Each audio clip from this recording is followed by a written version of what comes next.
Hello there and welcome to Biology with Charles. I'm really glad you're here. This is the place where we take something your body is doing right now, quietly, in the background, and we make it feel a little less mysterious. The pace is gentle, the details are real, and if you're listening late at night, you don't have to hold on tightly to every sentence. You can just let the ideas drift past like streetlights through a car window, and if one of them sticks, that's enough. Tonight we're spending time with a chemical that most people have heard of only in passing, usually when they're already stressed, already tense, already searching for the reason their heart suddenly felt a little too loud. The chemical is norepinephrine. It's also called noradrenaline, depending on where you learned your biology, but it's the same messenger, and it sits right in the middle of something you've probably experienced from both ends. The sharp, clean feeling of focus when you're completely locked in, and the shaky, urgent feeling of panic when your body decides, without asking you, that something is wrong. If you've ever had a moment where your mind suddenly snapped into clarity and you thought, okay, I can do this, and you felt awake in a way that seemed almost bright, there's a good chance norepinephrine was involved. And if you've ever had the opposite moment, where the room felt a little too real, your chest felt tight, your thoughts started running ahead of you, and you couldn't quite catch up, norepinephrine was very likely part of that story too. So that's the central topic for tonight. Norepinephrine is the chemical behind focus and panic. Not because it causes everything, not because it explains every detail of anxiety or attention, and not because the brain is ever that simple. It's more like a powerful knob on a very complicated sound system. When the knob is set just right, you can hear the music clearly. When it's turned up too far, every little noise becomes an alarm, and when it's turned down too low, the world can start to feel muffled, like you're trying to think through cotton. Before we start walking through the biology, I want to ask you something simple. Where are you listening from right now? Are you in bed, or on a couch, or in a chair you promised yourself you wouldn't fall asleep in? And what time is it where you are? Some people listen to these videos during a lunch break, some during a commute, but a lot of you are here in the quiet hours. If it's late, you don't have to do anything with the information. You can let it be background the way a calm radio show might be. If it's daytime and you're wide awake, then you can treat this like a slow, thoughtful walk through the nervous system. And if you find this soothing, or if you like the way we explain things here, you can like the video and subscribe. It helps the channel, but more than that, it helps you find your way back to this kind of content when you need it. No pressure, just a small invitation. Alright. Let's begin in a place that doesn't look like chemistry at all. Let's start in your day. Think about the last time you were deeply focused. Not the shallow kind of focus where you're scrolling and losing time in a fog, but the kind where you're actually engaged. Maybe you were reading and the words felt unusually crisp. Maybe you were writing and the sentences arrived without you wrestling them. Maybe you were playing a game and your reactions felt smooth. Or maybe you were cleaning, and for some reason it felt strangely satisfying, like your brain was quietly clicking into place with each small task. In those moments, your attention narrows. The world becomes simpler. Not because there's less information coming in, but because your brain has decided what matters. It's like someone adjusted a spotlight in a theatre. The whole stage is still there, but you can tell exactly where to look. When attention does that, it feels good. It can even feel peaceful, because uncertainty shrinks. You're not scattered. You're not trying to hold 5 thoughts at once. You're inside one lane of traffic, moving forward. Now think about a different moment, one that might be less comfortable, a moment when your body became alert very quickly. Maybe you heard a sudden noise at night. Maybe you were driving and someone swerved. Maybe you got an unexpected message and your stomach dropped before you even finished reading it. Or maybe nothing obvious happened at all, but your nervous system still decided to flip a switch, and suddenly you were aware of your heartbeat, aware of your breathing, aware of a tension in your shoulders that you didn't put there on purpose. That's also attention narrowing. It's the same general direction, but the flavor is completely different. It's not a spotlight that makes things clear. It's a spotlight that makes everything look dangerous. Instead of "I can do this," the feeling becomes something is happening, and your mind starts scanning for the reason. If it finds one, it locks on. If it doesn't, it can start inventing possibilities, because the body's already acting like the threat exists. The tricky thing is that both of those experiences can be powered by the same general system. That's one of the most important ideas for understanding norepinephrine. It isn't a good chemical or a bad chemical. It's a signal for readiness. Readiness can look like productive focus, or it can look like fear. The difference often comes down to context, intensity, and whether your brain interprets the situation as manageable or threatening. To make this concrete, imagine you're in your kitchen and you smell something burning. That smell is information. If you're calm, you check the oven, you turn something off, you laugh a little at yourself and you move on. Your body gets a small burst of alertness, just enough to fix the problem.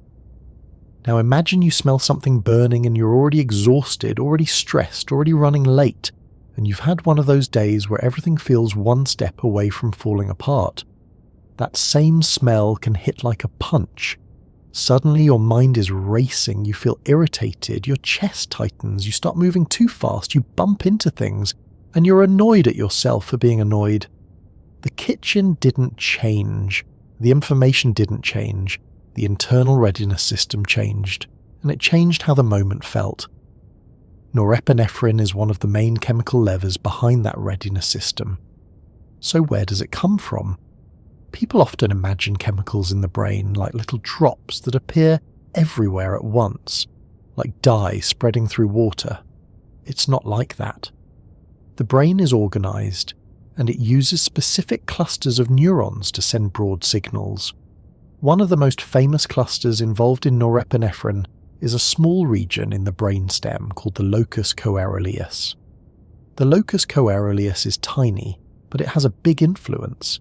It sits in the brainstem, a part of the brain that handles a lot of basic life support functions, and it sends projections widely across the brain. You can think of it as a central broadcast station. When it becomes active, it can release norepinephrine across many regions, changing how those regions behave. It doesn't tell you what to think. It changes how strongly you respond to what you're already perceiving. If that sounds vague, here's a simpler way to hold it. Norepinephrine changes your brain's gain, like turning the sensitivity dial on a microphone. When the gain is low, the mic picks up only loud signals. When the gain is high, it picks up everything, including the tiny noises you normally ignore. In your mind, tiny noises can be background sensations, small worries, harmless social cues, or subtle bodily feelings that would usually pass by unnoticed. A moderate increase in norepinephrine can help you focus. It makes relevant signals stand out, especially if the system is tuned in a balanced way. You become more alert, your reaction time improves, your working memory can become sharper, and you can hold your attention on a task with less drifting. In that mode, norepinephrine is like a helpful assistant. It keeps you engaged. A larger, more chaotic surge can push you toward panic. Your body becomes primed for action. Your attention becomes narrow but unstable, snapping to anything that might be important. Your heart beats faster, your breathing changes, your muscles tighten, and your thoughts can speed up. In that mode, norepinephrine is not trying to hurt you, it's trying to protect you. It's the same readiness signal, but now it's being used for survival instead of productivity. That's the broad shape. Now let's get closer to the chemistry without making it feel like a textbook. Norepinephrine is a catecholamine. That word sounds intimidating, but it mostly means it belongs to a family of molecules that the body uses for fast, high-impact signaling. Dopamine is in the same family. Epinephrine, which many people know as adrenaline, is in the same family too. They're chemically related, and in some cases the body can convert one into another through specific steps. In the brain, norepinephrine is synthesized from dopamine, and in parts of the body, norepinephrine can be converted into epinephrine. Already you can see why the story gets confusing for people. Dopamine has a reputation as the reward chemical, though that's an oversimplification. Adrenaline has a reputation as the panic chemical. Though that's also an oversimplification. Norepinephrine sits between them in a way that makes sense biologically. It's involved in attention, arousal, learning under stress, and the body's mobilization when something matters. There's also an important distinction that helps people feel less lost. Norepinephrine can act as a neurotransmitter and as a hormone-like signal. In the brain, it's released at synapses and also more broadly influencing networks. In the body, a closely related system releases norepinephrine from nerve endings in the sympathetic nervous system, which affects organs directly. That's one reason a mental state can turn into physical sensation so quickly. Your brain and body are not separate rooms. They are connected by wires and chemicals, and norepinephrine is one of the main ones. When the sympathetic nervous system ramps up, norepinephrine helps increase heart rate, and the strength of heart contractions helps shift blood flow toward muscles, can reduce digestion temporarily, and helps prepare you to move. This is the classic fight or flight suite. Though real life often looks more like fight, flight, freeze, fidget, worry, overthink, and then try to act normal in a meeting. If you've ever felt your hands get cold during stress, or felt sweaty palms, or noticed a slight tremble, you've felt the body side of the system. Those sensations can be normal.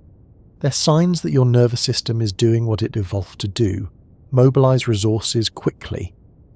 The part that becomes difficult is when the system activates without a clear, immediate reason, or when it stays on longer than it should. Then the same readiness chemistry that helps you study, drive safely, or respond to challenges can start to feel like a trap. To understand why norepinephrine can switch from helpful to overwhelming, it helps to talk about thresholds. Your brain is constantly balancing two competing needs. One is stability. Stay calm, conserve energy, keep your thoughts broad and flexible. The other is vigilance. Be ready, detect threats, respond quickly. Norepinephrine is one of the signals that pushes you toward vigilance. In a calm environment, with enough sleep, enough food, enough recovery, your baseline level of norepinephrine activity can be lower. That doesn't mean you're lazy. It means your body trusts the environment. Your attention can be wide, and you can move through the day with less internal friction. When you're sleep-deprived, stressed, dehydrated, overcaffeinated, or carrying unresolved fear, your baseline can rise. The knob starts closer to loud, then it takes less to push you into a feeling of urgency. A small stressor can create a big reaction. That's not a personal failure, it's a predictable property of a system that's already running hot. There's a well-known idea in psychology and neuroscience that performance and arousal have a curved relationship. At low arousal, you might feel too sleepy or unmotivated to perform well. At moderate arousal, you perform better. At very high arousal, performance drops because you become too tense, too scattered, too reactive. Norepinephrine is one of the chemical mechanisms that helps shape that curve. Too little can feel like fog. Too much can feel like panic. Somewhere in the middle is the zone where you feel awake and capable. That middle zone is sometimes described as optimal arousal, but it's not a fixed number. It changes based on the task and the person.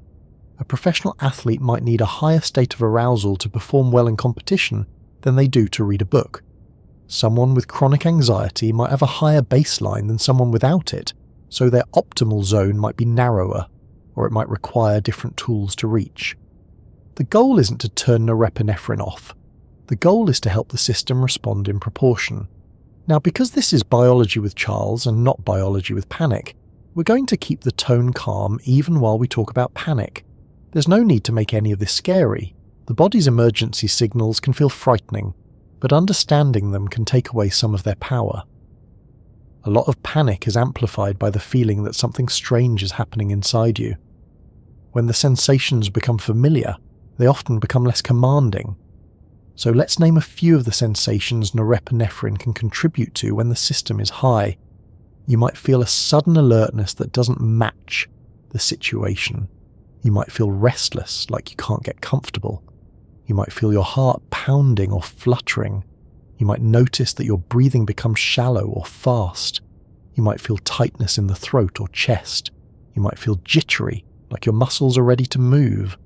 You might feel unusually sensitive to noise or light, and in your thoughts, you might notice scanning, your mind rapidly searching for what's wrong. This scanning is important. The brain hates mismatch. If your body is acting like there's a threat, your mind wants to explain it. That can create a loop. The body signals urgency. The mind searches for danger. The search creates worry, and the worry signals more urgency. In that loop, norepinephrine plays the role of amplifier. But the same amplifier can help you focus when you're safe and engaged. It can help you learn, especially when something is meaningful. It can help your brain store certain memories more strongly, particularly when emotion is involved. That's why stressful events can feel burned into memory. Norepinephrine, together with other stress-related signals, helps mark moments as important. The brain is basically saying, "This matters, remember it." That's useful in evolution. If a rustle in the grass truly meant a predator, remembering that place and that sound could save your life. In modern life, it can be less helpful. A stressful email, a social embarrassment, an argument, a sudden health scare, even a humiliating memory that pops up at 2 a.m. can be tagged as important, and norepinephrine can help replay it with surprising vividness. The brain is trying to protect you by learning, but it doesn't always know what should be archived quietly and what should be released. At this point you might be thinking, okay, but if norepinephrine is behind focus and panic, why do I sometimes feel focused and calm and other times focused and anxious? That's a very real question, and the answer is that norepinephrine doesn't act alone. It interacts with many systems: dopamine, serotonin, acetylcholine, cortisol, GABA, glutamate, and more. It also interacts with your personal history, your sleep, your expectations, your environment, and the meaning you assign to what's happening. Still, even with all those variables, norepinephrine is a particularly good lens because it sits at the intersection of mind and body. It's one of the main ways the brain tells the rest of you, pay attention. One way to make this less abstract is to picture your attention like a camera. When norepinephrine is at a moderate level, the camera autofocus works well. It locks onto the subject and the image looks sharp. When norepinephrine is too low, the autofocus hunts around and never quite locks, so everything looks a bit blurry and you have trouble settling. When norepinephrine is too high, the camera locks too aggressively, snapping to every little movement, and the image becomes jumpy. The camera is still functioning, but it's overreacting. If you've ever tried to work while anxious, you've felt that jumpiness. You might start a task, then your mind flips to a worry, then to a sensation in your body, then to a thought about time, then back to the task, then to another worry. The brain is grabbing at relevance with too much urgency. It's attention without ease. By contrast, in healthy focus, the urgency is low. You're engaged, but you're not in danger. The system is active, but not screaming. That's a crucial difference.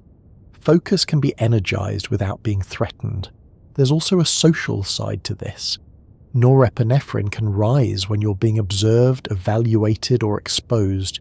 Public speaking is a classic example. Even when you're not afraid of the topic, your body can still respond as if your reputation is on the line, because in social animals, reputation matters. That's not weak, that's wired. It's why someone can feel calm alone but shaky in a room full of people, even if those people are friendly. And here's a smaller, gentler observation that I think many people recognize. Your readiness system is very sensitive to uncertainty. If you know what's happening, and you trust your ability to handle it, norepinephrine can support clear focus. If you don't know what's happening, or you don't trust that you can handle it, the same activation can slide toward panic. Uncertainty is like fuel for the threat interpretation. That's why waiting can be so hard. Waiting for test results, waiting for a reply, waiting for a decision. In waiting, your attention is engaged, but it has nowhere to go. The brain stays on alert and norepinephrine helps keep it there. Now, there's a phrase people sometimes use: my adrenaline was pumping. Often what they're feeling is a mix of signals including norepinephrine. In everyday language, adrenaline gets the spotlight. In biology, norepinephrine is often doing more of the day-to-day work of sympathetic activation and attention modulation. Epinephrine, the classic adrenaline, is strongly associated with the adrenal glands and broader hormonal release. Norepinephrine is very active at nerve endings and within the brain's attention networks. Both matter, they often travel together, but norepinephrine is especially tied to that feeling of being switched on. If this is starting to sound like norepinephrine is always either focus or panic, let's slow down and add an important nuance. Most of the time, norepinephrine is doing ordinary maintenance. It helps you wake up in the morning. It helps you stay responsive while you walk down a street. It helps you notice a car approaching. It helps you shift attention when someone says your name. It helps you adapt to changing demands. It's not a villain hiding in your bloodstream. It's a normal part of being a living, moving animal with a brain that needs to prioritize. And because it's normal, the goal of learning this isn't to fight it. The goal is to recognize it. When you can recognize the signature of norepinephrine-driven arousal, you can relate to it differently. You can say, "My system is on high alert," instead of, "Something is wrong with me." That small shift in interpretation can reduce the loop. Now, a quick note that matters. If you experience frequent panic attacks, severe anxiety, fainting, chest pain, or symptoms that worry you, it's worth talking to a qualified clinician. Biology explanations can be comforting, but they don't replace medical care. It's always better to be safe and supported, especially when symptoms affect daily life. With that said, we're going to keep moving through the story in a way that stays grounded. We're not going to blame one chemical for everything, and we're not going to pretend there's a single trick that fixes the whole system. Instead, we'll get curious about how this chemical can produce two very different lived experiences and how the brain decides whether readiness becomes steady focus or escalating fear. To prepare for that, imagine a simple scenario. You're sitting at a desk and you hear a noise in the next room. If you're expecting a friend to arrive, you might feel a small lift of attention and even a pleasant anticipation. If you're alone at night and you weren't expecting anything, you might feel the same lift of attention, but it will come with tension. The sound didn't change. The chemistry that wakes you up didn't necessarily change at the start. What changes is the meaning your brain attaches, and meaning shapes the direction the system takes. That's one of the central puzzles of norepinephrine. It's less like a specific emotion and more like a readiness platform. It gives your brain and body the energy to respond, and then your interpretation and context help decide what that response becomes. In a moment, we'll take a closer look at those two faces side by side, the way the same underlying signal can support a clean, steady focus in one context and contribute to panic in another, and why the line between them can sometimes feel surprisingly thin when you're tired, stressed, or already on edge. It helps to sit with that idea for a moment, because it can feel almost unfair at first. The same basic readiness signal in your nervous system can support your best concentration and also drive your most uncomfortable alarm state. You might even recognize the strange overlap in your own life. There are days when you feel sharp, awake, and efficient, and it's almost like the world becomes easier to navigate. Then there are other days when you feel just as awake, maybe even more awake, but it's not pleasant. It's buzzy and tight. Your thoughts won't settle. Your body won't settle. And if someone asked you to explain the difference, you might not have a clean answer other than, it's the same energy, but it feels different. That's what we're exploring now, how the nervous system uses a shared signal for two different outcomes. Focus and panic are not opposites in the way people imagine. Sleep and wakefulness are close to opposites. Calm and panic are close to opposites. But focus is not always calm, and panic is not always unfocused. They can look surprisingly similar from the inside, especially in the first few seconds, because both begin with attention narrowing and the body mobilizing. If you've ever tried to describe panic to someone who has never experienced it, You may have noticed how quickly you end up describing things that also happen during intense concentration. Your heart is faster. Your breathing is different. You feel alert.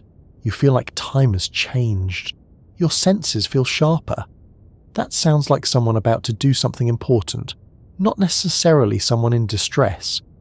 The difference is not just the speed of the heart or the intensity of the alertness. The difference is what your brain thinks that alertness is for. A simple way to frame it is this. Focus is readiness directed toward a task you believe you can handle. Panic is readiness directed toward a threat you believe you cannot control or cannot even clearly identify. The body side can overlap. The meaning side separates them.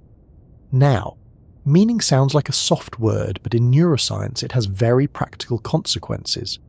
Meaning decides whether the brain recruits problem-solving networks or threat detection networks. Meaning decides whether the body's energy feels like fuel or like a fire.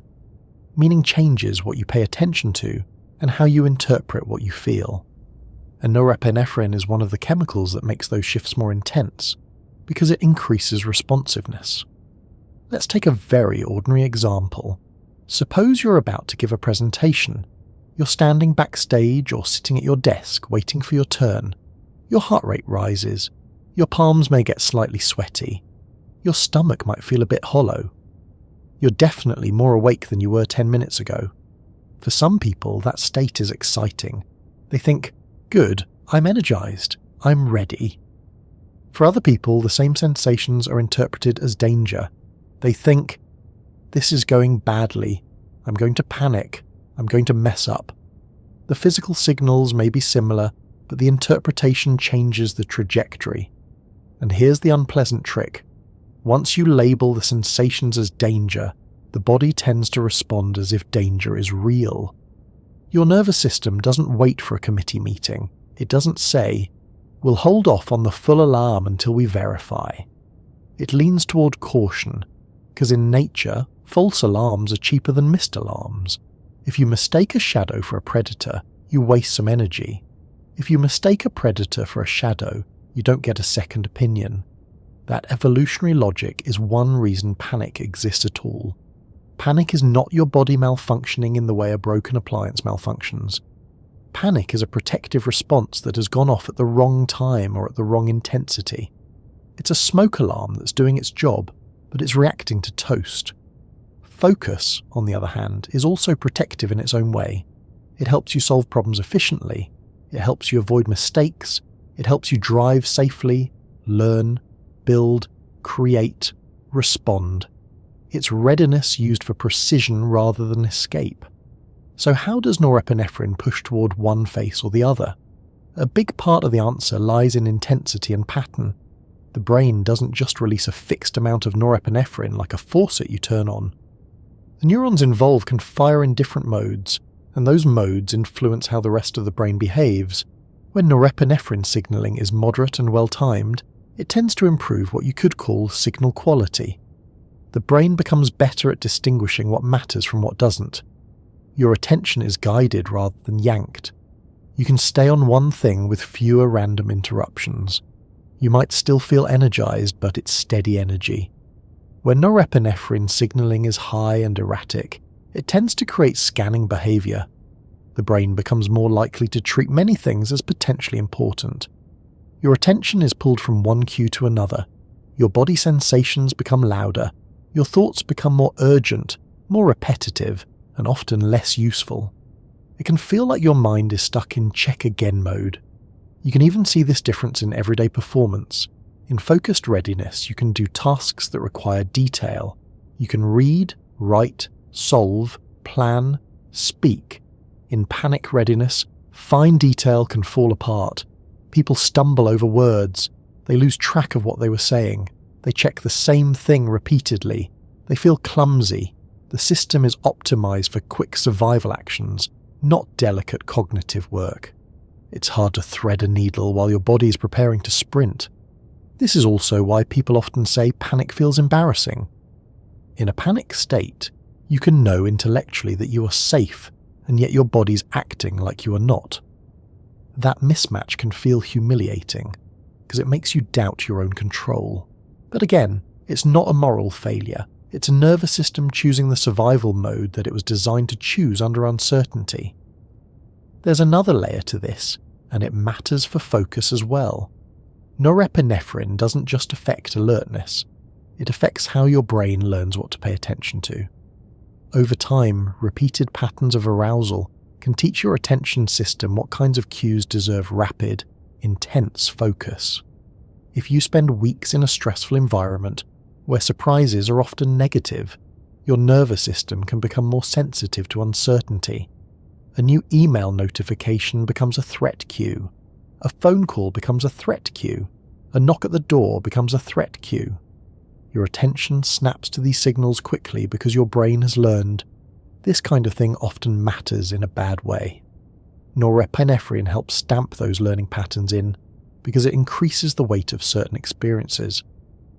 In a supportive environment, the learning can go the other way. You can become more comfortable with change. You can tolerate uncertainty. Your attention can stay broader, and you can choose where to aim it. The same chemical machinery is involved, but the long-term tuning is different. This tuning is one reason two people can react differently to the same situation. One person experiences a surge of energy and thinks, "let's go." Another experiences the same surge and thinks, "oh no."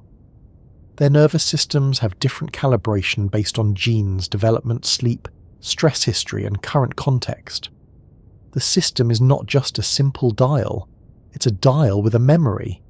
Now, I want to make this practical because it's easy to talk about these ideas in theory and forget what they feel like in the body.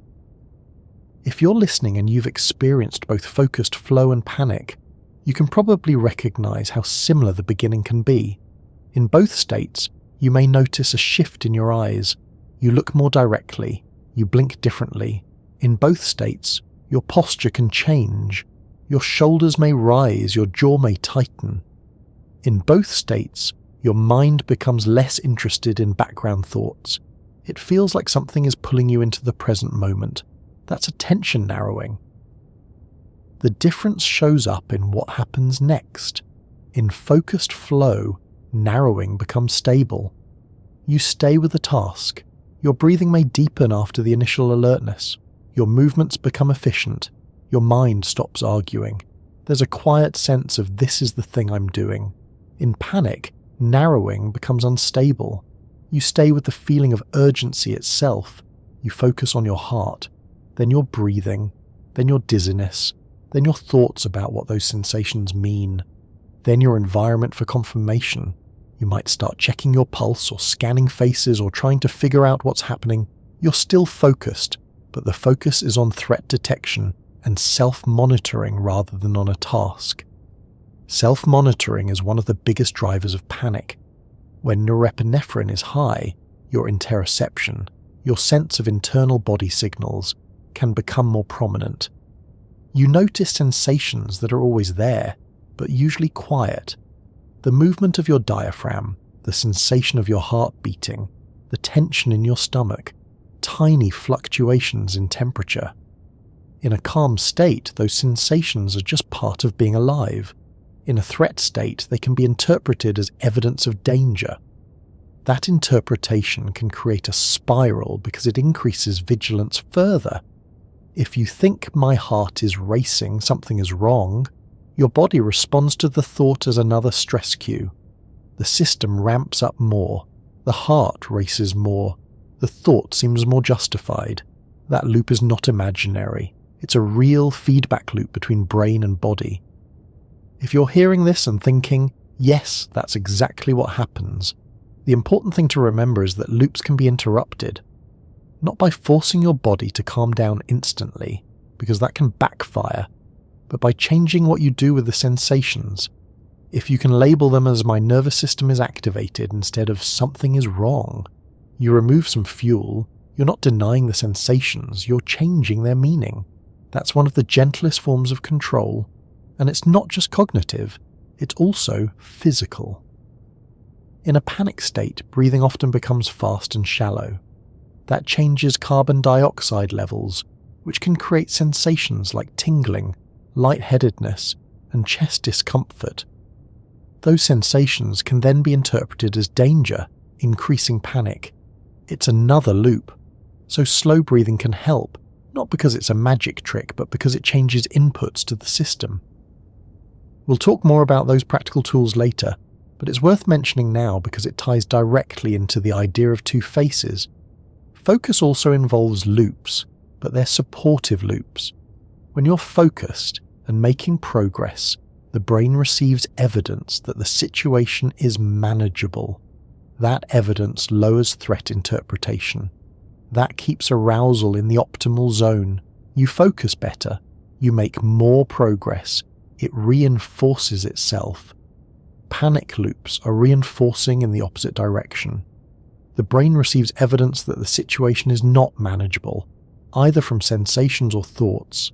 That increases arousal. That increases sensations and scanning. That increases evidence, and so on. Same machinery, different direction.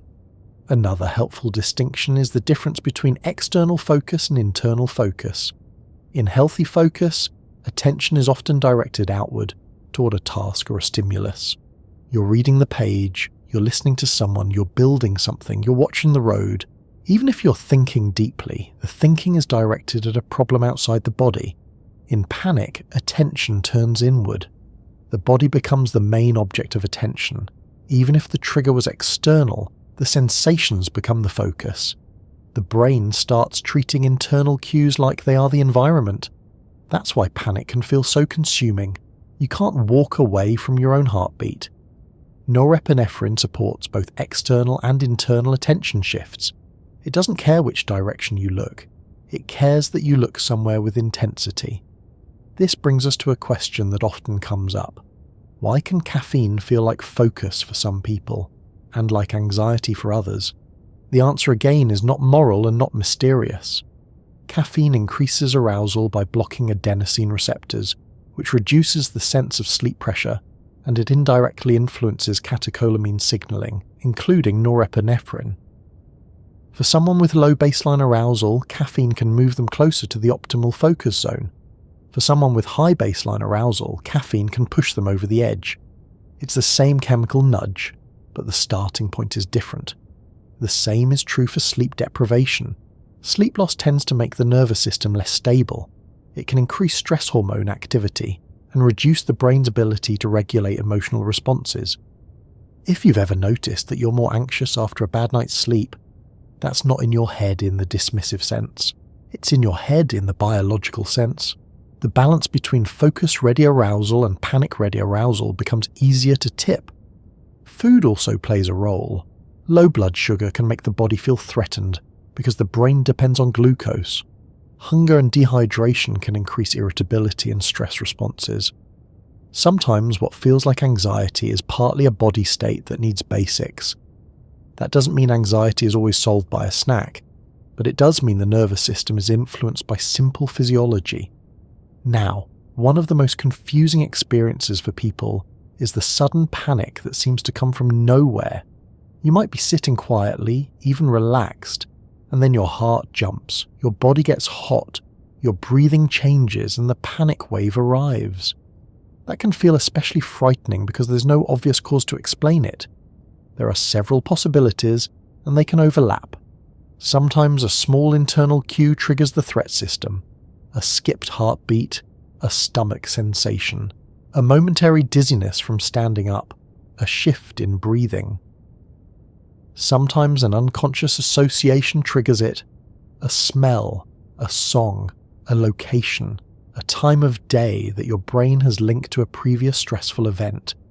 Sometimes it's a build-up of stress that finally crosses a threshold. Sometimes it's stimulants. Sometimes it's hormone changes. Sometimes it's medical issues that should be checked. The key is that no cause I can see is not the same as no cause exists. The nervous system can respond to inputs you're not consciously tracking. Understanding that can make panic less personal. It's not always a reaction to your conscious thoughts. It can be a reaction to body cues and learned patterns. Again, a system doing what it evolved to do, just in the wrong context. On the focus side, there's also a parallel experience, sudden clarity. You might be tired and distracted, and then something snaps into place. You start working and it flows. You feel capable. That also can seem to come from nowhere, but it's usually the result of conditions lining up. Enough sleep, enough interest, the right level of challenge, a quiet environment, and a nervous system that's activated but not threatened. Norepinephrine can help that snap happen by increasing the responsiveness of attention networks. This is why people talk about flow as if it's magical. It can feel magical because the struggle disappears, but under the hood it's chemistry and network dynamics. The task is challenging enough to be engaging, but not so threatening that it triggers high vigilance. The brain releases the right mix of signals to keep you involved. Norepinephrine is part of that mix, along with dopamine and other neurotransmitters that shape motivation and reward. If you're noticing a theme, it's that the nervous system is constantly negotiating between engagement and threat. It wants you awake and responsive, but it also wants you safe. Norepinephrine is one of its main bargaining chips. Let's get even more specific. In the brain, norepinephrine affects the prefrontal cortex, which is heavily involved in working memory, planning, inhibition, and flexible control of attention. In a moderate state of arousal, prefrontal function improves. You can hold information in mind, resist distractions, and guide your behavior. That's focus. In a high-stress state, prefrontal function can become less effective. The brain shifts control toward more reflexive systems, including regions involved in rapid threat processing and habitual responses. This is one reason people say they can't think during panic. It's not that the brain turns off, it's that the brain prioritizes survival-style processing over complex reasoning. You may become more reactive, more impulsive, more stuck in loops, because those patterns are faster. That shift makes sense in a real emergency.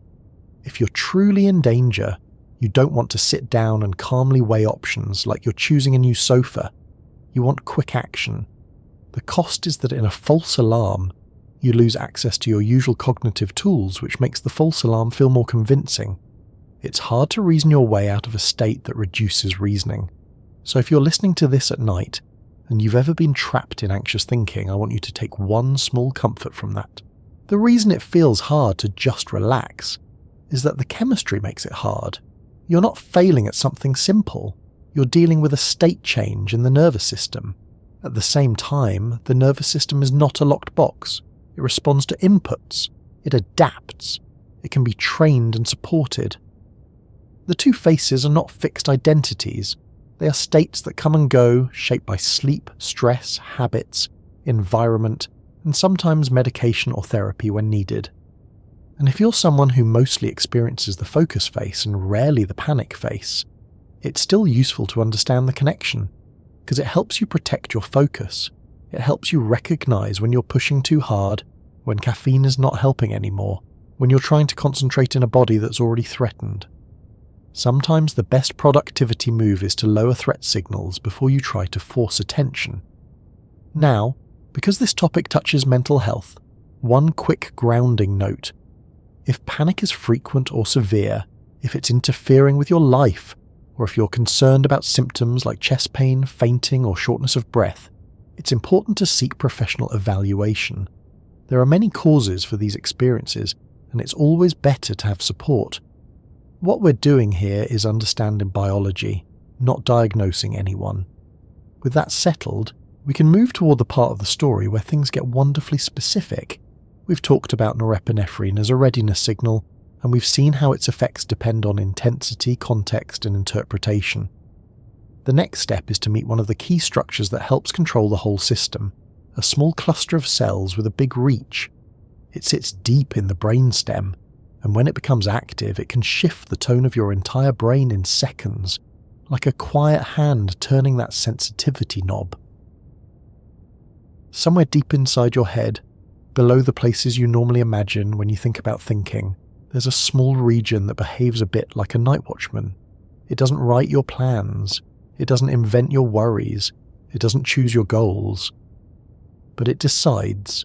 moment by moment, how awake your brain should be, how sensitive it should be to incoming information, and how quickly it should shift from "this is fine" to "pay attention, something matters." This region lives in the brainstem, and the reason we're visiting it is simple. If norepinephrine is one of the main chemicals behind both focus and panic, then we need to meet one of the places that releases it in the first place. Not everywhere, not all of it, but enough of it to change the tone of your entire brain in a matter of seconds. The name is the locus coeruleus. It's a name that sounds like it belongs on an old map, and in a way it does. Locus means place, and coeruleus refers to a bluish colour. If you look at this area in certain conditions, it can have a blue-grey tint because of pigment within the neurons. It's sometimes described as the blue spot. That little detail is strangely comforting to me because it reminds you that biology is physical. These aren't metaphors floating in the air. These are clusters of cells with colour and texture and location sitting inside you right now, quietly doing their work. The locus coeruleus is small. If you're the type of person who finds it helpful to picture scale, imagine something closer to a tiny seed than a big organ. Yet it sends fibres, long projections, outward to many parts of the brain. This is one of those patterns you see again and again in nervous systems, a small control centre with a wide broadcast reach. It's like a tiny radio station whose signal is picked up across the city. And what it broadcasts in large part is norepinephrine. If you've ever wondered how a single chemical could influence so many different experiences, this is a major piece of the answer. It's not because norepinephrine just appears everywhere. It's because certain neurons are arranged to distribute it widely, and the locus coeruleus is one of the key distribution hubs. The brainstem itself is an interesting place to start, because it's older in evolutionary terms and it sits at the intersection of the brain's higher thought and the body's basic life functions. The brainstem helps regulate breathing, heart rate, blood pressure, sleep-wake states, and reflexes. It's not the only place involved, but it's central. When you feel your body shift quickly, when you feel the sudden physical component of alertness, it's often because brainstem-linked systems are adjusting the entire organism at once. So what does the locus coeruleus actually do? At a simple level, it modulates arousal and attention. It influences how ready your brain is to respond. When it's more active, you tend to be more alert. Your brain's networks shift toward responsiveness. When it's quieter, your brain is more likely to drift, to daydream, to relax into broader attention, or to move towards sleep. That sounds straightforward, but the details matter because it doesn't just operate like a light switch. It has modes. One mode is a steady background level of activity, sometimes called tonic firing. Think of this as the baseline hum. It's the general state of readiness. A certain tonic level is normal during wakefulness. If tonic activity is too low, you can feel under-aroused, sleepy, foggy, unmotivated, slow to engage. If tonic activity is too high, you can feel keyed up, restless, irritable, anxious, easily distracted by anything that seems important. In the middle, tonic activity supports stable wakefulness. Then there's another mode, often described as phasic firing. This is the burst mode. Short, sharp increases in activity in response to something relevant. A sudden sound, a meaningful cue, a task demand, a moment of novelty. Phasic bursts can help you focus. They can help your brain lock onto what matters, update attention, and respond quickly. In the best case scenario, the tonic level is moderate and the phasic bursts happen at the right moments. That combination often supports the kind of focus that feels clean and efficient. If you're thinking, that already sounds like the difference between helpful focus and chaotic panic, you're not wrong. Panic often has the flavour of a system stuck in an unhelpful mode. Tonic arousal too high, bursts too frequent or too intense, attention pulled toward threat cues and internal sensations, and difficulty returning to baseline. It's not that the locus coeruleus alone creates panic, but it's part of the circuitry that can make the entire brain more jumpy and more sensitive. To see how broad its influence is, it helps to walk through some of the places it talks to. The locus coeruleus sends norepinephrine to the cortex, including the prefrontal cortex, which helps with planning, working memory, and top-down control. It sends projections to the hippocampus, which is deeply involved in memory. It influences the thalamus, which is like a relay station for sensory information. It interacts with the amygdala, which is involved in threat detection and emotional salience. It affects the cerebellum, which is involved in coordination but also participates in cognitive timing and prediction. It even influences areas that regulate autonomic functions. When you spread a modulatory signal like norepinephrine across these regions, you're not telling them what specific content to process. You're changing the rules of processing, how much noise is filtered, how strongly a cue is weighted, how fast networks shift, how likely a memory gets tagged as important. That's why it can be involved in both attention and fear. It's like altering the operating system settings rather than opening a single app. There's a reason neuroscientists often describe norepinephrine as increasing gain. Gain is a concept borrowed from engineering and sensory systems. It's basically amplification. Increase the gain and the same input produces a larger output. In the brain, that means a sensory cue, a thought, or a body sensation can produce a stronger reaction when norepinephrine signaling is high. In a safe context with a manageable task, that amplification can be useful. In an uncertain context, amplification can turn a tiny cue into a blaring alarm. You can even see hints of locus coeruleus activity in something you can observe without a scanner: your pupils. Pupils don't just respond to light, they also respond to arousal and attention. When you're alert, when something catches your attention, your pupils can dilate. There's a complex set of pathways behind that, but one reason pupil size tracks with attention and arousal is that these systems are linked. If you've ever noticed that your eyes feel different when you're anxious, or that the world seems sharper and brighter, you're noticing the body-level changes that accompany a shift in brain state. And because we're keeping this grounded, let's connect it back to lived experience. Imagine you're reading a book late at night. You're comfortable, your breathing is slow, your mind is steady. In that state, locus coeruleus activity is generally lower than it would be if you were running late for something important. If a loud sound happens outside, the locus coeruleus is one of the regions that can help shift you quickly, from relaxed reading to alert scanning. It sends a burst of norepinephrine, the cortex becomes more responsive, your attention snaps outward, your body is ready. That's a normal protective response. What happens after that burst determines whether you go back to reading or spiral into anxiety. If you look, you identify the sound as harmless, and you feel safe, the system can settle. The burst served its purpose. If you can't identify the sound, or if you're already stressed, your brain may keep interpreting the environment as uncertain. The locus coeruleus may keep the gain high. Your attention may stay locked on scanning. That's one of the roads toward anxious arousal.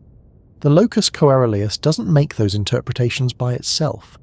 It's connected to other regions that evaluate context and meaning. One of the important partners is the amygdala.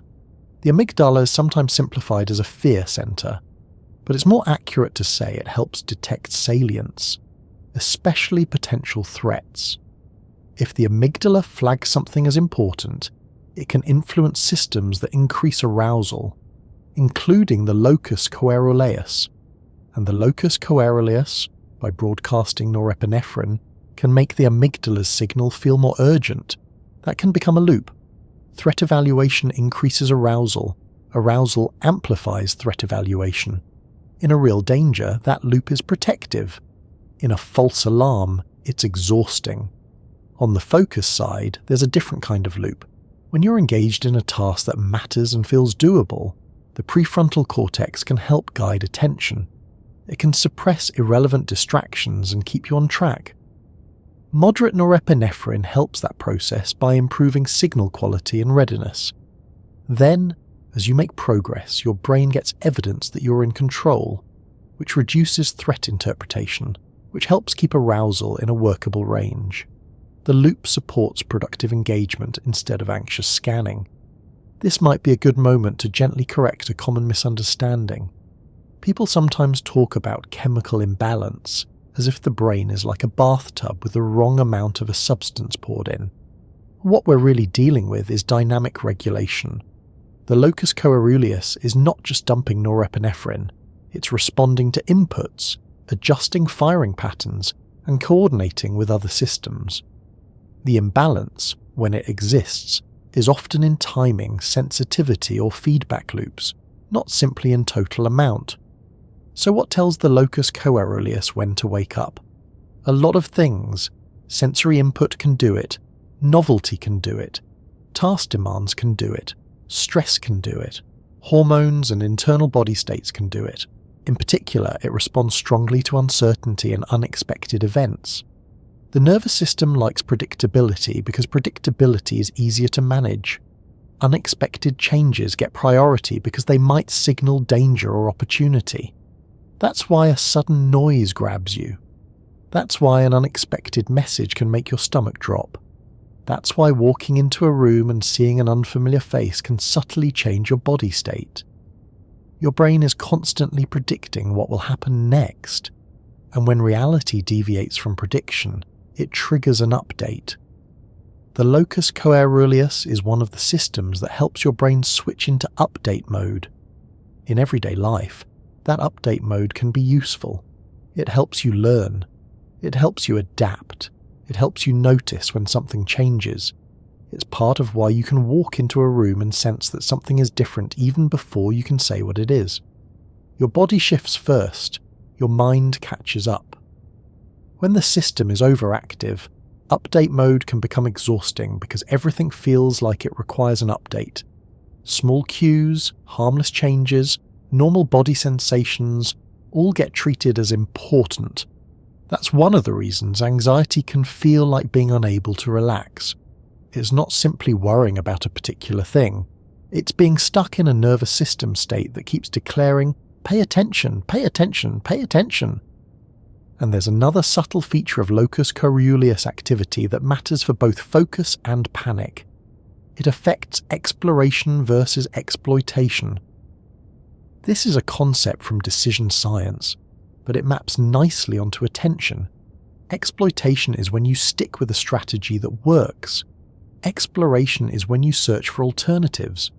In a stable, safe environment, you can exploit. You can stay on your task. In an uncertain environment, exploration becomes valuable. You scan, you shift, you try different options. Norepinephrine systems, including the locus coeruleus, are involved in shifting the brain between these modes. Focus often looks like exploitation. You stay with the task because it's working. Panic often looks like frantic exploration. You search for an escape, a solution, an explanation, and your attention keeps jumping because nothing feels like it's working quickly enough. Your brain is searching for certainty in a state where certainty feels urgent. If you've ever had a panic episode where you kept checking things, checking the door, checking your phone, checking your body, you've felt that exploration mode. It's not rational in the calm sense, but it is internally logical given the state. The system says, "We are not safe yet. Keep searching." The fact that there is no predator in the room does not immediately change the instruction, because the instruction is driven by internal signals and learned patterns. At the same time, the locus coeruleus is also involved in helping you wake up each day. During sleep, norepinephrine activity shifts. In certain stages, especially REM sleep, norepinephrine output from the locus coeruleus is greatly reduced. That's one reason the brain's chemistry during dreaming is so different from chemistry during alert wakefulness. When you wake, locus coeruleus activity increases, helping transition the brain into a responsive state. This is relevant because people who struggle with anxiety often notice something peculiar. Mornings can feel different from evenings, or evenings different from mornings. Some people wake with a spike of dread. Some feel fine in the morning and worse later. Part of that pattern can involve the sleep-wake regulation of these systems interacting with stress hormones and daily rhythms.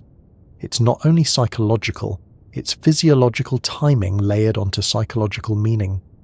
You can also see locus coeruleus involvement in the way the brain responds to stress over time. Chronic stress can alter how sensitive these systems are. If you've been in a prolonged state of pressure, your baseline arousal may rise and your recovery may slow.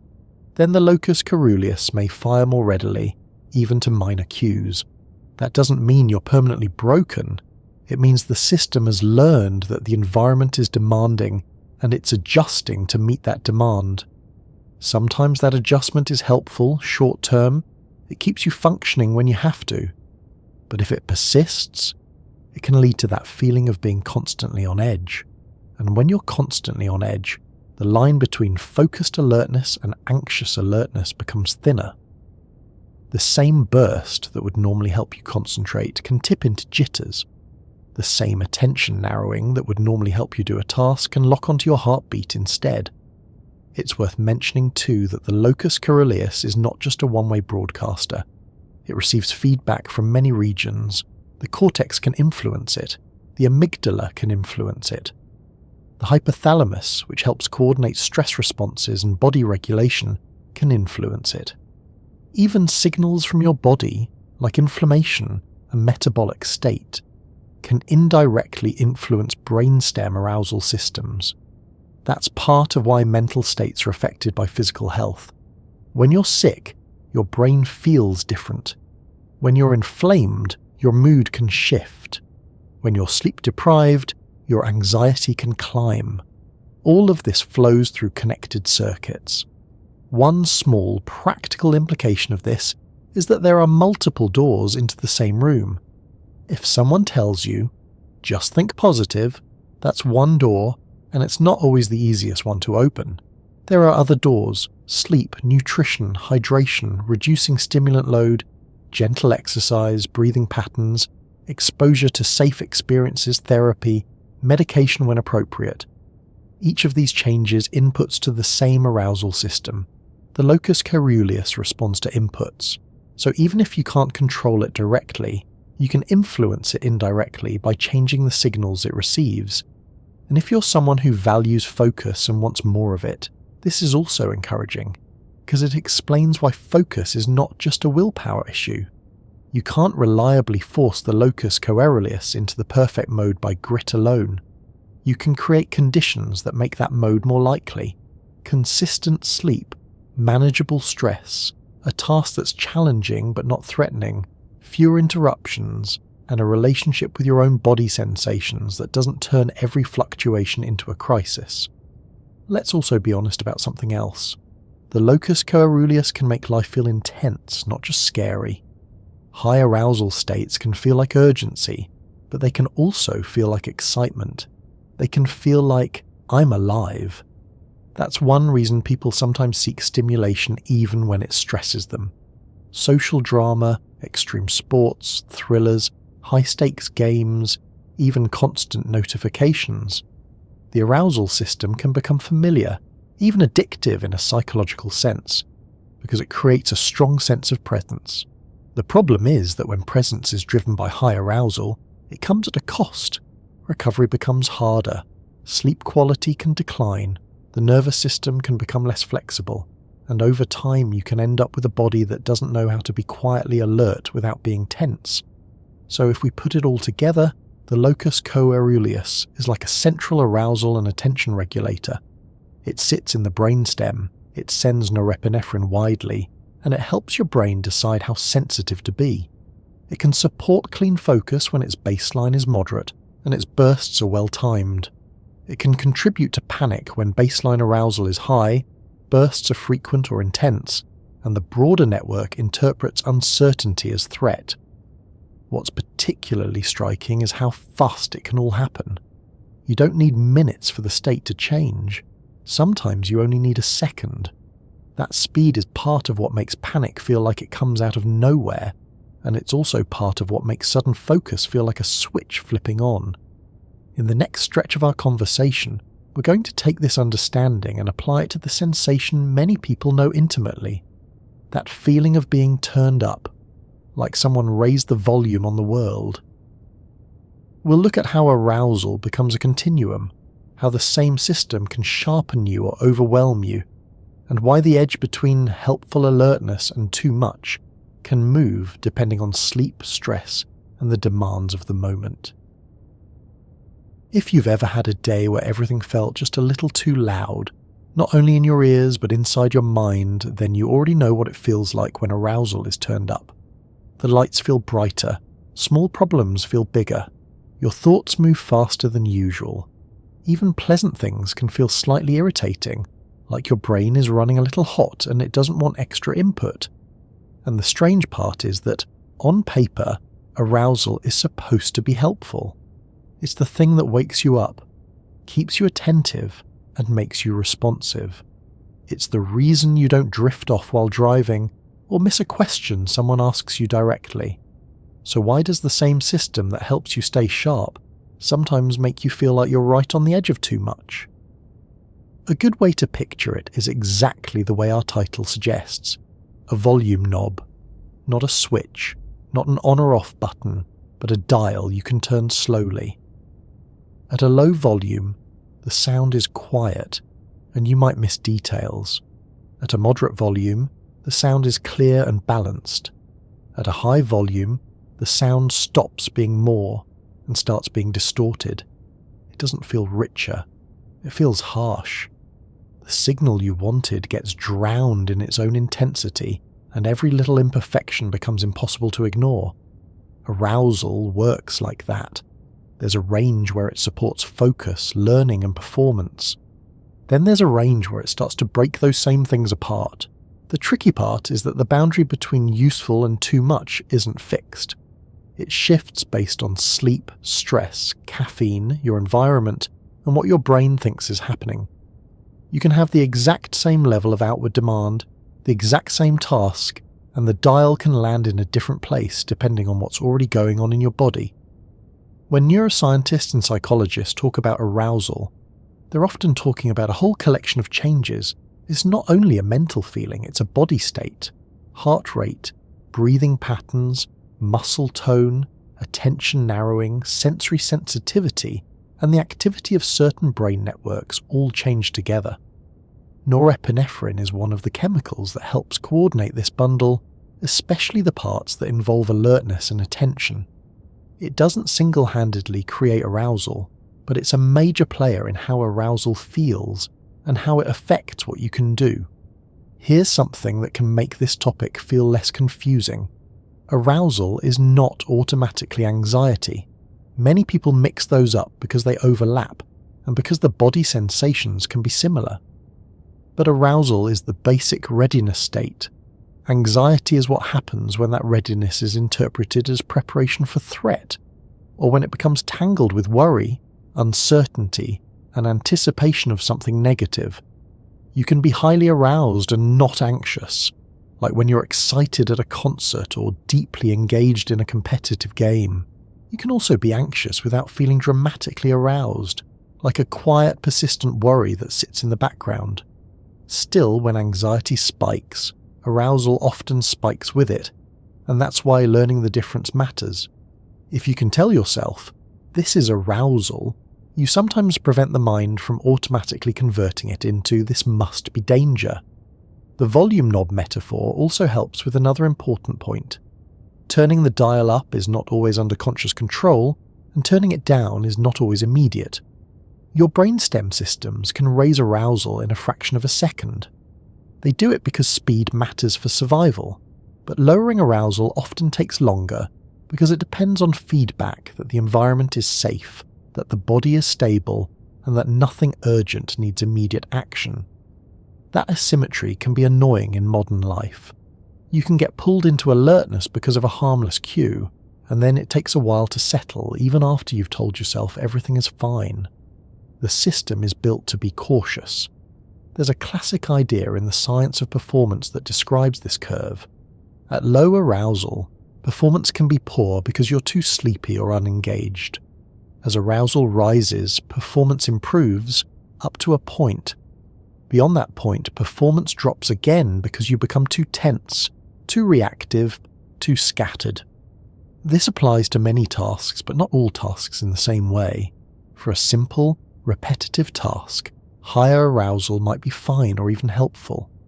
For a complex task that requires working memory, flexible thinking and precision, too much arousal can be a problem quickly. If you've ever tried to do careful work while your body felt jittery, you've lived this curve. You can feel your brain trying to grab onto the details and slipping off them, like you're wearing gloves while trying to pick up a coin. One reason this happens is that high arousal changes which brain systems take the lead. When arousal is moderate, the prefrontal cortex is better able to do its job.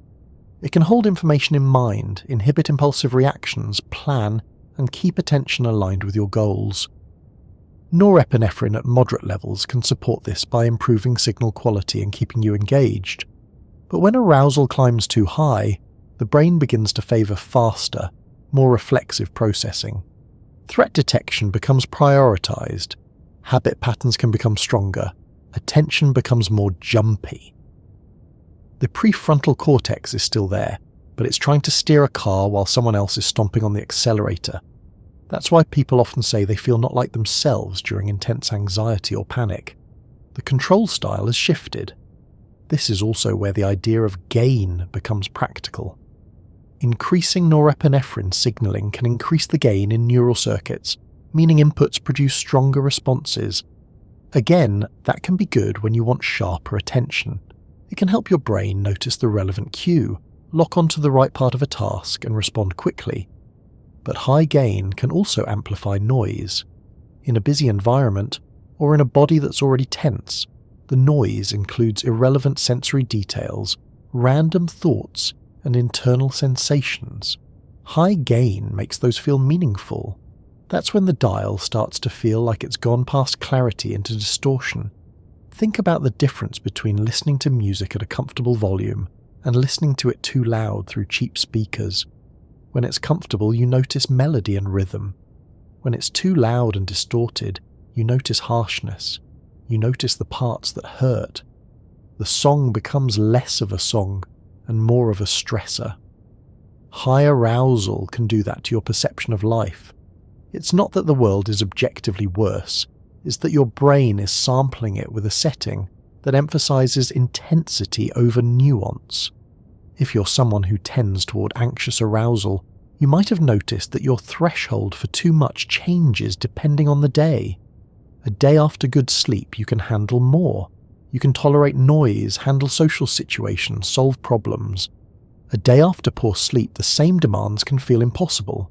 That's not you being inconsistent in a character sense. That's your nervous system being in a different starting state. Sleep affects baseline arousal. When you're sleep deprived, the brain's ability to regulate emotional responses is weaker, and the body's stress systems can be more reactive.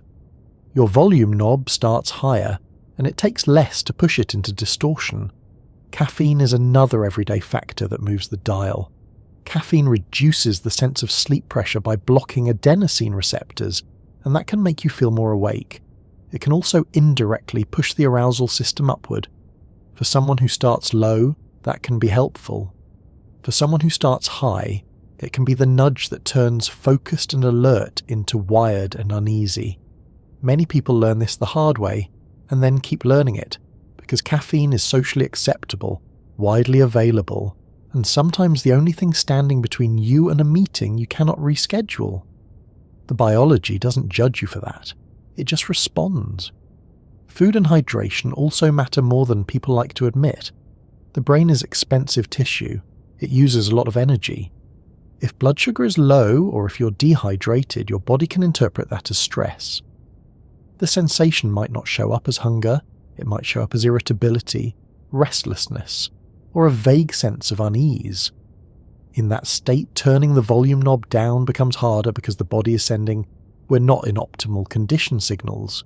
Again, that doesn't mean a snack solves everything, but it means basic physiology can raise or lower the baseline. There's another piece here that can feel almost comical once you notice it. High arousal often makes you more sensitive to the very sensation of being aroused. You become aware of your heartbeat, your breathing, the tension in your jaw, the warmth in your face, the slight tremor in your hands. and the moment you notice those, you can start monitoring them. Monitoring sounds harmless, but it can turn into fuel. If you watch your heart and think, why is it doing that? Your body hears the concern and responds with more activation. If you check your breathing and think, am I breathing right? Your breathing becomes less automatic and more tense. It's like trying to fall asleep while constantly checking whether you're asleep yet. The checking is the problem. This is one reason arousal can tip into panic. The first wave of activation might be small and normal, a bit of norepinephrine, a bit of sympathetic tone, a normal response to stress or novelty. Then the mind notices the body state and assigns it a threatening meaning even briefly. That meaning triggers more arousal. Now the sensations get stronger. The mind notices again, more urgently. The loop tightens. The volume knob is being turned up by a feedback loop, not by the original trigger. On the other side, the same loop can work in a helpful direction. In healthy focus, you notice that you're engaged, you're making progress, and you interpret the arousal as useful. That interpretation supports confidence. Confidence lowers threat interpretation. Lower threat interpretation keeps the arousal in the productive range. Then you can keep going. So it's not only the chemical signal, it's the relationship between the signal and the story your brain tells about it. This is why context matters so much. A racing heart on a treadmill is interpreted as normal. A racing heart while lying still in bed can feel alarming, even if the cause is something simple like stress, caffeine, a vivid dream, or a minor change in breathing. The body sensation is similar, but the context changes what it means. Your brain is a meaning-making machine, and it's constantly trying to decide which sensations require action. If you want a more grounded way to think about the edge of too much, you can treat it as a balance between two forms of attention. One is selective attention, the ability to lock onto one thing and ignore the rest. The other is vigilance, the scanning mode that looks for changes and threats. Moderate norepinephrine supports selective attention when the task is clear and the environment feels safe enough. High norepinephrine tends to push you toward vigilance, especially if there's uncertainty. Vigilance is not evil. It's useful when you're walking alone at night or navigating a complicated situation. But when vigilance becomes constant, it prevents the settling that focus needs. You can't lock in if you keep checking the perimeter. The locus coeruleus, which we met earlier, is deeply involved in this balancing act. Its firing patterns can support stable engagement or promote scanning and switching. It's not the sole decider, but it's a major contributor to the global tone of attention. And this is where the idea of turning the knob becomes less metaphor and more mechanism. When norepinephrine output is in a moderate range, it can help certain cortical networks stabilize and perform well. When output is higher or more erratic, it can destabilize those networks, leading to distractibility and heightened sensitivity. If you've ever wondered why you can feel both energized and scattered at the same time, this is a big part of it. Energy is not the same as usable energy. A body can be revved up in a way that makes it harder to do the thing you want to do. It's like having a car engine that's racing while you're trying to park. You have power, but you don't have fine control. Many people interpret that as I'm lazy or I'm broken, when it's often more accurate to say, my arousal is too high for this kind of task right now. There's also an emotional dimension that can sneak in. High arousal can make emotions feel more urgent. Annoyance becomes anger. Concern becomes dread. Mild embarrassment becomes shame. This doesn't mean you're suddenly a different person. It means your emotional responses are being amplified, and your tolerance for discomfort is lower. If you're already near the edge, small emotional events can push you over it, because the system doesn't have spare capacity. This is one reason people sometimes find themselves snapping at loved ones during stressful periods and then feeling confused or guilty later. Their baseline was already high, and the volume knob made every input feel heavier. The biology doesn't excuse harmful behavior, but it can explain why it happens, and explanations are useful because they point to solutions that are not just try harder. You can work on lowering baseline arousal, improving recovery, and recognizing early signals before the system reaches the distortion zone.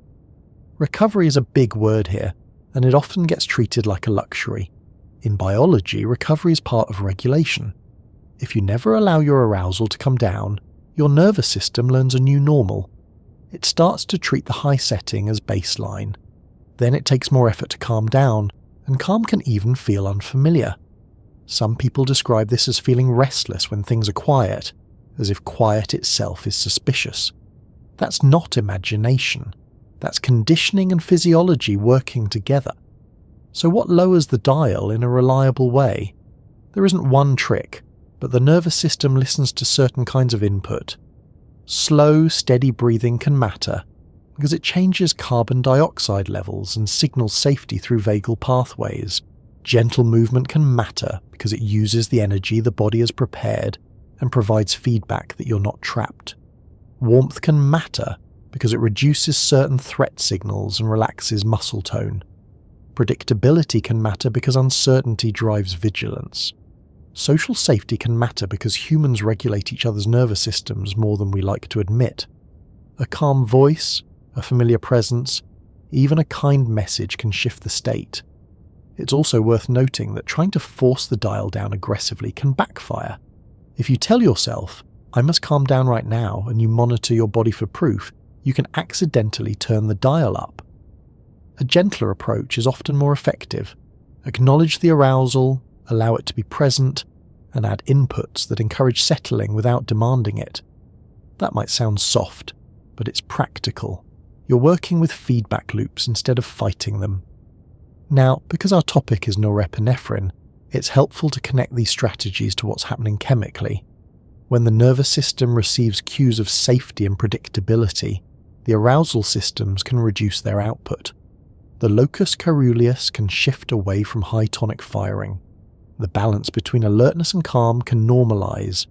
Norepinephrine signaling doesn't disappear, but it returns to a range that supports flexible attention rather than rigid vigilance. Again, the goal is not zero, the goal is usable. If you're listening and thinking about your own life, you might already see how this maps onto certain patterns. Times when you're most productive are often times when your arousal is moderate. You care, but you're not panicked.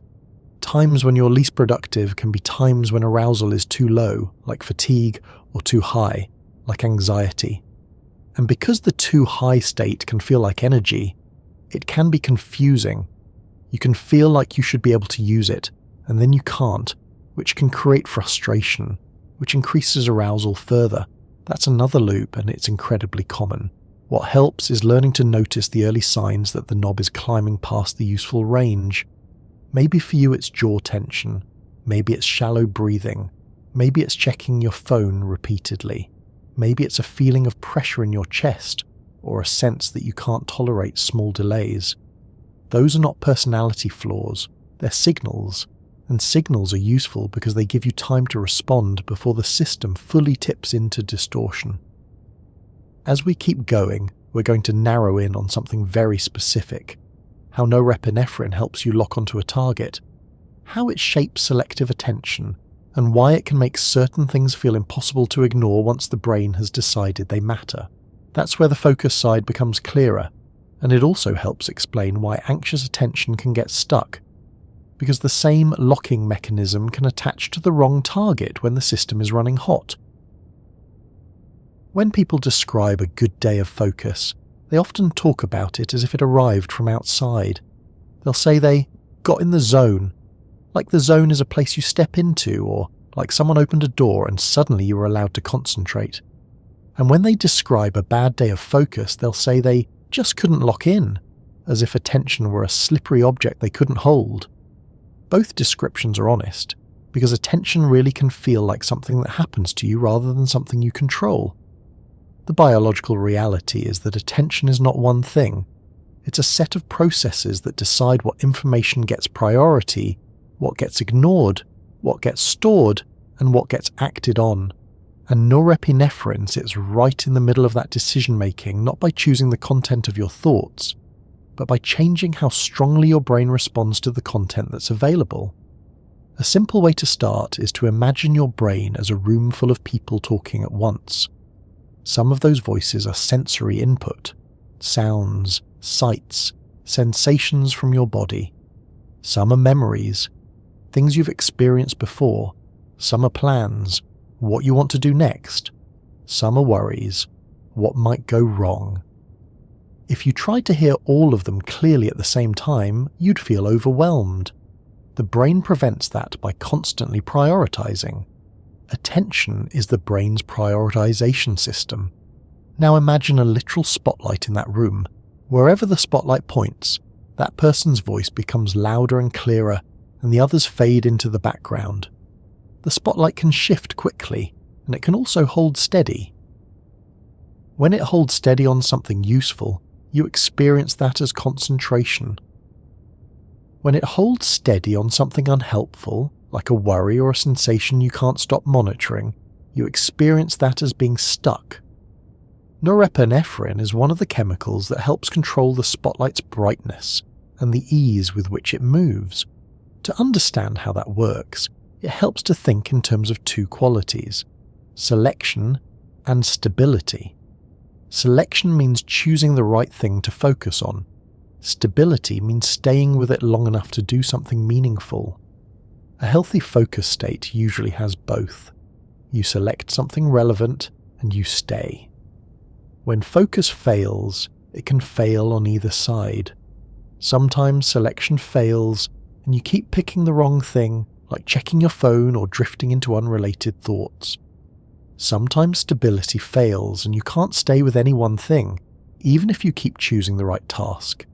Norepinephrine influences both. One reason norepinephrine is so effective as an attention chemical is that it operates quickly and broadly. The locus coeruleus can send signals across large parts of the brain, and those signals alter how neurons respond to incoming information.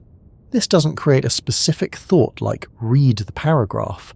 It changes the probability that your brain will treat certain signals as important enough to hold. If you've ever noticed that you can read the same sentence 5 times and it doesn't stick, and then later you read it once and it feels obvious, you've experienced attention state differences.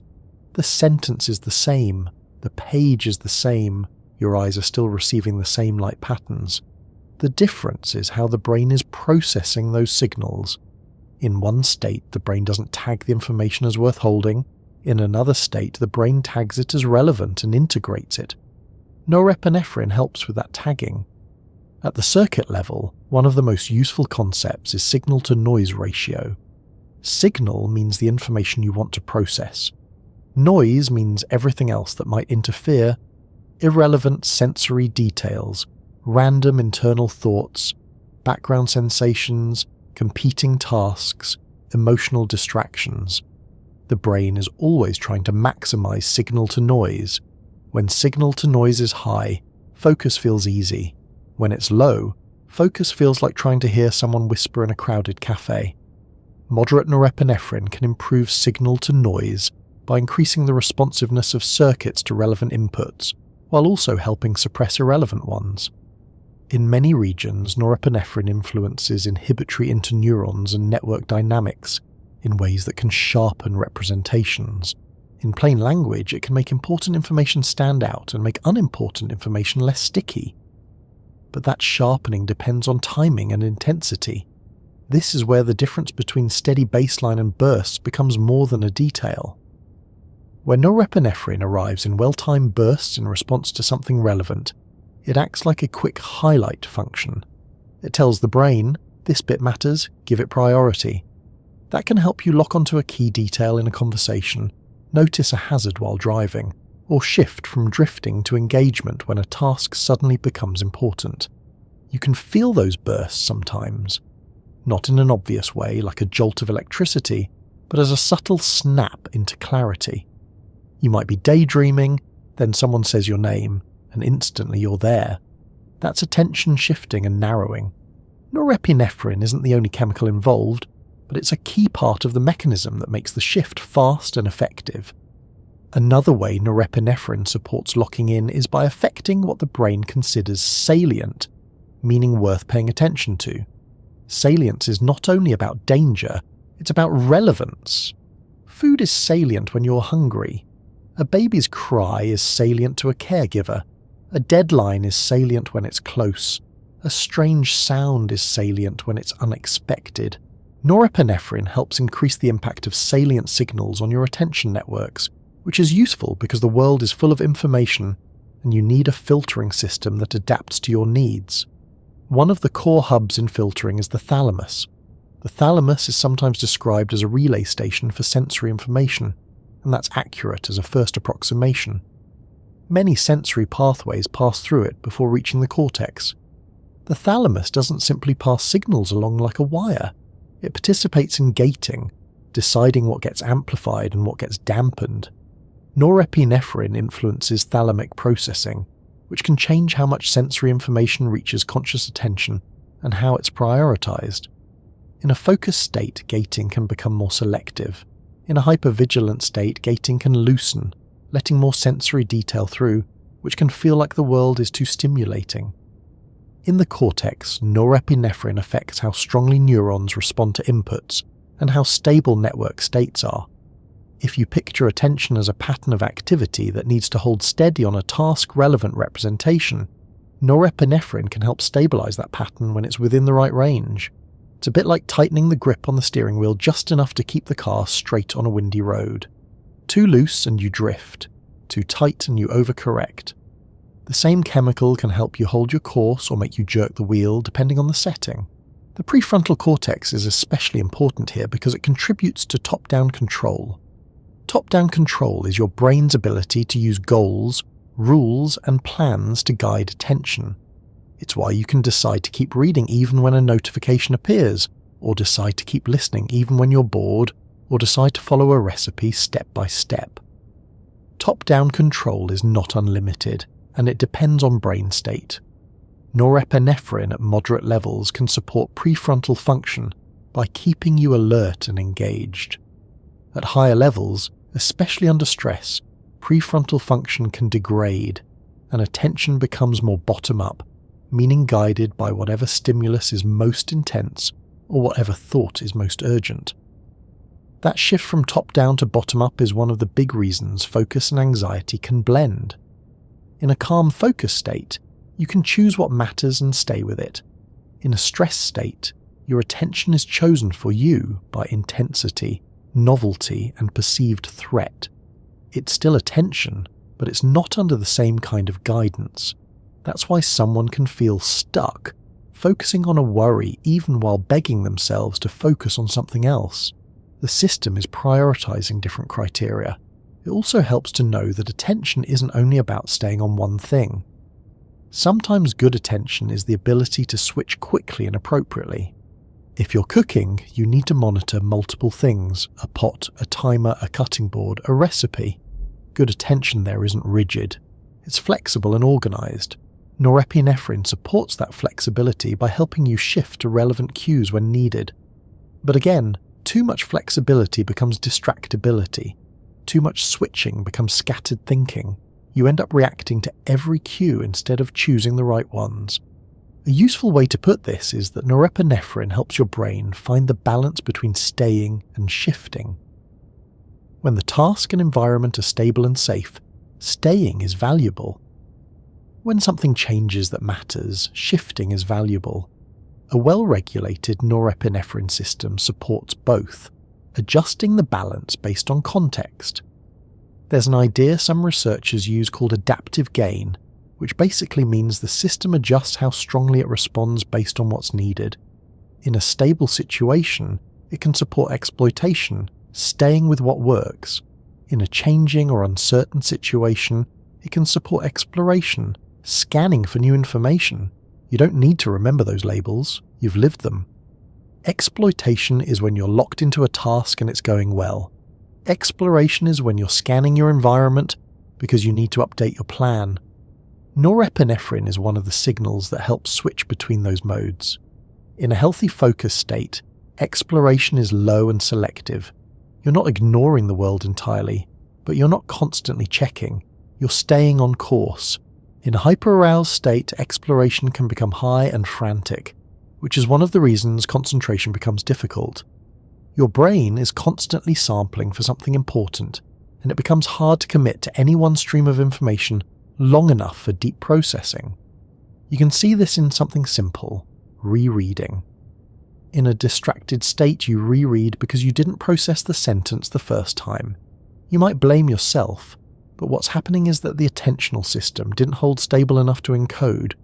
In a focused state, you rarely reread because the system is stable and the content is being integrated. Norepinephrine helps shift the stability conditions, though it's always working with other systems including dopamine, acetylcholine, and the rhythms of the cortex itself. Acetylcholine, for example, is another neuromodulator involved in attention, often linked to sensory processing and learning. Dopamine is involved in motivation and reward prediction. Norepinephrine interacts with both. When the brain is engaged in a task that feels meaningful and doable, these systems can align. Dopamine supports motivation to continue. Norepinephrine supports alert engagement and salience. Acetylcholine supports learning and sensory clarity. When the task feels threatening or uncontrollable, norepinephrine can rise in a way that disrupts prefrontal control, and dopamine can shift towards seeking relief or escape, which can worsen distractibility. These are broad patterns, not strict rules, but they help explain why the same person can have days of effortless focus and days where focus feels impossible. Another concrete sign that norepinephrine systems are involved is pupil dilation. Pupils widen not only in response to darkness, but also in response to cognitive effort and arousal. When you're trying hard to focus, pupils often dilate slightly. When you're startled, they dilate. This isn't a party trick.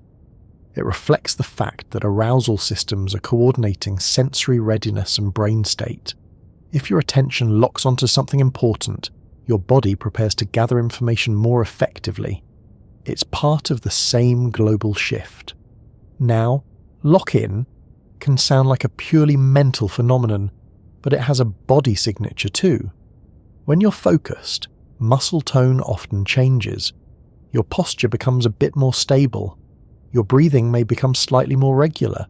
Your movements become less random. Even if you're sitting still, there's a subtle feeling of alignment. That's your nervous system selecting a mode. Engage with a target. Norepinephrine contributes to that alignment because it's tied to the broader sympathetic readiness system. In a moderate range, that readiness can feel like clean energy. Your body is ready to respond, but it isn't panicking. This moderate range is important enough that it's worth describing what it feels like because many people confuse it with anxiety. Moderate norepinephrine-supported focus often feels like mild pressure, but not dread. It feels like alert presence. You might notice your attention is more narrow than usual, but it doesn't feel forced. You might notice time moves a bit differently, often faster, because you're not constantly checking the clock. You might feel less appetite for distraction. You might feel less interested in multitasking. It's not always pleasant, but it's workable, and it can even feel satisfying. Contrast that with high arousal locking, where attention also narrows but the body feels uncomfortable. In that state, the narrowing can feel like tunnel vision. It's hard to step back and think broadly. Your thoughts can become repetitive. You can get stuck on small details or on worst-case scenarios. You might still be locked in, but you're locked onto the wrong thing. Norepinephrine can support that kind of locking too, because the system doesn't know the difference between a real threat and a perceived one. It knows what you're paying attention to and how urgent it seems. This brings up an uncomfortable truth. Attention is not always your friend. It's a tool. When it's aimed well, it helps you live. When it's aimed poorly, it can trap you. Norepinephrine makes the tool sharper, which is good if you're cutting the right material and bad if you're cutting the wrong one. There's another dimension to locking in that matters for learning and memory. When norepinephrine rises during a moment, that moment can be tagged as important, and the brain becomes more likely to store it. This is part of why emotionally significant events are memorable. It's also part of why studying under mild stress can sometimes improve memory, up to a point. Your brain treats the information as relevant because your state says this matters. That doesn't mean you should try to stress yourself out to learn. Too much stress degrades learning and recall. But a moderate level of arousal can make memory formation more robust, partly through norepinephrine's effects on the hippocampus and cortical plasticity. In daily life, this tagging system can create habits of attention. If you repeatedly experience that certain cues are followed by something important, your brain starts to lock onto those cues faster. If you work in a job where a notification often means a problem, your attention will jump to notifications. If you grew up in an environment where raised voices often preceded conflict, your attention will jump to changes in tone. If you've had panic attacks and you learned that certain body sensations can precede one, your attention may jump to those sensations. Norepinephrine helps create and reinforce these links because it signals importance. It's part of the learning machinery that trains your spotlight where to aim. This is one reason anxious attention can become so self-focused. If you've had a few episodes where your heart raced and you panicked, your brain learns that heart sensations are salient. The next time your heart rate changes for a normal reason, your attention locks onto it. That attention increases arousal. Arousal increases heart rate. The link strengthens. The spotlight keeps returning to the same target. The system thinks it's being helpful by monitoring what it considers important. On the flip side, you can train attention toward tasks and away from noise. This is not about forcing yourself to be disciplined every second. It's about shaping the environment and the meaning of cues so that your brain learns what is safe to ignore. When your workspace is predictable and your interruptions are controlled, your system learns that you can stay with one thing without missing danger. When your tasks are broken into manageable pieces, your brain learns that engagement leads to progress, not to overwhelm. When you practice bringing attention back gently, without punishing yourself, you teach the system that switching away from distractions is not a crisis. This kind of training is slow, but it works because attention systems are plastic. Norepinephrine is part of that plasticity. One thing that often surprises people is how much focus depends on confidence, not in a motivational poster sense, but in a nervous system sense. If you approach a task believing it's manageable, your arousal is more likely to settle into the productive range. If you approach the same task believing it's threatening, your arousal is more likely to climb into the range where prefrontal control weakens and scanning increases. That belief can be conscious or unconscious. It can be shaped by prior experiences, perfectionism, deadlines, social evaluation, or fatigue. The task hasn't changed. The predicted outcome has, and prediction shapes brain state. This is also why focus can feel easier when you're alone and harder when you're watched. Being watched increases social salience. Your brain treats evaluation as important because social standing has real consequences in human groups. That can raise norepinephrine and arousal. For some people, that increase is helpful. It sharpens performance. For others, it pushes them into the too high range, making them stumble. Same mechanism, different baseline and different interpretation. If you're listening to all of this and thinking, so is norepinephrine basically the focus chemical? It's more accurate to say it's a focus amplifier. It increases the brain's readiness to respond and can sharpen salience. It helps the brain commit attention, but it doesn't decide what attention commits to. It doesn't create interest. It doesn't create meaning out of nothing. It works with the rest of your brain, and it can support focus when the task is structured, when the environment feels safe enough, and when your baseline arousal is not already too high. When people try to increase focus by cranking up stimulation, they often run into this problem. They add more caffeine, more pressure, more urgency, more multitasking, thinking that more arousal will equal more productivity. Sometimes it does in the short term, but if you push too far, you end up with attention that is narrow but unstable, energy that is high but not usable, and a body that is tense. You can lock in to the wrong thing, like compulsively checking messages or obsessing over a minor detail, and then you wonder why you feel exhausted without feeling accomplished. The sweet spot is narrower than people expect, and it's different for each person. A helpful question is not, How do I get more arousal? But how do I get the right arousal for this task? A complex task needs calm engagement. A physical task might tolerate higher arousal. A social performance might need enough arousal to be present, but not so much that self-monitoring takes over. That approach respects the biology instead of fighting it. Now, there's one more important twist to the spotlight idea. The spotlight doesn't only lock onto external things, it can lock onto internal signals, and when it does, the experience can become intense very quickly. Norepinephrine makes internal signals louder too. It makes your heartbeat feel more noticeable. It makes breathing sensations more noticeable. It can make your stomach sensations feel more noticeable. That can be useful in certain contexts, like noticing you're dehydrated or noticing pain that needs attention. But it can also become the seed of false alarms, where ordinary sensations are treated as threats. You might already see where this is going. The same chemistry that helps you lock onto a paragraph, a conversation, or a road sign can also lock onto a sensation in your chest or a thought that something is wrong. And once the spotlight locks there, the amplification can make it feel even more real, even more urgent. That's not because you're imagining it. It's because the gain is high, and the attention system is doing exactly what it's designed to do: prioritize what seems important. So as we move forward, we're going to take the spotlight and place it on the uncomfortable side of the story. We'll look at how the brain's alarm system can grab norepinephrine-supported attention and aim it at the wrong target, creating the feeling that danger is everywhere even when nothing obvious is happening, and how that process can begin with something as small as a normal body sensation that gets interpreted as a warning sign. There's a particular kind of fear that feels different from ordinary fear, and if you've ever experienced it, you'll know exactly what I mean. Ordinary fear usually comes with a story attached. You see something, you hear something, you receive some clear piece of information, and your body reacts. It makes sense, even if it's unpleasant.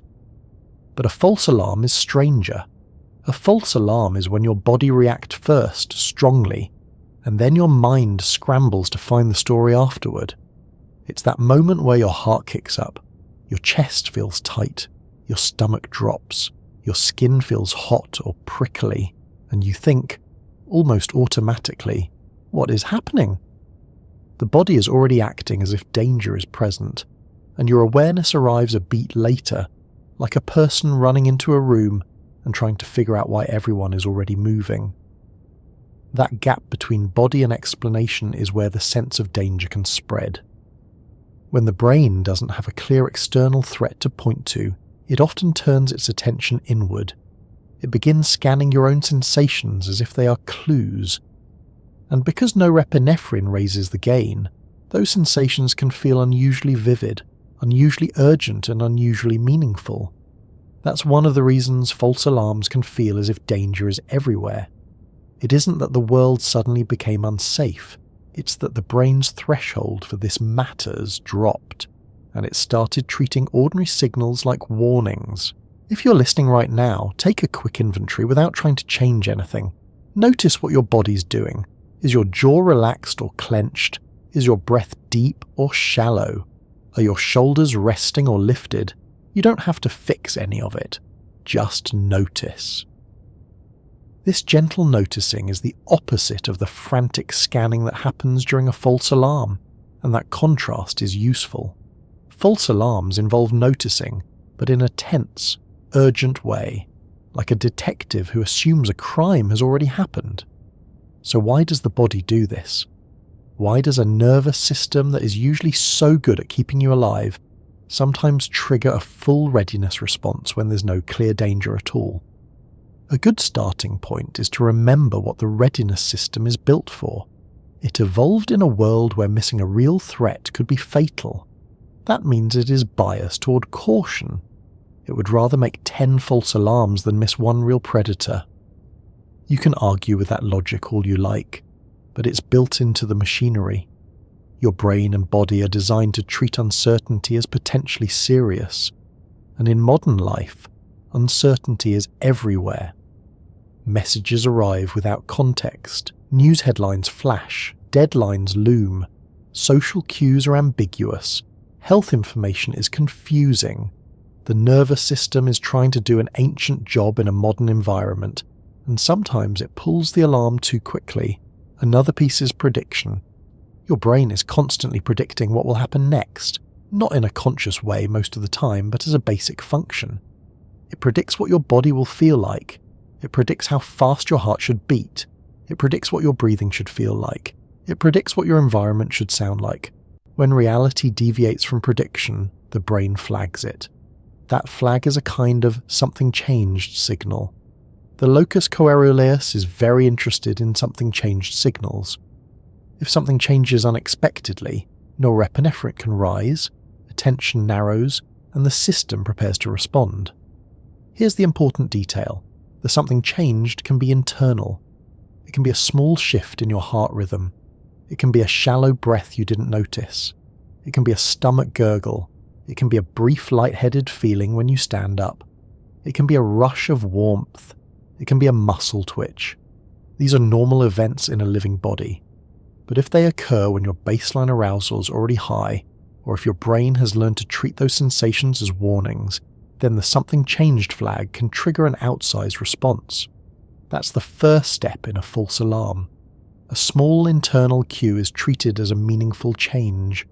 Norepinephrine rises, the gain goes up, attention narrows, the mind becomes more alert, and then, because the mind is more alert, it notices more sensations.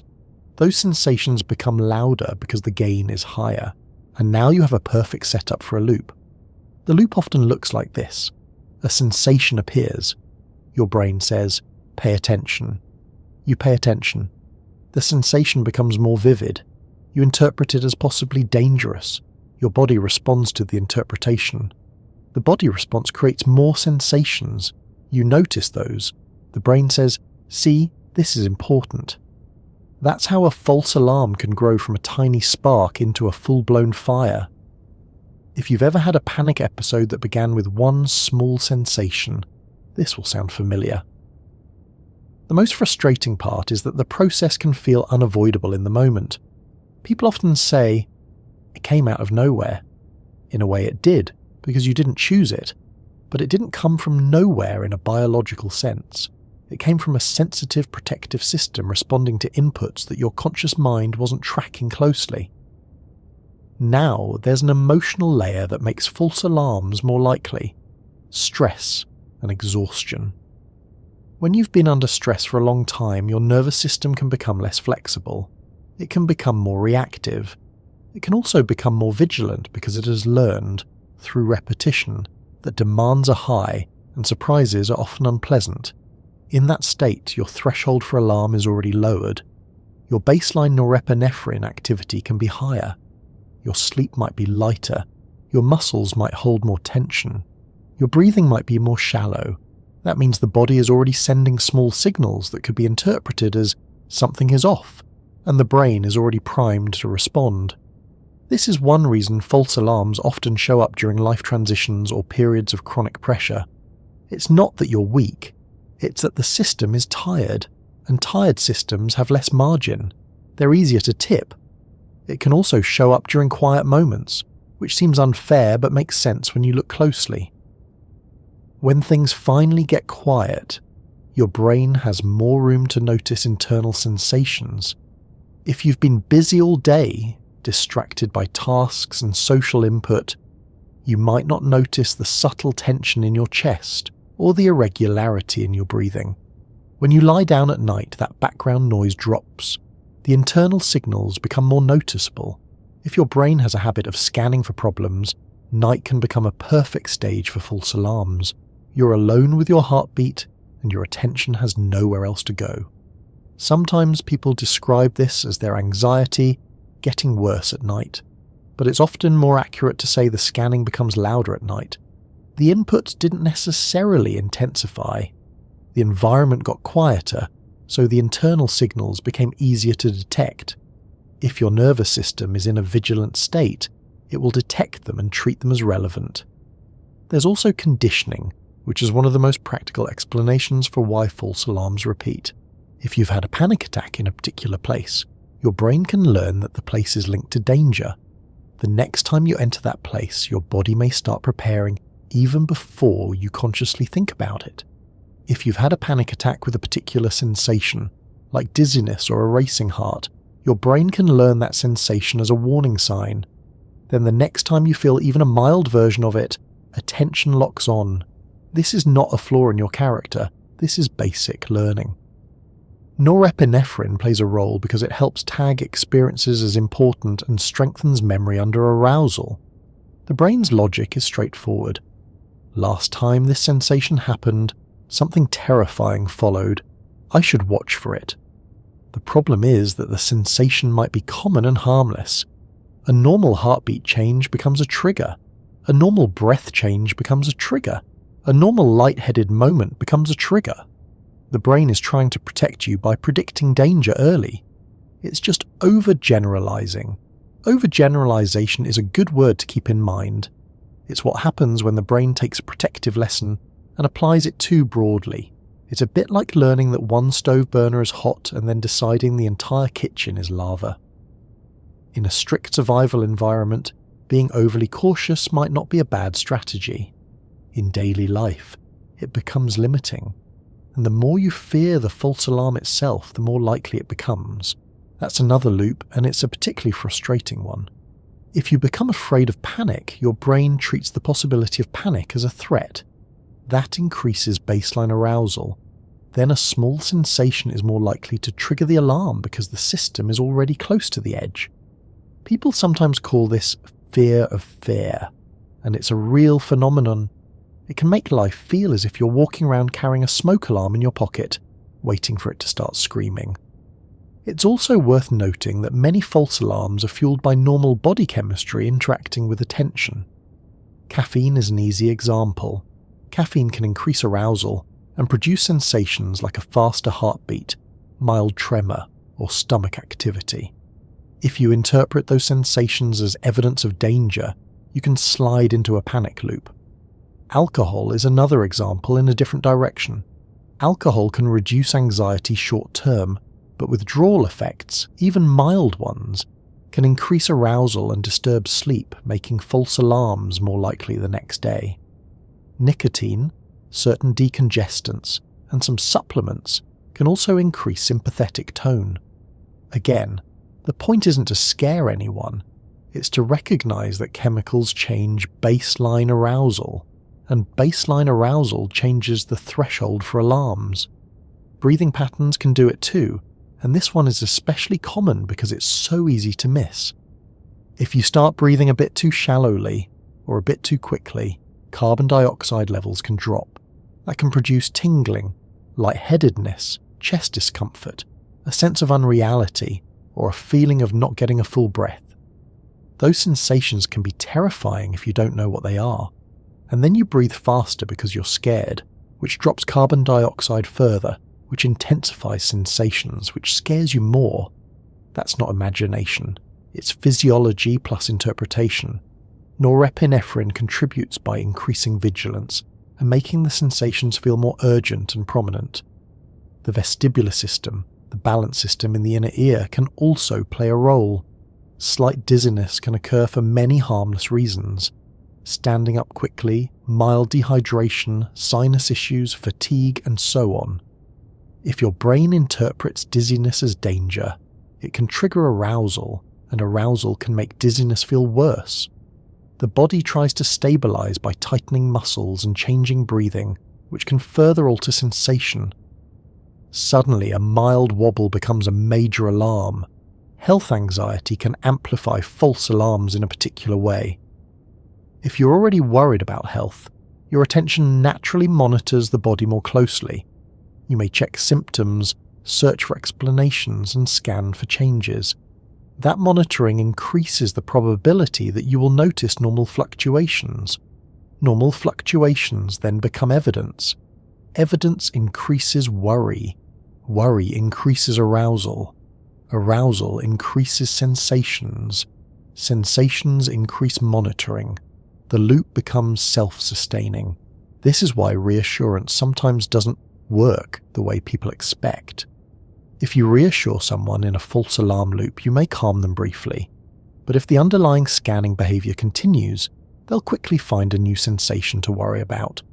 It's not because they don't want to feel better, it's because the brain has learned that scanning is necessary. The system believes vigilance equals safety.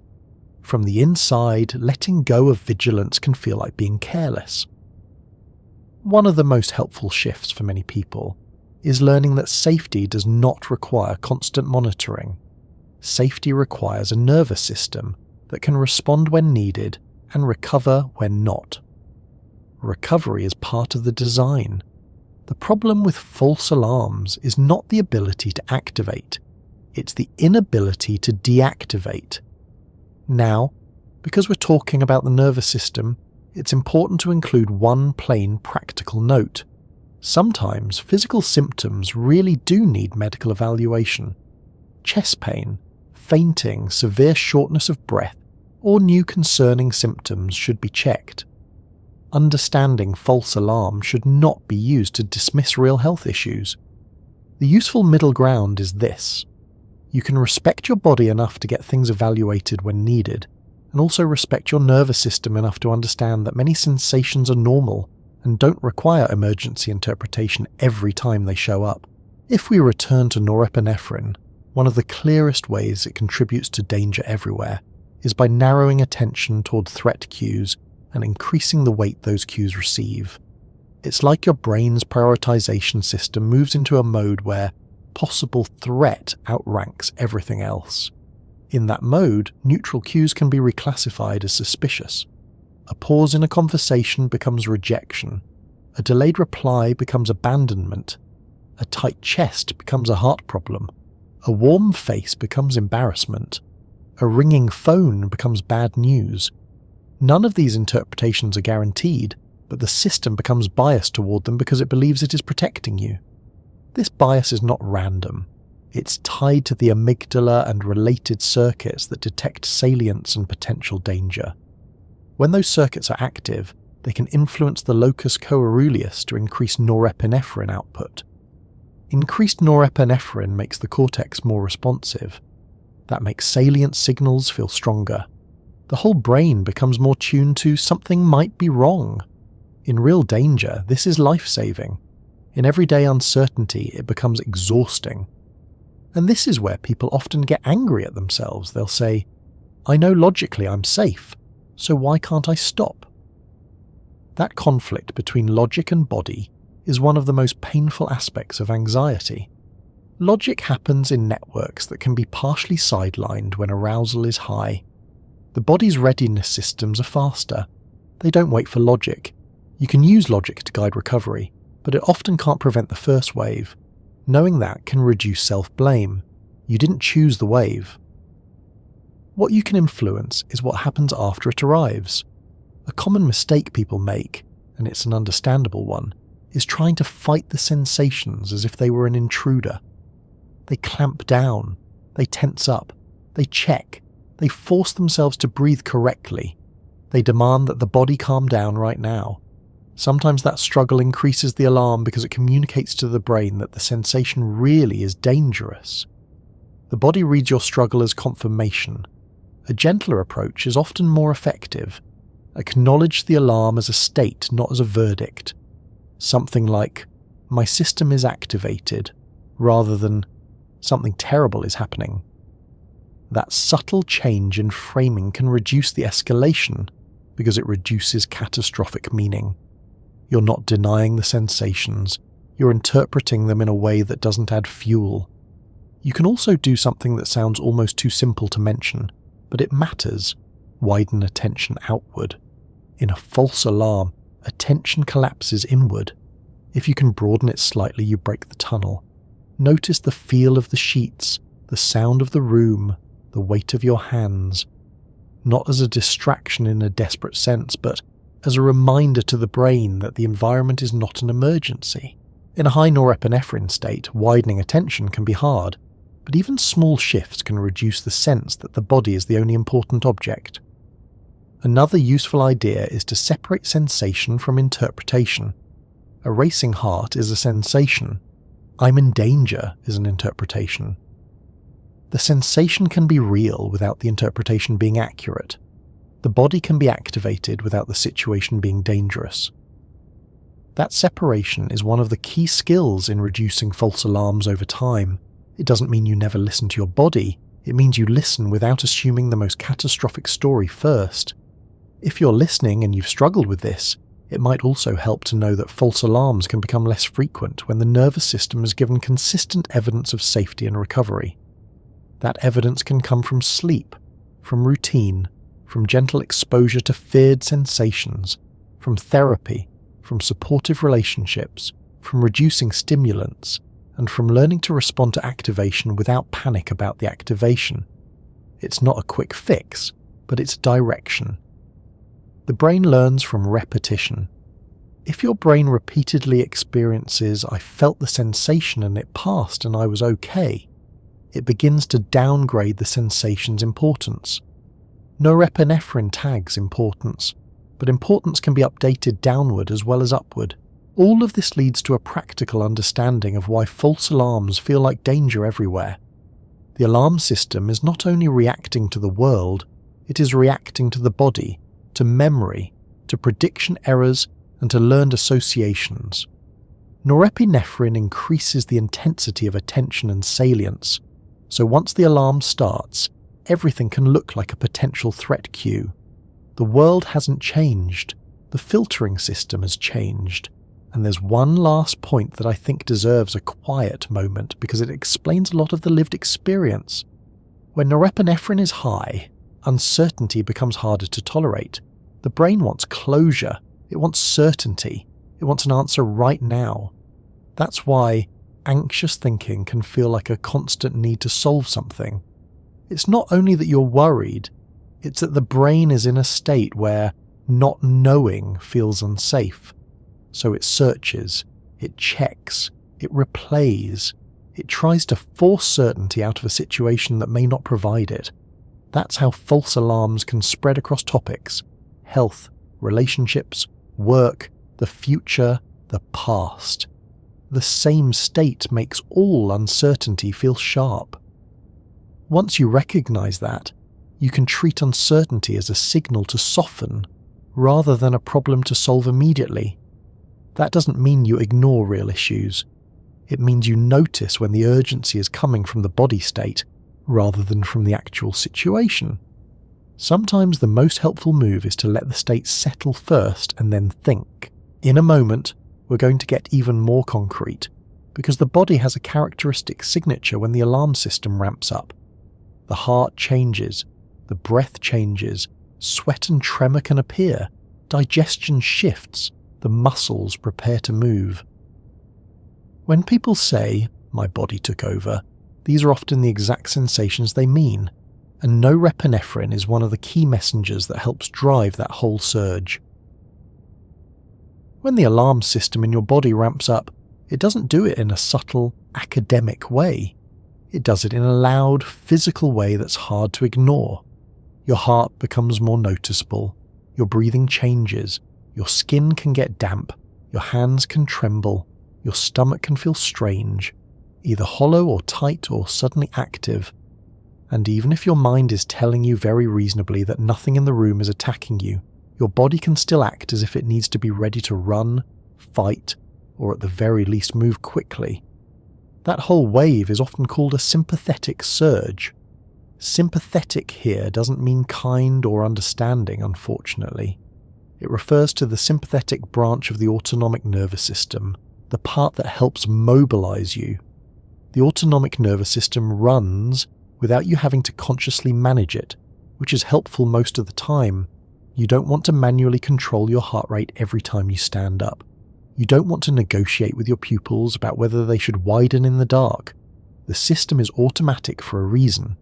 The downside is that when it activates strongly, it can feel like something is happening to you rather than something you chose. Norepinephrine shows up in this story in two closely related places. One is inside the brain, where it shapes attention and salience, the sense that something is important and needs focus. The other is in the body, where norepinephrine is one of the main chemical messengers used by sympathetic nerves to communicate with organs. If you want a simple picture, you can think of norepinephrine as a mobilize message that can be broadcast both within the brain and out to the body. It's not the only mobilize message, but it's a major one. There's a second chemical that gets mentioned a lot here too, epinephrine, also known as adrenaline. People often lump norepinephrine and adrenaline together because they're chemically related and because they often rise together during stress. But it can help to keep a basic distinction in mind. Norepinephrine is strongly involved as a neurotransmitter released from sympathetic nerve endings onto organs. Epinephrine is strongly involved as a hormone released from the adrenal glands into the bloodstream, reaching many tissues at once. In real life, your body can use both. The point is not to memorize labels. The point is to understand why the sensations can feel so global. You're not dealing with a single muscle twitch. You're dealing with a coordinated body mode. Let's start with the sensation that tends to grab people first, the heart. In a sympathetic surge, your heart is being encouraged to beat faster and more forcefully. There are receptors in the heart that respond to catecholamines like norepinephrine and epinephrine, and when those receptors are activated, the pacemaker cells increase their rate and the heart's pumping strength can rise. This is useful if you actually need to move. More blood flow means more oxygen and fuel delivered to muscles and brain. In a real emergency, it's exactly what you want. In a false alarm, the same change can feel like trouble, because the heart is one of the easiest organs to notice. You can feel it pounding in your chest, in your throat, in your ears, sometimes even in your fingertips. If the rhythm changes slightly, you might interpret it as a skipped beat.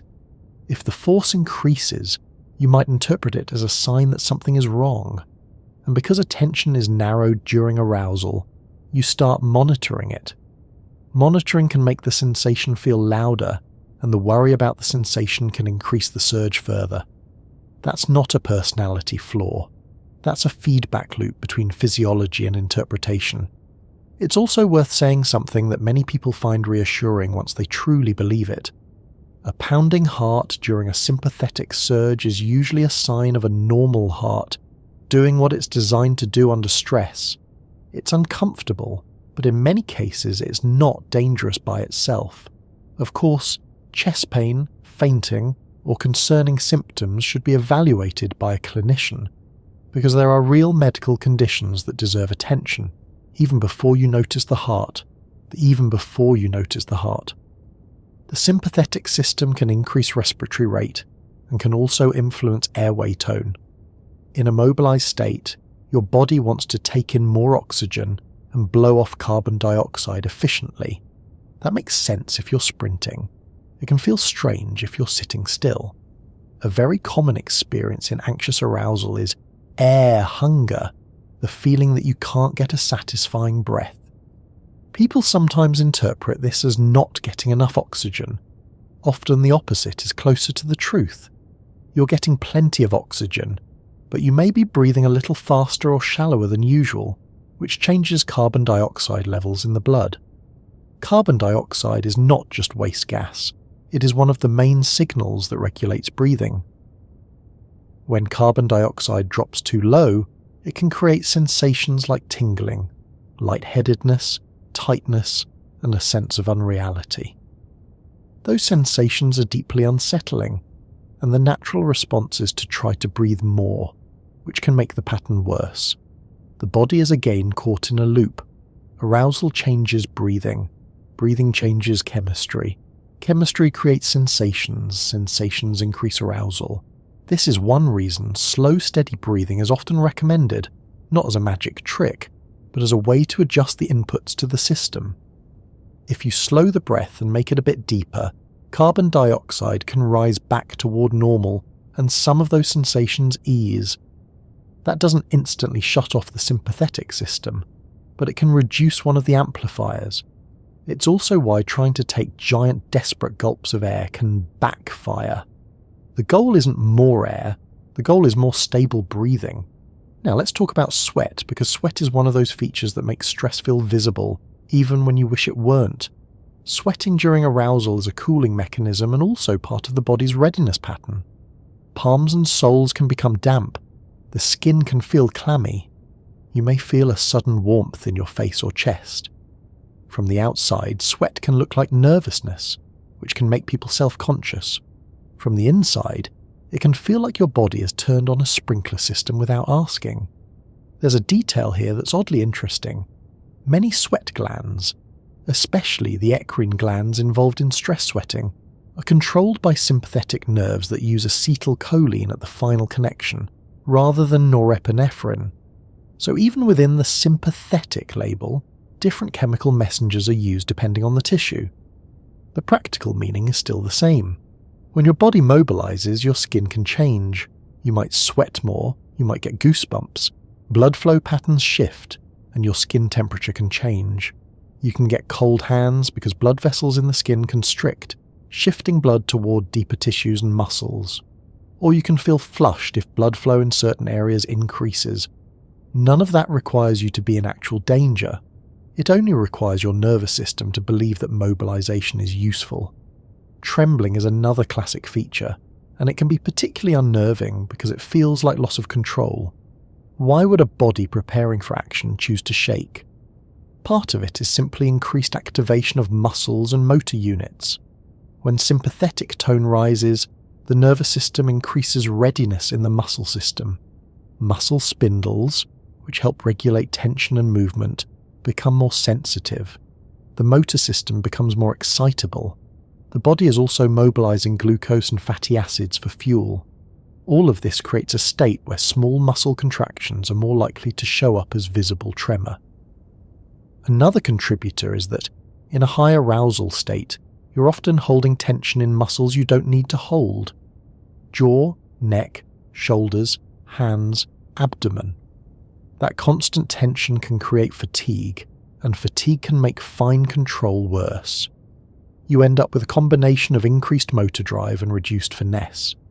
The result can be shaking hands, a quiver in the voice, a sense that your legs are weak even though they're actually full of fuel. A strange but common experience during a surge is the feeling that your legs might give out. People sometimes interpret that as collapse. More often it's the nervous system sending so much readiness signal that your muscles feel overloaded and unfamiliar. It's like revving an engine and feeling the vibration. The vibration doesn't mean the engine is about to stop. It means it's running with more force than you're used to noticing. Your mouth can change too.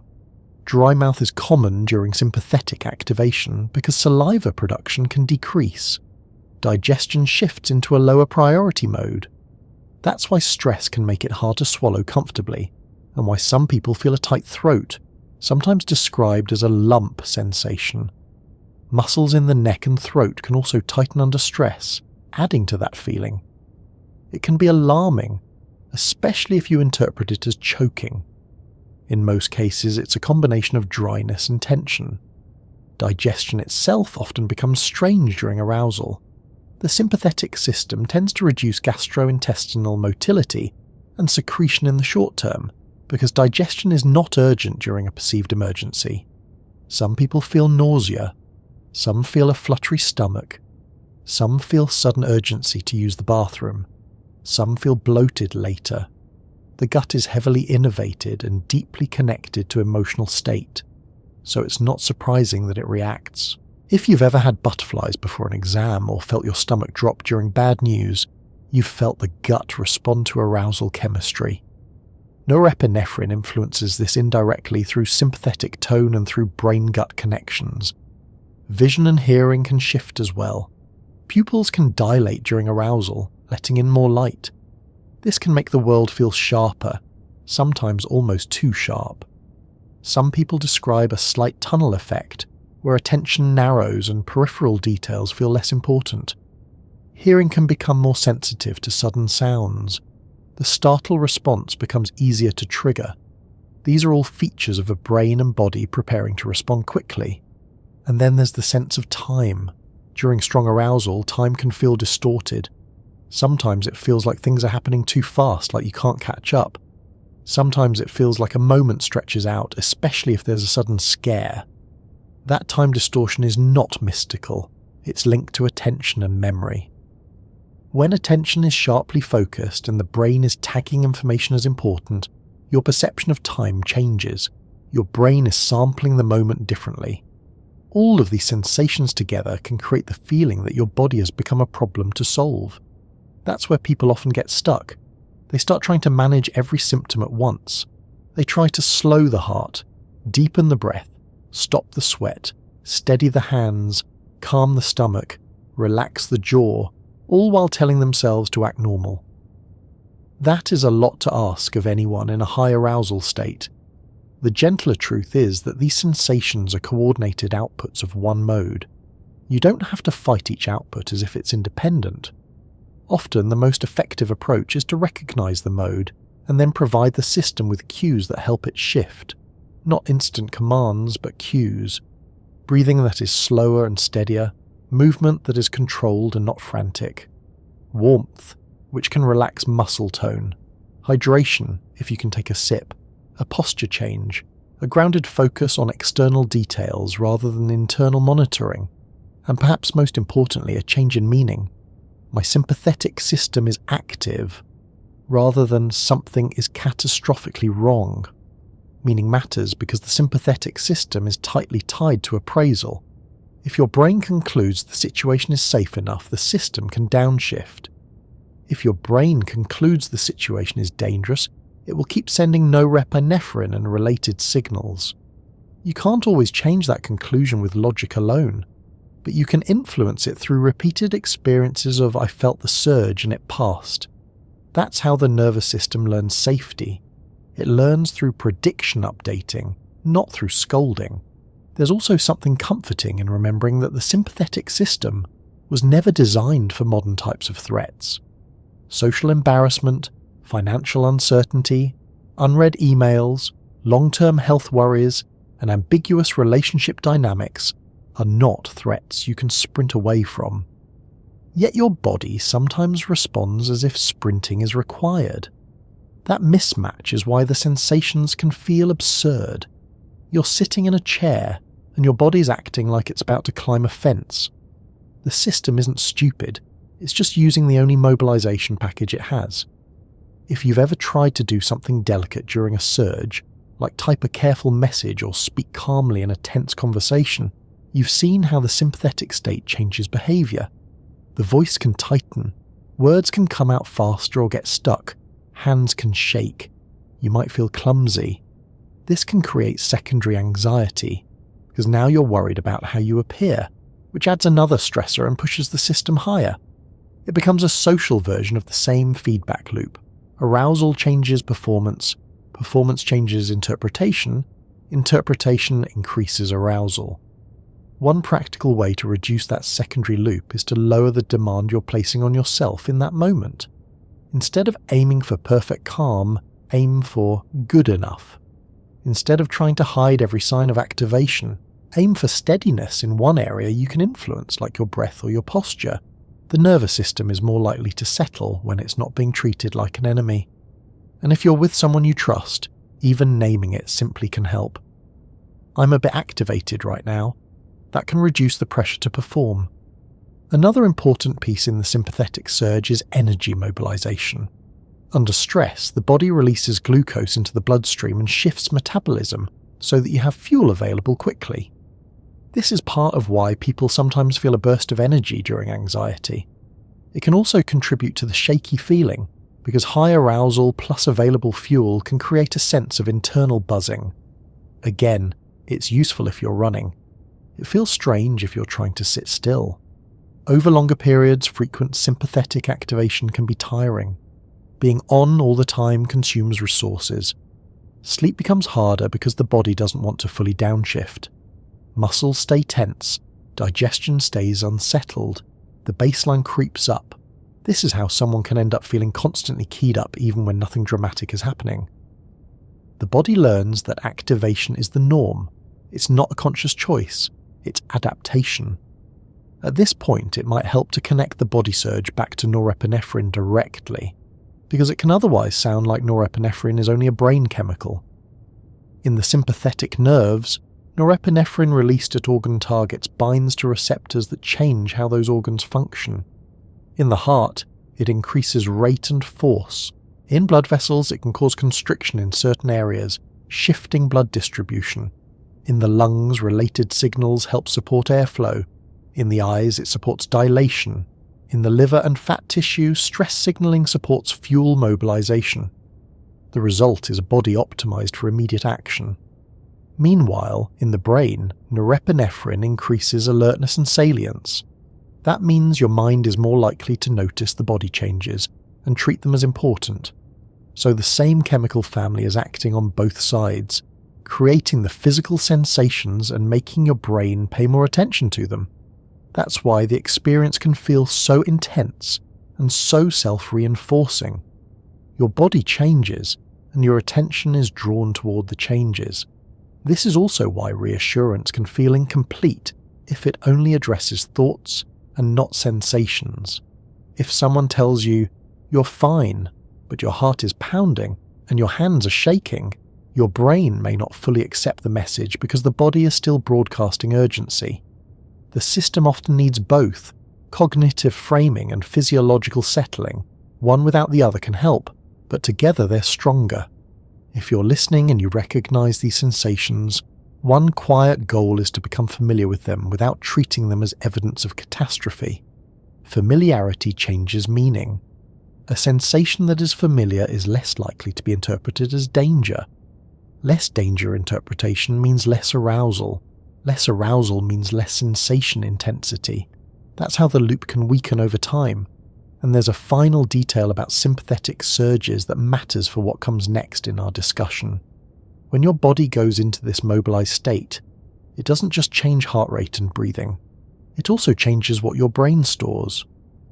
Moments that occur during high arousal are often tagged as important. They can become unusually vivid in memory. They can replay later with sharp detail. That is not your brain being cruel. It's your brain doing what it thinks is useful, recording the conditions around a perceived threat so you can avoid it in the future.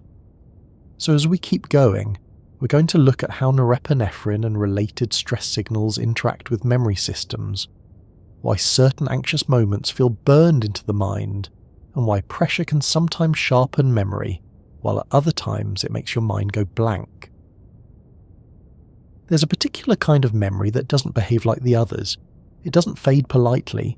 It doesn't shrink into a vague outline the way most days do. Instead, it stays bright, almost sharp, as if it happened much more recently than it did.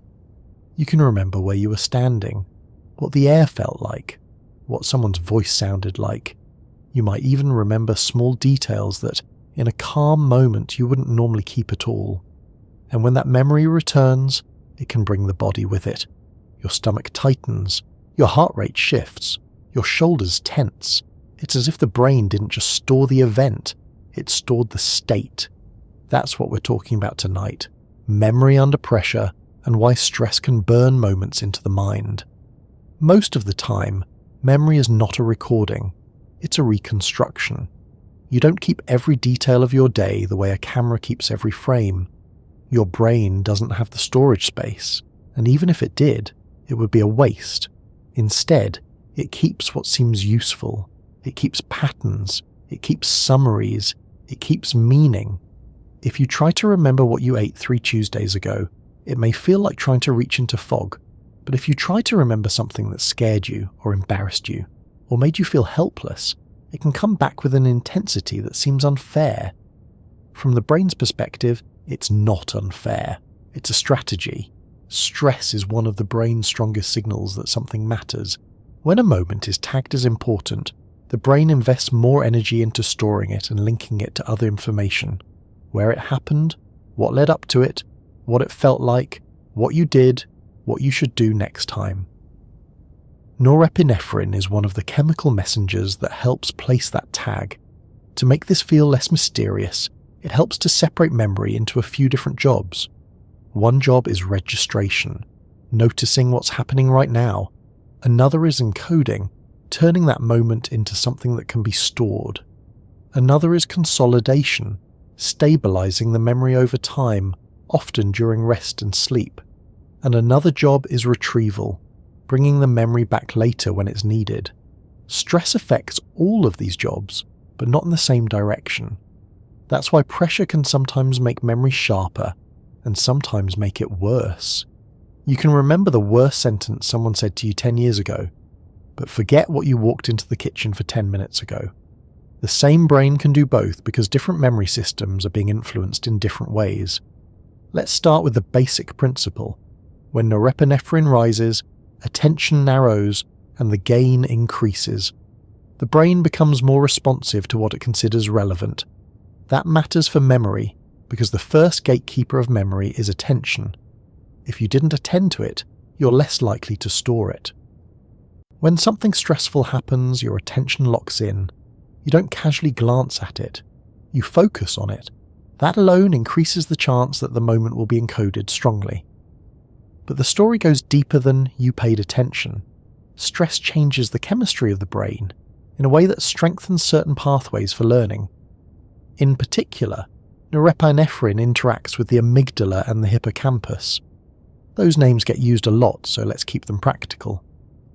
The amygdala is deeply involved in evaluating salience, especially potential threat.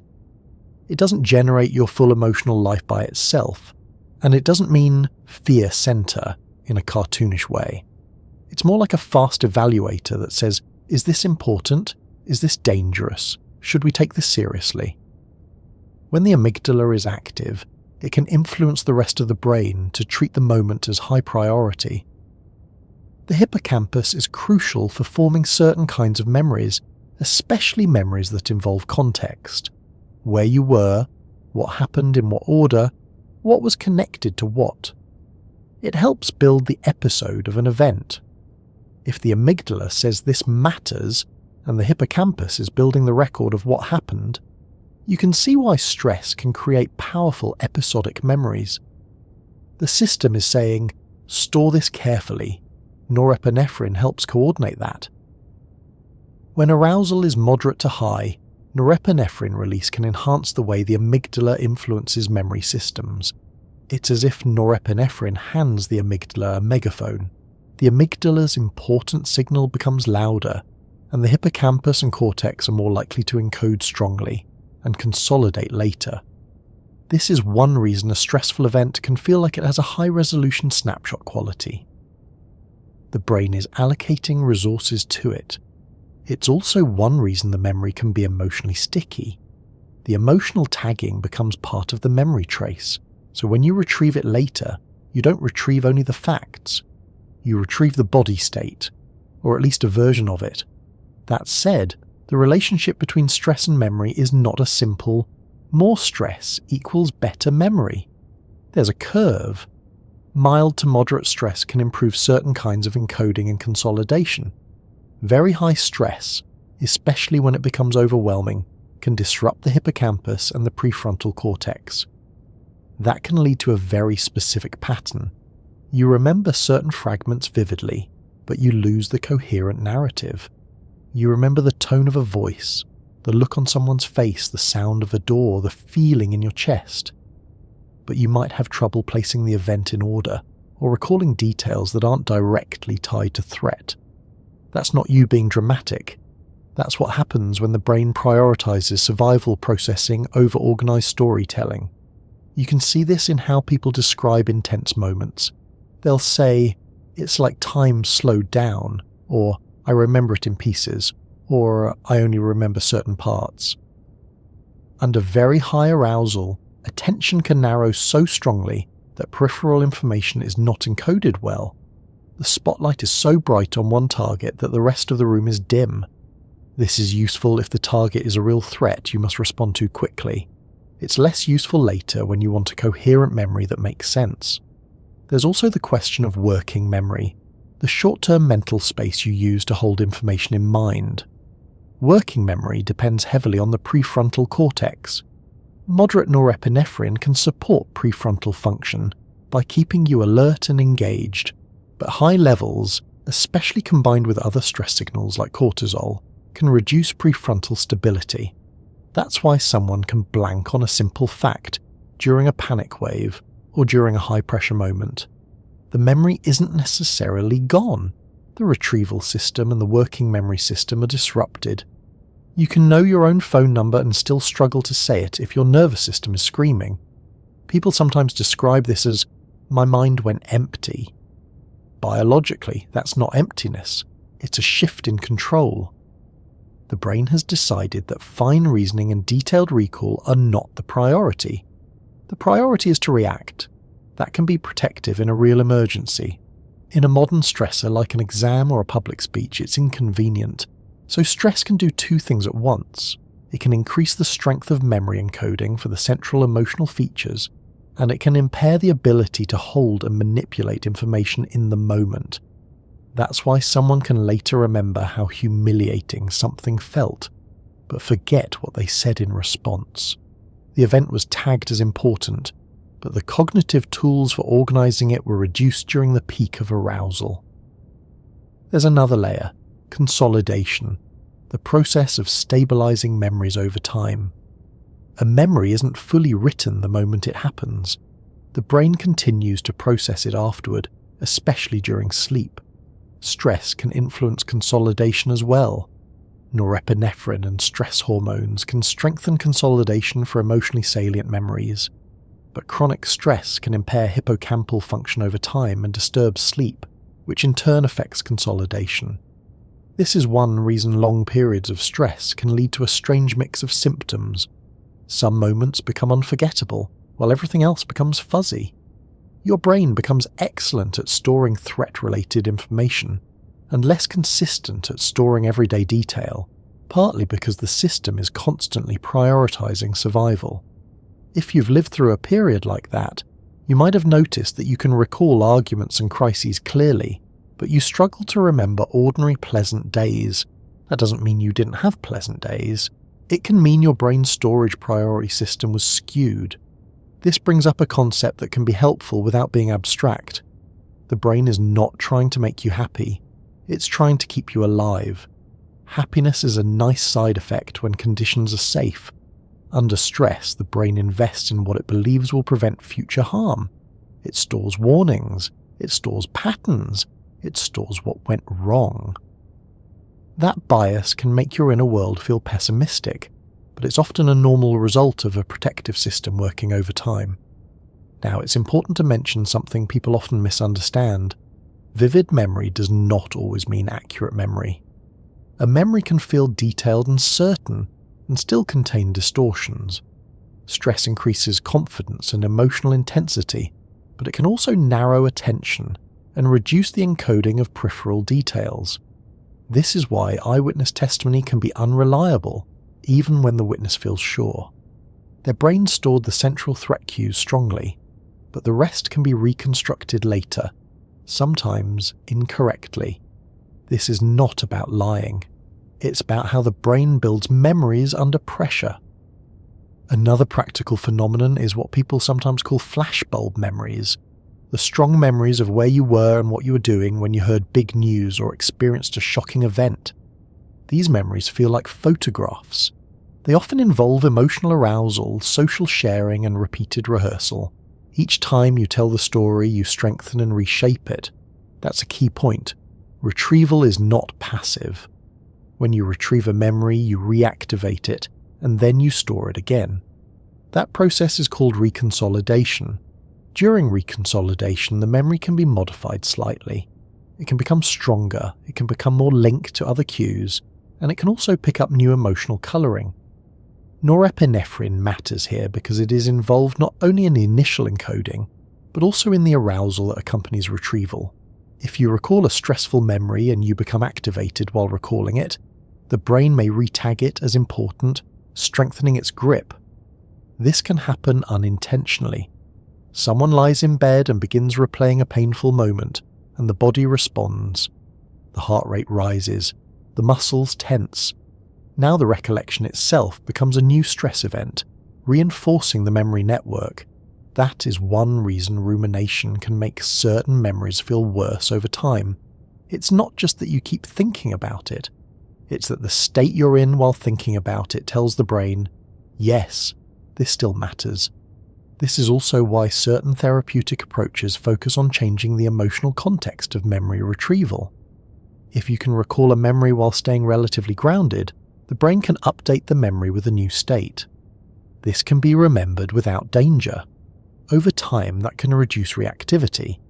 This isn't about erasing memory. It's about changing the body's response to it.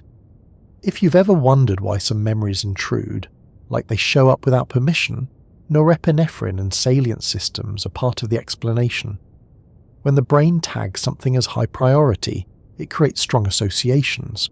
Those associations can be triggered by cues that resemble the original context: a smell, a tone of voice, a time of day, a particular location, a body sensation. The cue doesn't have to be dramatic, it just has to match something the brain linked to the event. Then the memory pops up as if the brain is saying, "Reminder, last time this cue was present, something important happened." Again, this is protective logic.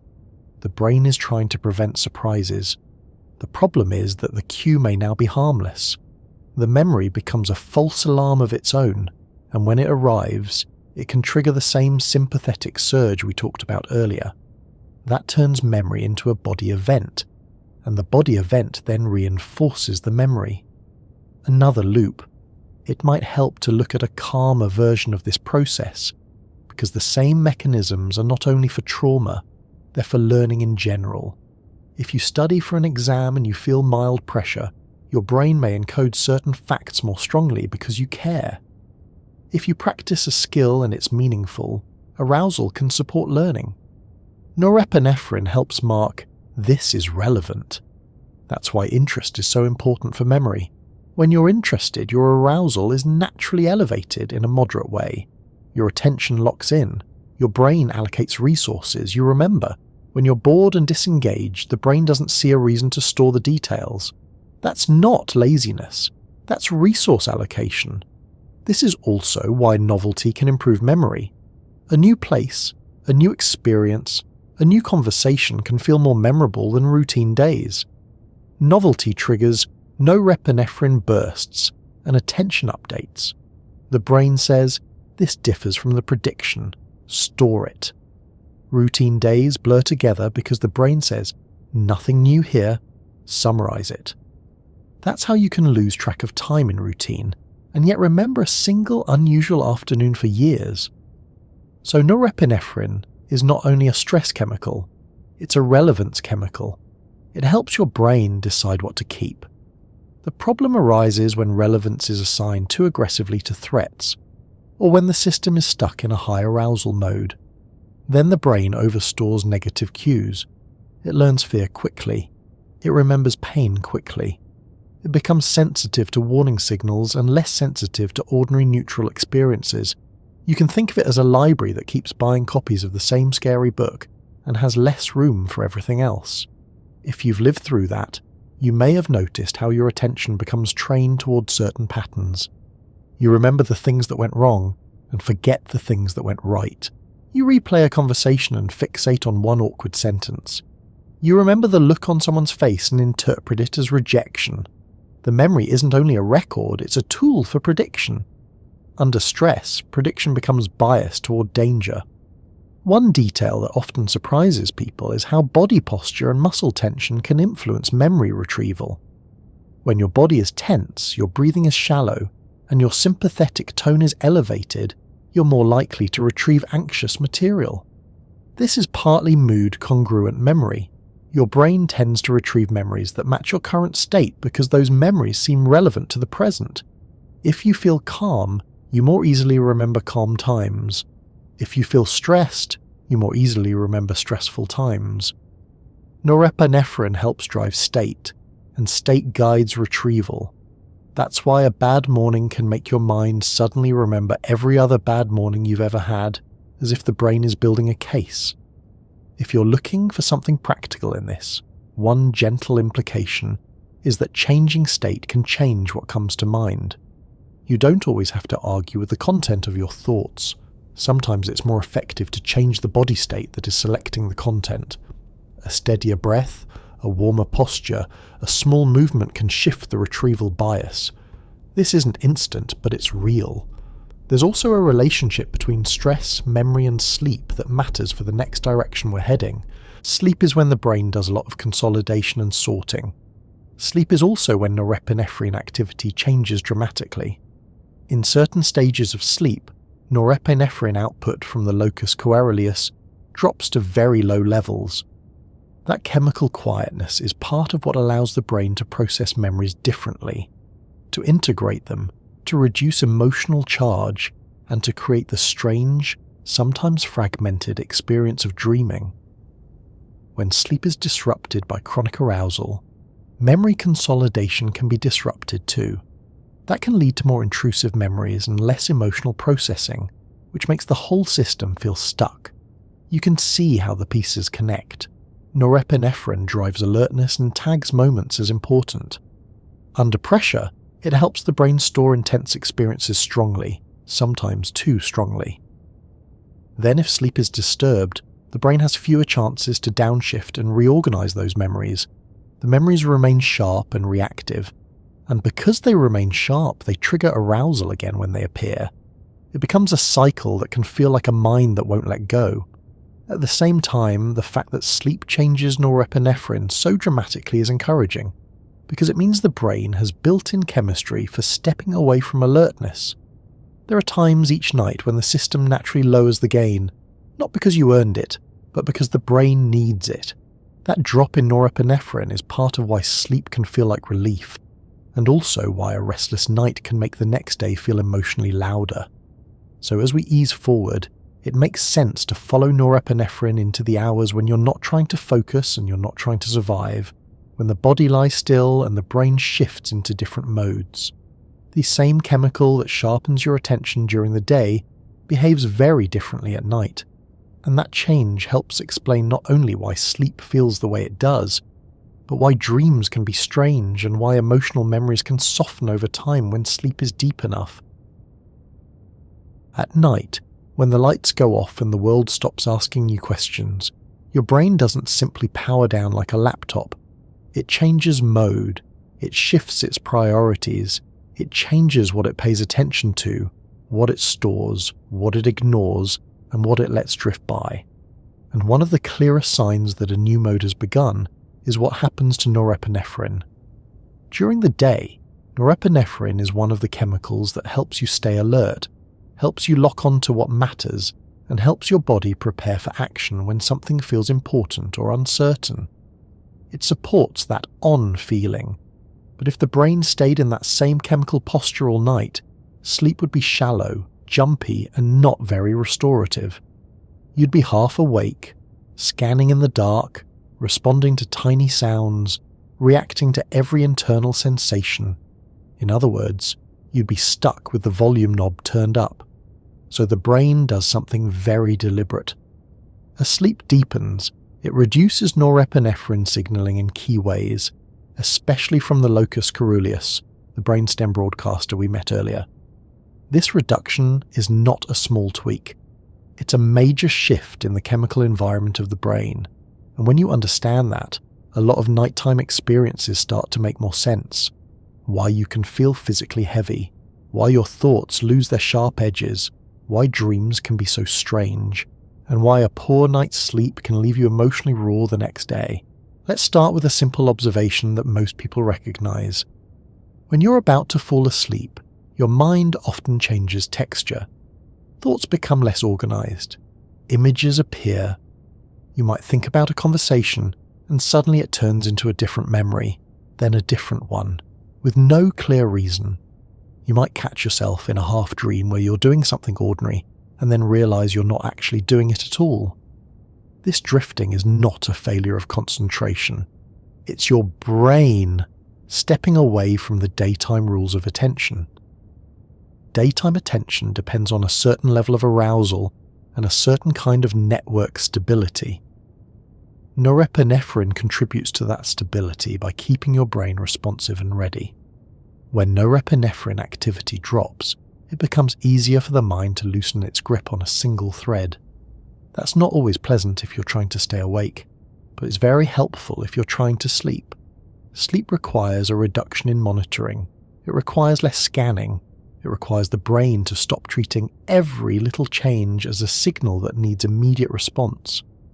If you've ever tried to fall asleep while your body is still in a high alert state, you've felt the problem directly. You lie down, but you don't feel like you're lying down. You feel like you're waiting. Your heartbeat feels too clear. Your breathing feels too noticeable. Every small sound feels like it might matter. Your mind keeps checking. That state is closely tied to higher arousal and often higher norepinephrine tone. You're not doing something wrong by noticing.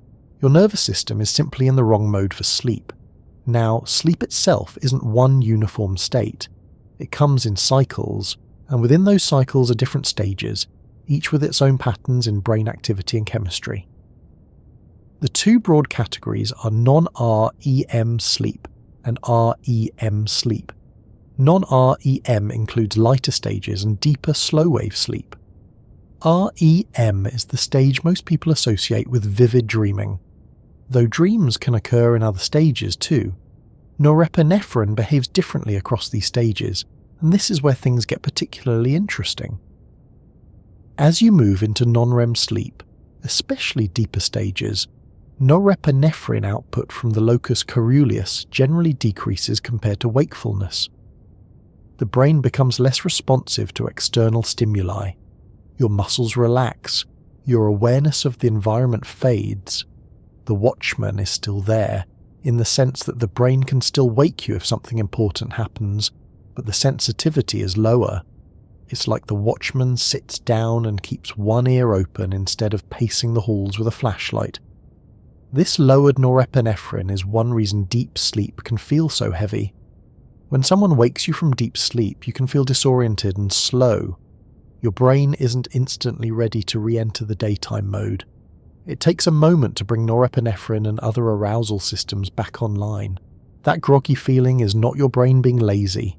It's your brain being in a chemical state optimized for restoration, not for fast reaction. During non-REM sleep, the brain is doing a lot of work that looks quiet from the outside. It's regulating hormones, it's supporting immune function, it's adjusting synaptic connections, it's consolidating certain kinds of memories, and it's doing it with a reduced level of the alertness chemicals that dominate daytime. That reduced norepinephrine is part of the calm environment that allows other processes to run without interference. Then comes REM sleep, and here norepinephrine drops even further. In many descriptions of REM, the locus coeruleus is nearly silent. That doesn't mean the whole brain is quiet.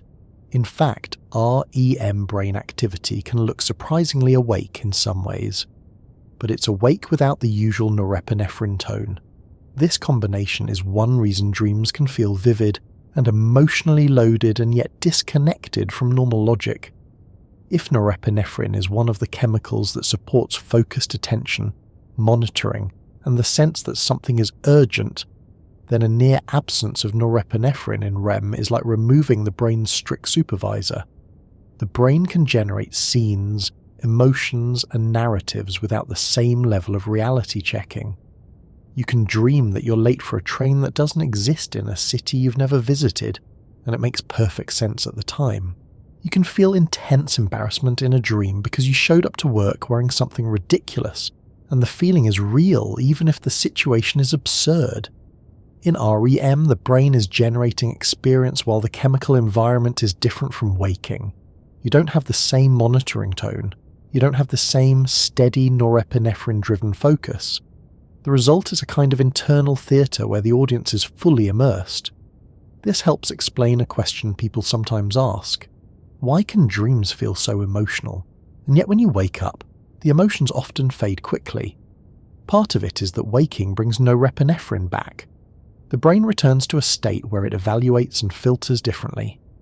The dream that felt urgent a moment ago is now weighed by waking systems that say, that was not real.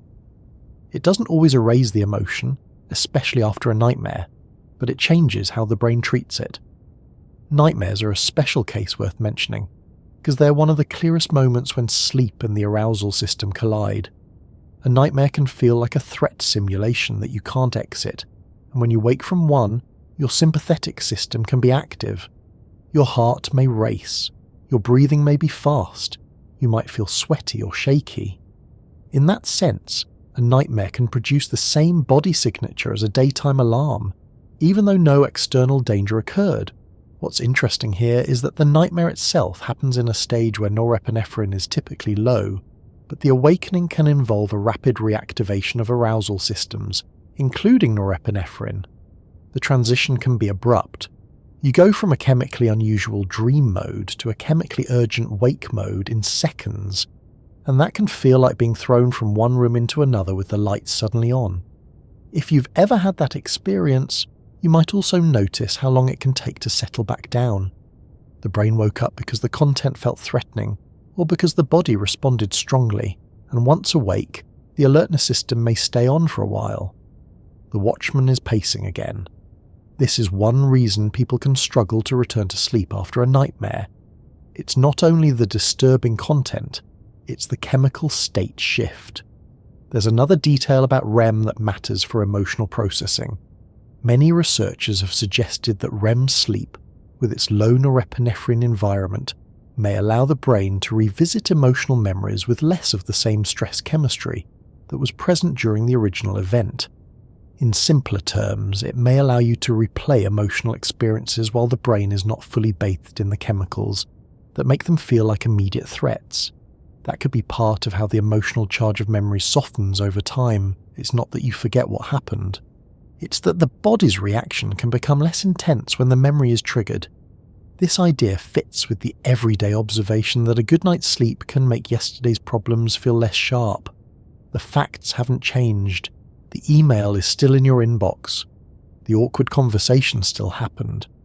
But the emotional intensity can be lower. You're more able to think. You're more able to tolerate uncertainty. Part of that improvement may come from changes in brain chemistry overnight, including the cycling of norepinephrine. Of course, sleep doesn't always do this perfectly. When sleep is disrupted, the processing can be disrupted too. If you wake frequently, if you have long stretches of light sleep, if REM is shortened or fragmented, the brain may have fewer opportunities to do that low norepinephrine emotional integration. Then you can wake up feeling as if your mind never fully stepped away from alertness.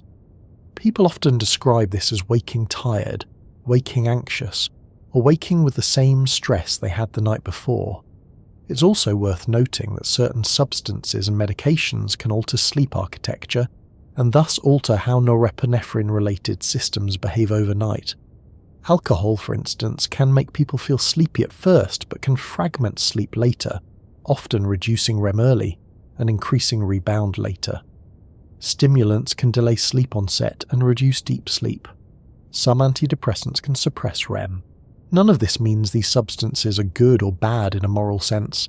It just means the brain's night chemistry is sensitive, and when you change the inputs, the cycles can shift.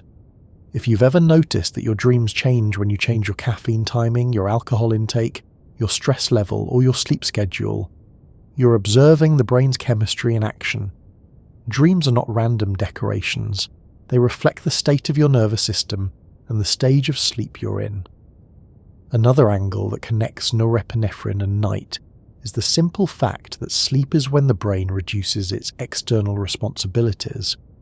During the day, you have to respond to the world, you have to monitor. Even when you're relaxed, your brain is still keeping a background model of what's happening around you. At night, especially in deeper sleep, that external model becomes less detailed. That's what allows stillness. That's what allows the body to rest without constant readiness. A reduced norepinephrine tone is part of how the brain permits that reduction in external monitoring. For many people, the problem isn't that sleep is impossible. The problem is that the brain doesn't feel allowed to stop monitoring. This can happen for many reasons: a noisy environment, a history of stress, anxiety, hypervigilance learned from past experiences, irregular schedules, physical discomfort. In those cases, you can think of the nervous system as trying to sleep while keeping one eye open. The locus coeruleus and related arousal systems may not fully downshift. Even if you technically fall asleep, the sleep can be light and easily interrupted. This is why certain nighttime practices can help, not because they're magical rituals, but because they send consistent safety cues. Dim lighting in the evening, reducing stimulation, predictable routines, a comfortable temperature, and calming sensory input can all help reduce baseline arousal. When baseline arousal is lower, norepinephrine tone can fall more naturally as sleep begins. The system doesn't have to be forced, it can slide. There's also a helpful paradox here. People who struggle with sleep often try to make sleep happen with effort. They monitor the clock, they judge themselves, they worry about tomorrow. That effort is understandable, but it increases arousal. It keeps norepinephrine systems engaged. It tells the brain, this is important and urgent, which is the exact opposite message you want if the goal is sleep. Sleep arrives more easily when urgency is lower. This can be frustrating because it makes sleep feel like a skill you can't practice directly. You can't force yourself to sleep the way you can force yourself to lift a weight. You can only create conditions that make sleep likely. Those conditions involve lowering arousal, lowering monitoring, and allowing norepinephrine-driven alertness to step back for the night. If we step back for a moment, it's striking how much the daily cycle is built around changing neuromodulators. In the morning, norepinephrine systems rise with wakefulness.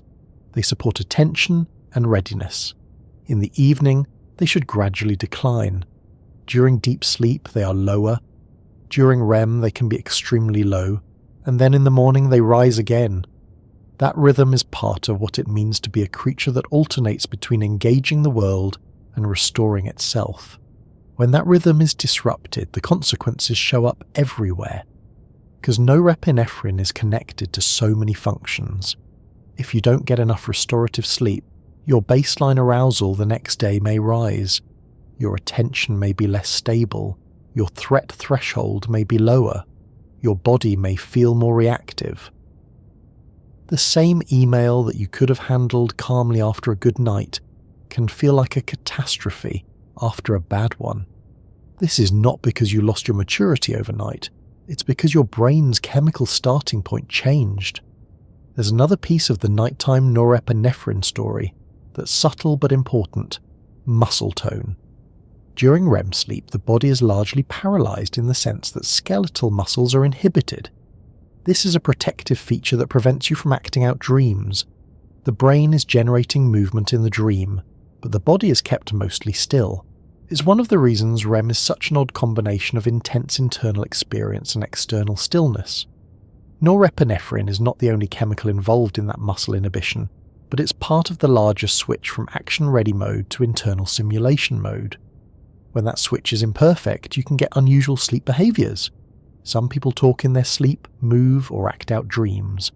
Others experience sleep paralysis, where they wake up mentally but the body's REM muscle inhibition lingers briefly.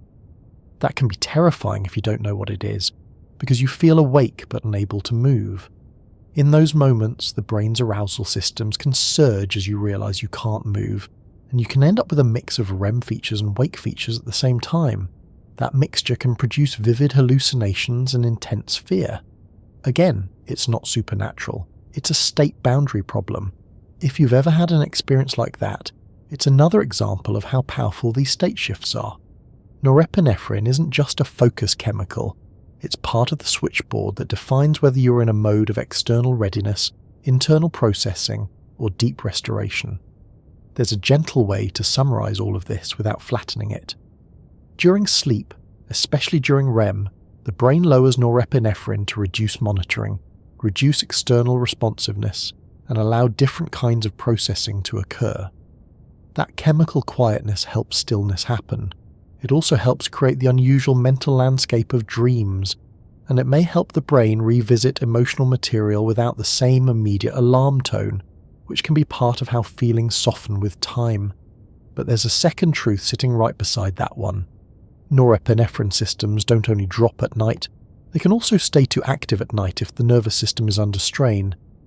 When that happens, sleep becomes lighter, dreams can become more intense or fragmented, awakenings become more frequent, and the next day's baseline arousal can rise. That's how the cycle can become self-reinforcing. Stress increases arousal. Arousal disrupts sleep. Disrupted sleep increases arousal again. And if you're listening and thinking, that sounds like my life sometimes, there's a calm way to look at it. It doesn't mean the system is broken. It means the system is doing what it does in response to signals. The signals can be changed, sometimes gradually, sometimes with help, sometimes with lifestyle adjustments, sometimes with professional support. The point is that the brain's chemistry is flexible. It's sensitive, yes, but sensitivity also means it can respond when conditions improve. As we keep moving, it helps to notice how this chemical flexibility can create two very different daytime experiences. On one side, norepinephrine supports readiness and focus. On the other side, chronic activation can leave you feeling worn down, flat, or strangely numb, as if the system has been turned up for so long that it has started to protect itself by turning down your feelings or your motivation. That next shift can be confusing because it doesn't feel like panic anymore. It can feel like the absence of energy, the absence of care, or the absence of yourself, and it's often the same arousal machinery, after running too long trying to find a new way to cope. If you follow norepinephrine through the night and then into the next morning, you start to see something that many people recognize from experience but rarely describe in biological terms. There's a version of stress that feels sharp, like an alarm that is too loud. And then there's a version of stress that feels dull, like the alarm has been ringing for so long that your brain stops reacting the same way. The first one is the jitters, the racing heart, the restless scanning. The second one is a tiredness that doesn't feel like normal tiredness. It can feel like you're running on fumes, like your motivation is missing, like the world is oddly muted, or like you're watching yourself go through the day from a slight distance. People call that burnout, or numbness, or fatigue, or I don't feel like myself. The words vary because the experience varies, but the underlying theme is often the same. The system that mobilizes you can't stay mobilized forever without changing. When it runs too long, it adapts, and that adaptation can look less like panic and more like shutdown, depletion, irritability, or emotional flattening. It's tempting to describe this as the body running out of norepinephrine, like a car running out of fuel. That's an understandable image, but it's not quite accurate. Your body can synthesize norepinephrine. The system doesn't simply empty out a tank and then go dry. What changes is regulation. What changes is sensitivity. What changes is baseline. What changes is how your brain and body respond to the same signals after they have been pushed repeatedly for too long.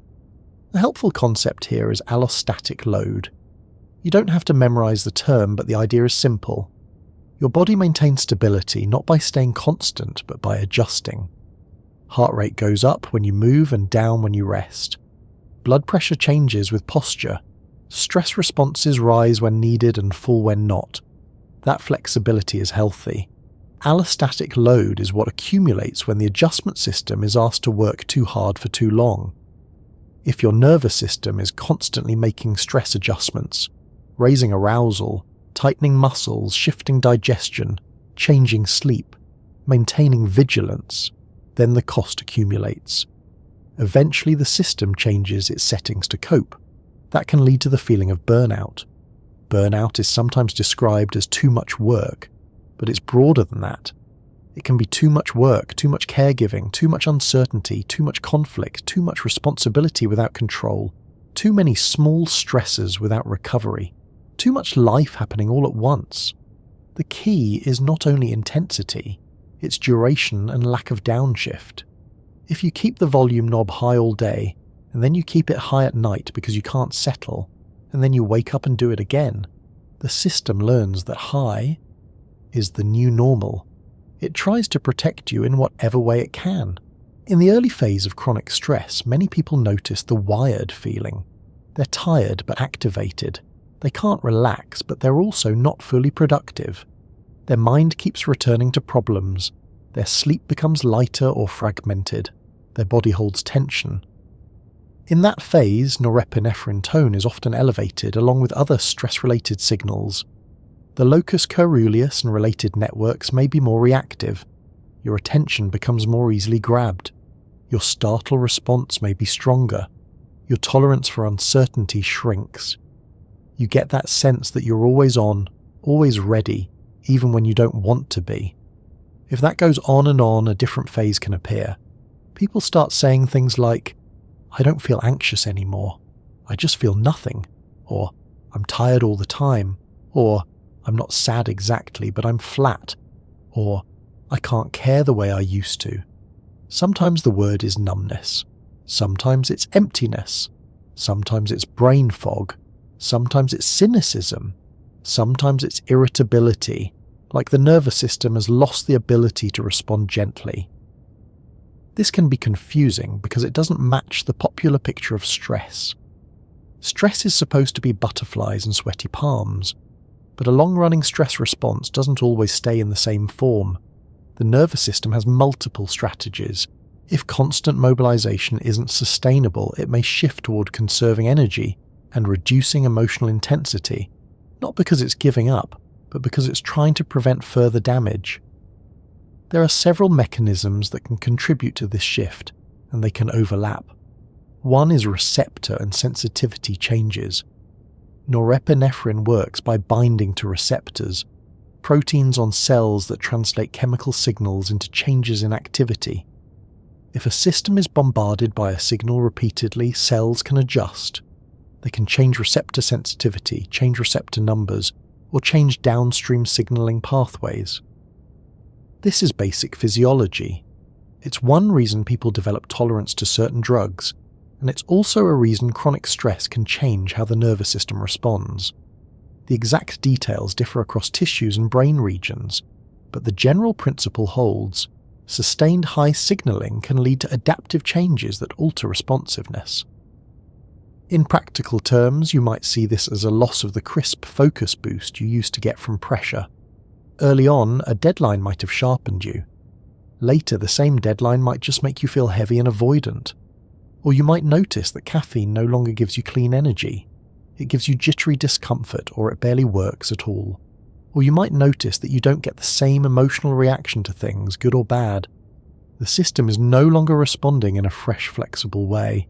It's stuck in a protective adaptation. Another mechanism is the shift from acute stress responses to chronic stress physiology. Acute stress is designed to be short.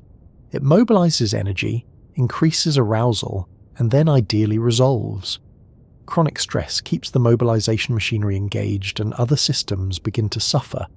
Sleep, digestion, immune regulation, metabolic balance, and mood regulation. You can't isolate norepinephrine from that broader picture. Norepinephrine interacts with cortisol, the HPA axis, inflammatory signals, and many other processes.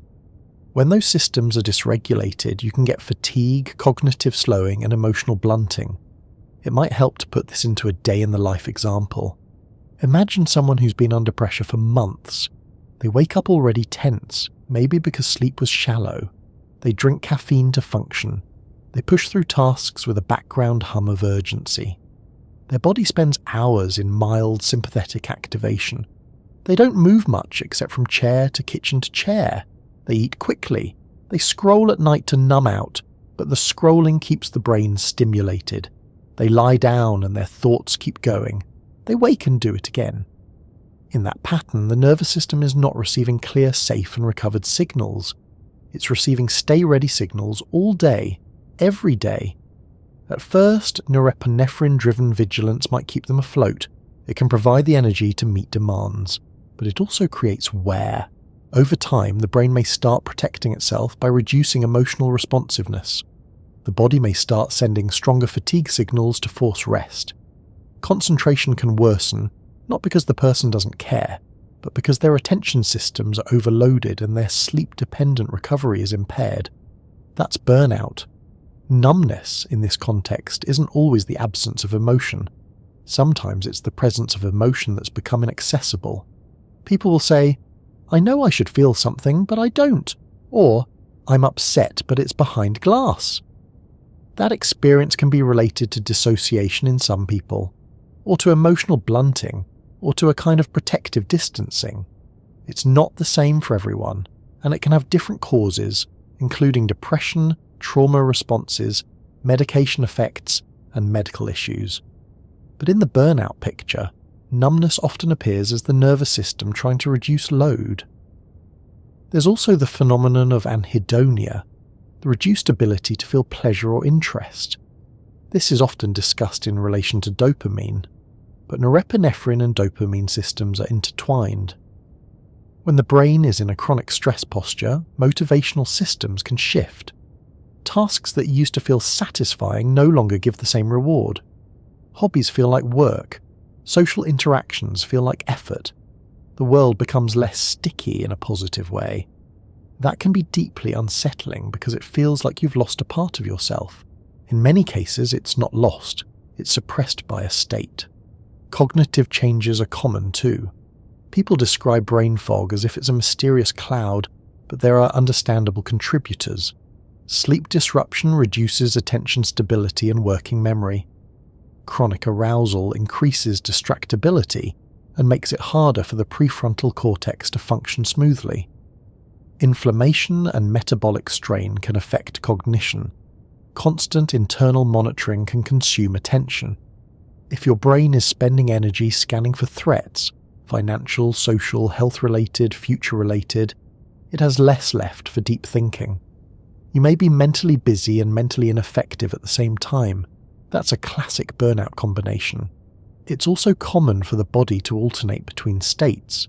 Someone might feel numb for days and then suddenly have a spike of panic, or they might feel flat and then have a sudden burst of irritability, or they might feel exhausted and then be unable to sleep. These oscillations make sense when you remember that the nervous system has multiple modes, and it can swing between them depending on triggers and recovery. Burnout isn't always a steady low. Sometimes it's a system that keeps trying to mobilize and then crashing, trying again and crashing again.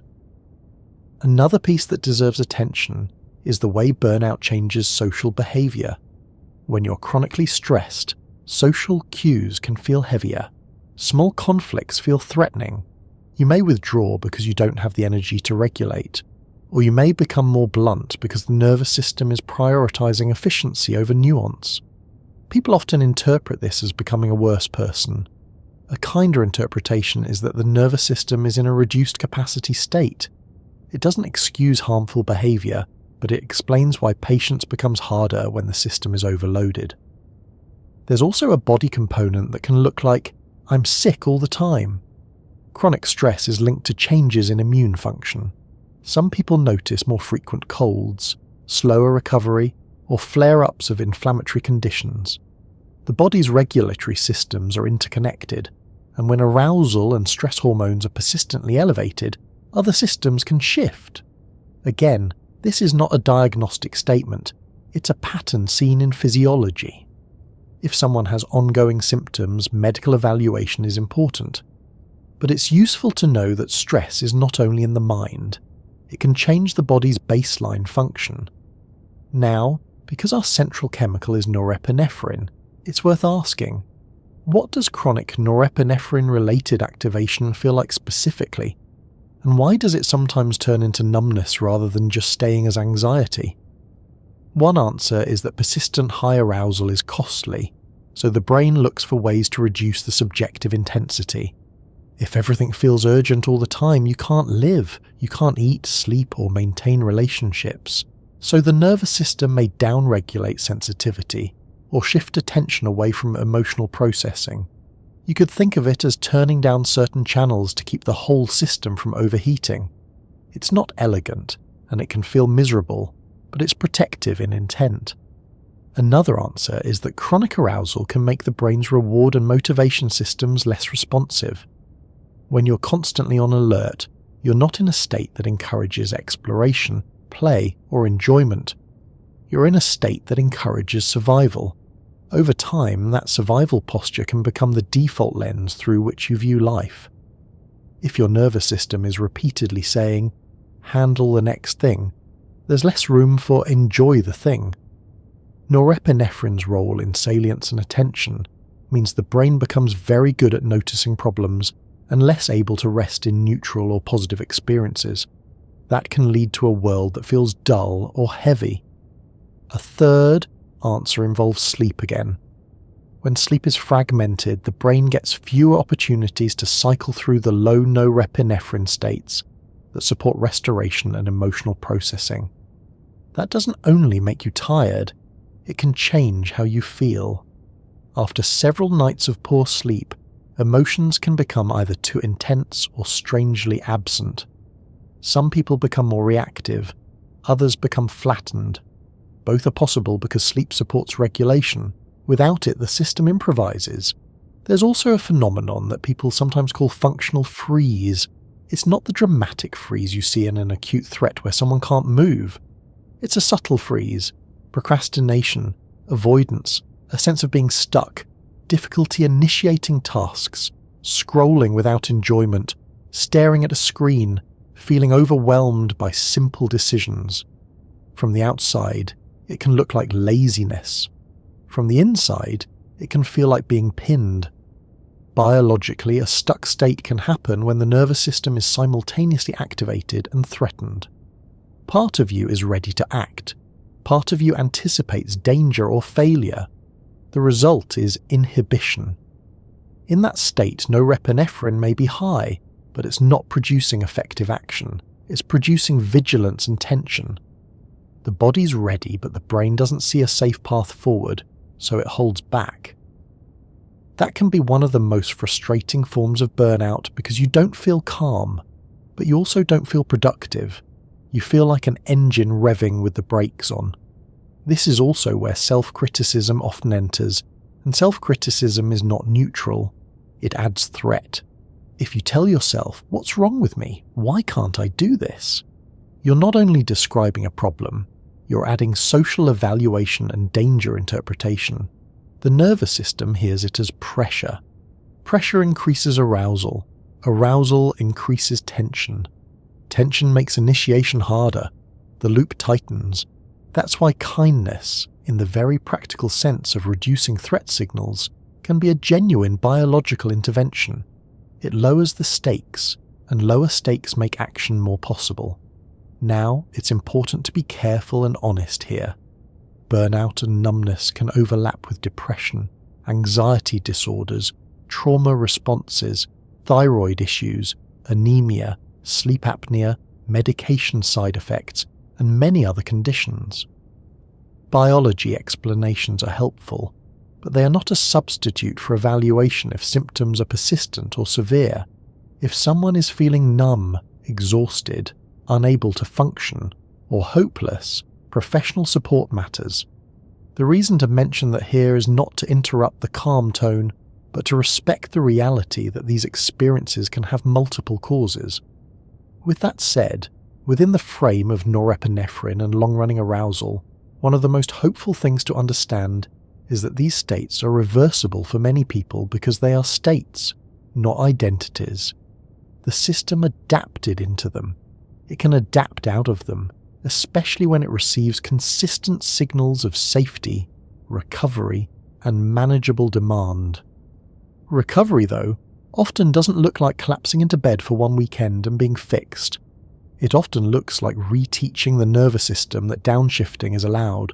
That can involve sleep regularity, reducing stimulant load, adding gentle movement, improving nutrition and hydration, setting boundaries where possible, and changing the relationship to internal sensations. It can also involve structured therapy, especially approaches that work with nervous system regulation and cognitive appraisal. Sometimes medication is appropriate and helpful, particularly when norepinephrine-related systems are dysregulated in ways that interfere with function. None of these are moral achievements, they're tools for changing inputs. One practical detail that many people miss is that recovery often begins with reducing unpredictability. The locus coeruleus and norepinephrine systems respond strongly to novelty and uncertainty. If your days are chaotic, your system stays on alert. Even small routines can help. consistent wake time, predictable meals, defined work blocks, and clear stopping points. Predictability is a safety cue. It tells the nervous system you don't have to scan constantly. That can lower baseline arousal over time. Another detail is that the body often needs to complete stress responses. When you're mobilized but stuck at a desk, the energy has nowhere to go. Gentle physical activity can help discharge some of that mobilization and provide feedback that action is possible. This doesn't have to be intense exercise. Sometimes it's a walk, stretching, light strength, even cleaning. The nervous system learns through doing. When the body moves and nothing bad happens, it updates threat prediction. Still, even with good habits, burnout can persist if the core demand remains overwhelming or uncontrollable. That's why burnout is often linked to environments where effort does not reliably lead to relief. Jobs with impossible expectations, caregiving without support, chronic uncertainty, unstable finances, relational conflict. The nervous system can tolerate a lot when it sees a path. It struggles when it sees no path. That's not weakness, that's design. A system built for short bursts of danger doesn't do well with endless, shapeless threat. If you're listening and recognizing the numbness side of the story, it may help to consider this. Numbness can be your nervous system trying to make things bearable. It's not a sign that you've become cold. It's a sign that you've been carrying too much for too long. The path out is not usually more pressure. It's usually a gradual return to conditions where the system can trust that it can downshift without consequence. And if you're someone who recognizes the other side, the person who tends to stay in high arousal rather than numbness, the burnout story still matters because it shows where that road can lead if there's no recovery. The system can't stay sharp forever. It either gets more brittle or it blunts. Understanding that can make rest feel less like indulgence and more like maintenance. There's also a small, almost humorous truth in all of this. The nervous system is like an employee who takes instructions too seriously. If you keep telling it, through your schedule and your stress and your habits, that everything is urgent, it will believe you. It will show up at 3 a.m. to prepare slides for a meeting that doesn't exist. It will rehearse arguments in the shower. It will treat a delayed text like a crisis. It's not trying to ruin your life. It's trying to follow orders. The tricky part is that it listens more to patterns than to promises. You can promise yourself you'll relax later. It learns from what you actually do repeatedly. As we move forward, we're going to get more specific about how norepinephrine actually delivers its effects, because norepinephrine is high or low is not enough to explain the variety of experiences. The same chemical can tighten blood vessels in one place and relax them in another, can sharpen attention here and disrupt it there, can create calm engagement in one person and jittery distress in another. A lot of that comes down to receptors, the different molecular switches that respond to norepinephrine, and the way those switches are distributed across the brain and body. If you keep following norepinephrine through all the places it shows up, you eventually run into a question that sounds almost too simple, but it's the kind of question that clears up a lot of confusion. If norepinephrine is one chemical, how can it produce so many different effects? How can the same signal make your heart pound, tighten certain blood vessels, loosen others, sharpen attention in one moment, scatter it in another, make you feel energized, or make you feel shaky, and sometimes even do all of those within the same hour? A big part of the answer is that norepinephrine doesn't act like a single universal key that opens the same door everywhere. It acts more like a key that can fit multiple locks. Those locks are receptors, and the receptors are not all the same. They're different proteins with different wiring, sitting on different types of cells in different parts of the body and brain. When norepinephrine binds to one kind of receptor, the cell responds one way. When it binds to another kind, the cell responds differently. And because different tissues have different mixes of these receptors, the same chemical can feel like several different systems all at once. This is one of the reasons it's hard to talk about norepinephrine in everyday language without accidentally oversimplifying. When someone says, "My norepinephrine is high," That doesn't automatically tell you what their body's doing. It matters where the signal is happening, when it's happening, and which receptors are responding most strongly. The main families you'll hear about are called alpha receptors and beta receptors. Under those families there are subtypes, and each subtype has a slightly different job. You don't have to memorize the names like you're studying for an exam, but understanding the basic pattern makes everything else make more sense, including why certain medications help some symptoms and not others, and why a stimulant can feel calming for one person and uncomfortable for another. Let's start with the alpha side. Alpha-1 receptors are often associated with activation in the body, especially in smooth muscle. A very practical example is blood vessels. Many blood vessels have smooth muscle in their walls, and when that smooth muscle contracts, the vessel narrows. When it narrows, resistance increases and blood pressure can rise. Norepinephrine binding to alpha-1 receptors is one of the ways the sympathetic nervous system can tighten certain blood vessels.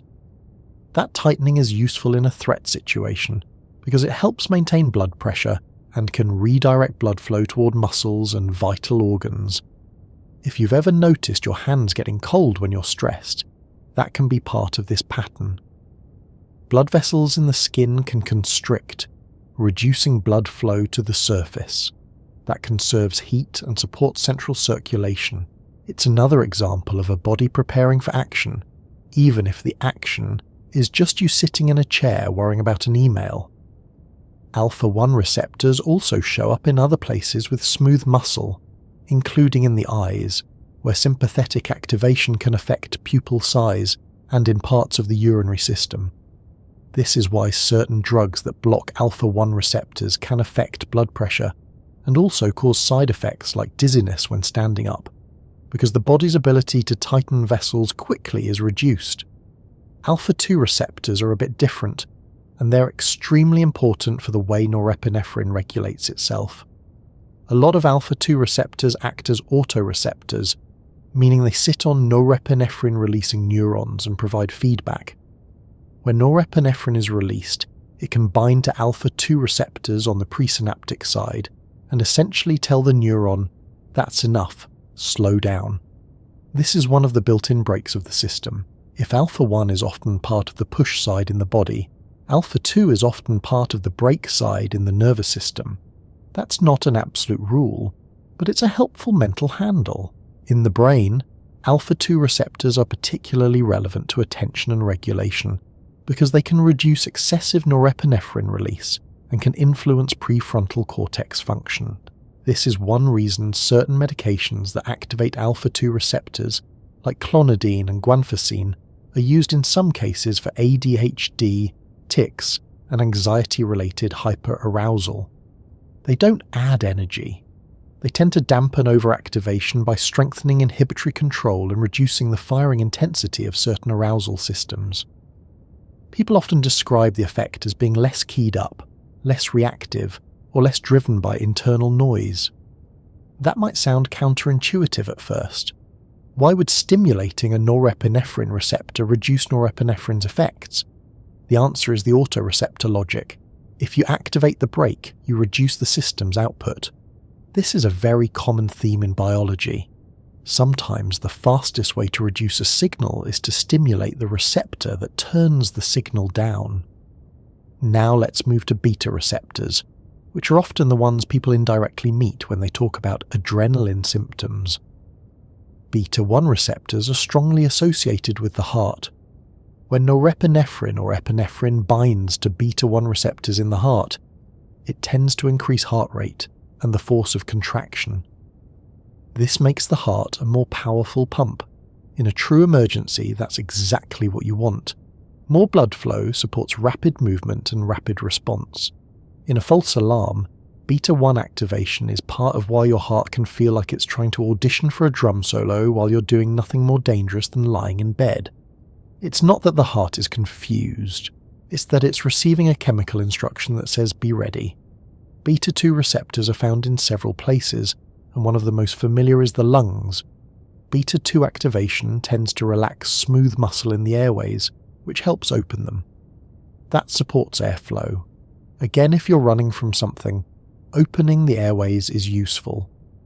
Beta-2 receptors are also found in blood vessels supplying certain tissues, including skeletal muscles, where beta-2 effects can contribute to dilation in some vascular beds, helping deliver blood to muscles.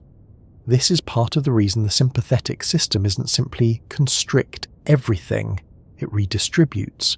It tightens some vessels, loosens others, shifts flow to where it's needed. Beta-3 receptors are often discussed in the context of fat tissue and metabolism. They can be involved in mobilizing energy stores. Under stress, the body wants fuel available. Norepinephrine can help trigger the release of fatty acids and other energy substrates. This contributes to that wired feeling, because your body has made energy available whether you use it or not. If you're sitting still with a body prepared to sprint, you can feel that as jittery restlessness. So if you zoom out, alpha and beta receptors are like different dials that norepinephrine can turn. Tighten vessels here. Speed the heart there. Open airways, shift metabolism, change attention, change learning, reduce output through feedback breaks. The chemical is one, but the receptors diversify the response. That's the body side. The brain side is where things get even more nuanced, because in the brain, receptors don't just change muscle contraction, they change how networks process information. In the cortex, including the prefrontal cortex, norepinephrine receptors influence things like how strongly neurons respond to inputs, how stable certain patterns of activity are, and how much background noise is filtered out. This is one reason norepinephrine can either sharpen attention or disrupt it depending on state. Different receptors have different effects on network stability. A helpful way to picture this without getting lost in molecular detail is to think of the prefrontal cortex as a control center that needs the right kind of chemical support to function well. If the chemical environment is too quiet, the control center is underpowered. If the chemical environment is too intense, the control center gets flooded and loses fine control. There's a middle range where the control center can hold information, resist distractions, and guide behavior effectively. Alpha-2 receptors in the prefrontal cortex are often associated with supporting that stable control. They can strengthen relevant signals and reduce noise in certain conditions. Under stress, when norepinephrine release is very high, other receptor effects can become dominant, and the system can shift away from careful prefrontal control toward more reflexive processing. This is part of why you can be thoughtful one moment and then, under high arousal, feel like you can't access your best reasoning. If you've ever had the experience of being calm and articulate and then suddenly, under pressure, losing words or forgetting what you were about to say, you've felt a brain state shift that involves these neuromodulators. It's not that intelligence disappears, it's that the network conditions for stable working memory and controlled retrieval are harder to maintain when arousal chemistry is high.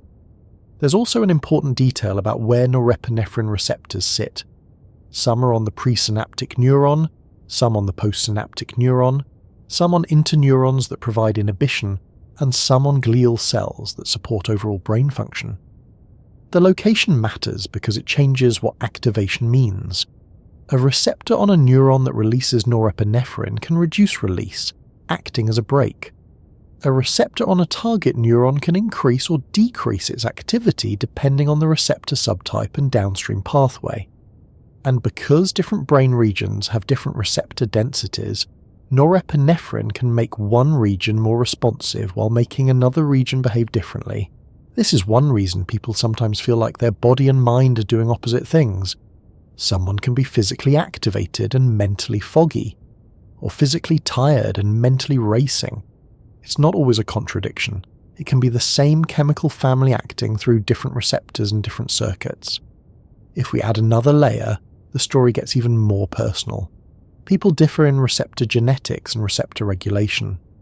That doesn't mean there's a simple good gene or bad gene, but it does mean two people can have different sensitivities to the same norepinephrine output. One person may feel a moderate surge as motivating and clean. Another may feel it as jittery and uncomfortable. One person may be very sensitive to caffeine. Another may not notice it much. One person may experience strong physical symptoms under stress. Another may experience more cognitive symptoms. Receptor distribution and sensitivity are part of what shapes those differences. Now, because this channel is about understanding the body in a way that feels useful, it's worth connecting receptors to real-world experiences people often struggle with. Take the feeling of a racing heart during anxiety. That sensation is strongly tied to beta-1 receptor effects on the heart. That's why beta blockers, medications that block beta receptors, can reduce the physical symptoms of anxiety for some people, especially performance anxiety. If you block beta-1 signaling, the heart doesn't respond as strongly to catecholamines, so the pounding and racing can be reduced. Many people describe this as making it easier to speak publicly or perform without the body doing its full alarm routine. That's an important example because it shows how separating body and mind components can help. Beta blockers don't erase fear thoughts directly. They reduce the body's intensity. And because body intensity is often part of what drives the panic loop, reducing that intensity can reduce the feedback that fuels anxiety. It's not a universal solution, and it's not appropriate for everyone, especially people with certain heart or lung conditions. But it illustrates the receptor logic beautifully. Change the lock, and the same key has less effect. Another example is nightmares and certain trauma-related sleep disturbances. There's a medication called prazosin, an alpha-1 blocker, that has been used to reduce trauma-related nightmares in some people. The idea is not that it erases memories. The idea is that by blocking alpha-1 receptors, it can dampen some of the sympathetic and arousal-related physiological patterns that contribute to intense nighttime distress and hyperarousal. Again, not everyone responds the same, and clinical decisions are personal and medical, but the receptor story explains why a blood pressure drug could affect dreams and nighttime panic symptoms. When you change adrenergic signaling, you change arousal tone, and sleep can feel different. Alpha-2 agonists like clonidine and guanfacine also make sense in this context.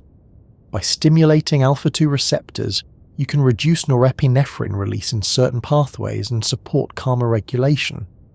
In some people, that can reduce hyperarousal, impulsivity, or the restless edge that makes it hard to focus or sleep. In others, it can cause sedation or low blood pressure. The same mechanism can feel like relief or like fatigue depending on baseline state and individual sensitivity. You can see how this all links back to the earlier idea of the volume knob. Receptors are the hardware behind that knob. They are the points where norepinephrine actually turns into a physical or cognitive effect. It's also worth talking about something that often surprises people. The same receptor type can have different effects depending on where it is and what else is happening in the cell. Biology is context dependent. A receptor might activate a pathway that increases activity in one type of neuron and decreases it in another based on what channels are present and how the cell is wired. So even when you know the receptor name, you still have to remember that the brain is a network, not a set of isolated switches. Still, the receptor framework is far better than the idea that norepinephrine is simply the panic chemical or the focus chemical. It's more accurate to say norepinephrine is a versatile messenger, and the body decides what to do with it through receptor patterns. There's another important angle here, and it's about why chronic stress can change the system over time. When norepinephrine signaling is frequent and intense, receptors can adjust. Cells can change how many receptors they display, or how strongly those receptors respond. The nervous system can become more sensitive in some ways and less sensitive in others. This is part of how people develop tolerance to stimulants, or part of why chronic stress can lead to altered baseline arousal and altered emotional responsiveness. It's not that the system has a single, set point forever. It adapts. Sometimes adaptation looks like being more reactive, like the system fires faster. Sometimes adaptation looks like being less responsive, like you feel numb. Sometimes it looks like both. You feel numb most of the time but have sudden spikes of panic. That can happen when baseline regulation has shifted and the system has lost smooth flexibility. Again, the receptor system is part of that adaptability. Now, if we keep the lens wide, receptors also help explain why the same lifestyle input can feel very different from person to person. One person drinks coffee and gets pleasantly alert, maybe even calmer because their brain was under-aroused. Another person drinks the same amount and becomes jittery, sweaty and anxious because their baseline was already high and their receptor sensitivity makes them respond strongly. The coffee didn't change, the receptor landscape did. That observation is going to matter even more as we move into everyday substances that push these systems around. Many of the things people use to feel more awake or more productive don't directly add focus. They increase arousal and shift norepinephrine activity. Then your brain and body interpret the result. The line between helpful and too much is often a line defined by receptors and baseline state. Before we move in that direction, one more practical note that often reduces confusion. Norepinephrine does not float through the brain like a simple on/off signal. It's released in patterns and it interacts with other neuromodulators. Dopamine systems affect motivation and reward. Acetylcholine affects attention and learning. Serotonin influences mood and many regulatory processes. GABA and glutamate balance excitation and inhibition. Cortisol influences energy and stress adaptation. Norepinephrine is powerful, but it's never working alone. Receptors are part of how its power is shaped, but the full experience is the combined state of multiple systems. So if you ever find yourself thinking, is this my norepinephrine acting up? The honest answer is usually, it's one part of the state. Still, it's often one of the parts you can understand and influence, because norepinephrine is so tied to arousal and attention. In the next stretch, we're going to take these receptor ideas and watch what happens when you introduce common chemicals from outside the body, the ones many people reach for without thinking about receptors at all. Caffeine, nicotine, and stimulant medications can shift norepinephrine tone and change how these hidden dials behave, sometimes giving you borrowed focus, sometimes giving you borrowed calm, and sometimes pushing the system into a place where the volume knob feels like it's stuck too high. There's a reason so many human routines begin with a small legal stimulant. A cup, a can, a pouch, a vape, a pill taken with a glass of water before a commute. These are not only habits, they are ways of negotiating with the nervous system. When you add caffeine, nicotine, or prescription stimulants to the day, you're not simply adding energy in a vague sense. You're nudging chemical systems that control arousal, attention, and the sense that something matters right now. And because norepinephrine is one of the main messengers in that control system, it ends up sitting right behind the experiences people describe as borrowed focus and borrowed calm. Borrowed is the right word because these substances do not create a brand new attention system for you. They influence the one you already have. They can move you along that arousal curve we've been circling around, sometimes into the productive zone where attention locks in cleanly, sometimes past it into the zone where you feel jittery and over-alert, and sometimes in a strange place where you feel tired and wired at the same time. They can also change how you sleep, which then changes your baseline the next day, which changes how you respond to the same substance. The whole thing becomes a conversation between chemistry and routine. Start with caffeine, because it's the most common and the most socially invisible. People talk about caffeine as if it's just a warm beverage or a morning personality trait. Biologically, caffeine's main immediate move is not to pour norepinephrine into your brain like fuel into a tank. Its primary move is to block adenosine receptors. Adenosine is one of the signals your brain uses to represent sleep pressure. As you stay awake, adenosine builds and contributes to that heavy, drowsy, I can't feeling. When caffeine blocks adenosine's receptors, it reduces the impact of that sleep pressure signal. The result is that you feel more awake. But wakefulness is not a simple absence of sleepiness. Wakefulness has a tone, and that tone is shaped by arousal systems, including norepinephrine pathways. When you remove some of the brake provided by adenosine, arousal systems can become more active or more effective, You may feel more alert, your reaction time improves, your perception can feel sharper, your mind may feel more able to engage.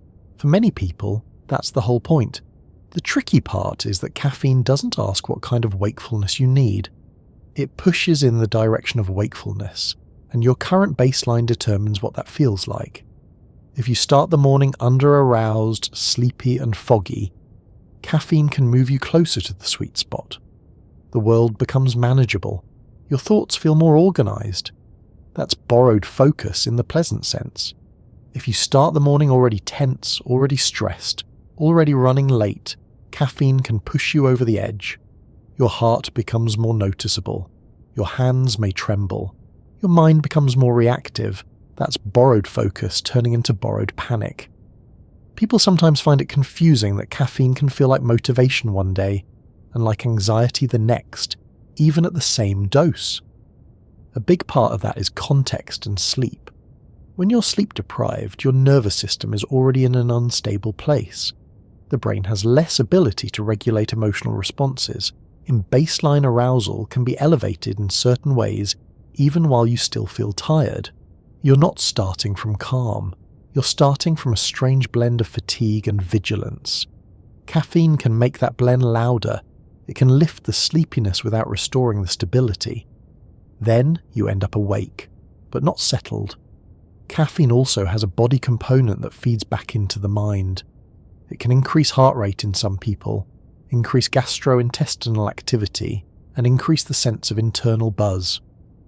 Those sensations by themselves are not dangerous, but they can become targets for attention, especially if you're already anxious. Remember how norepinephrine increases salience and amplifies what you notice. If caffeine makes your heart feel a bit more present, and your attention is already tuned to threat cues, you can lock onto that sensation and begin the loop, noticing, interpreting, escalating. People often say, coffee gives me anxiety, but what's really happening is coffee increases arousal and body sensation, and the brain interprets that arousal through whatever lens is available at the time. There's also tolerance. With regular caffeine use, adenosine receptors and related systems adapt. Many people end up drinking caffeine not so much to feel above baseline, but to return to baseline, because withdrawal brings headaches, fatigue, and irritability. That's not a moral failure. It's a predictable adjustment, but it can create a pattern where you keep pushing the system each morning and then paying for it later, especially if caffeine timing is late enough to reduce sleep quality. Even if you can fall asleep after an afternoon coffee, sleep depth can be altered, and that changes your next day's baseline. The nervous system is extremely good at carrying yesterday into today. Nicotine is a different kind of negotiation because it acts more directly on receptors in the brain that influence arousal and attention. Nicotine binds to nicotinic acetylcholine receptors.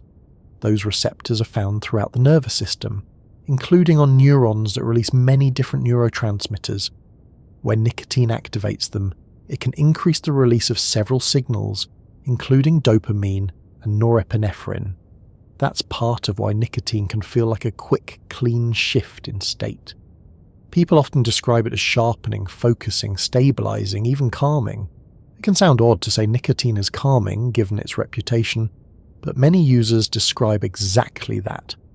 They feel less agitated, less restless, more centered. The key is that calm can sometimes mean less scattered. If your baseline state is under-aroused or unstable, a stimulant effect can actually make you feel more regulated. The nervous system doesn't experience calm only as low arousal. It can also experience calm as a steady, organized arousal state.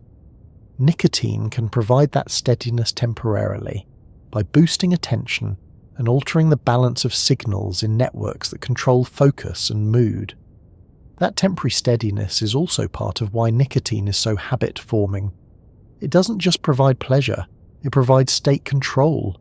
It becomes a reliable button, press it, and your internal noise changes quickly.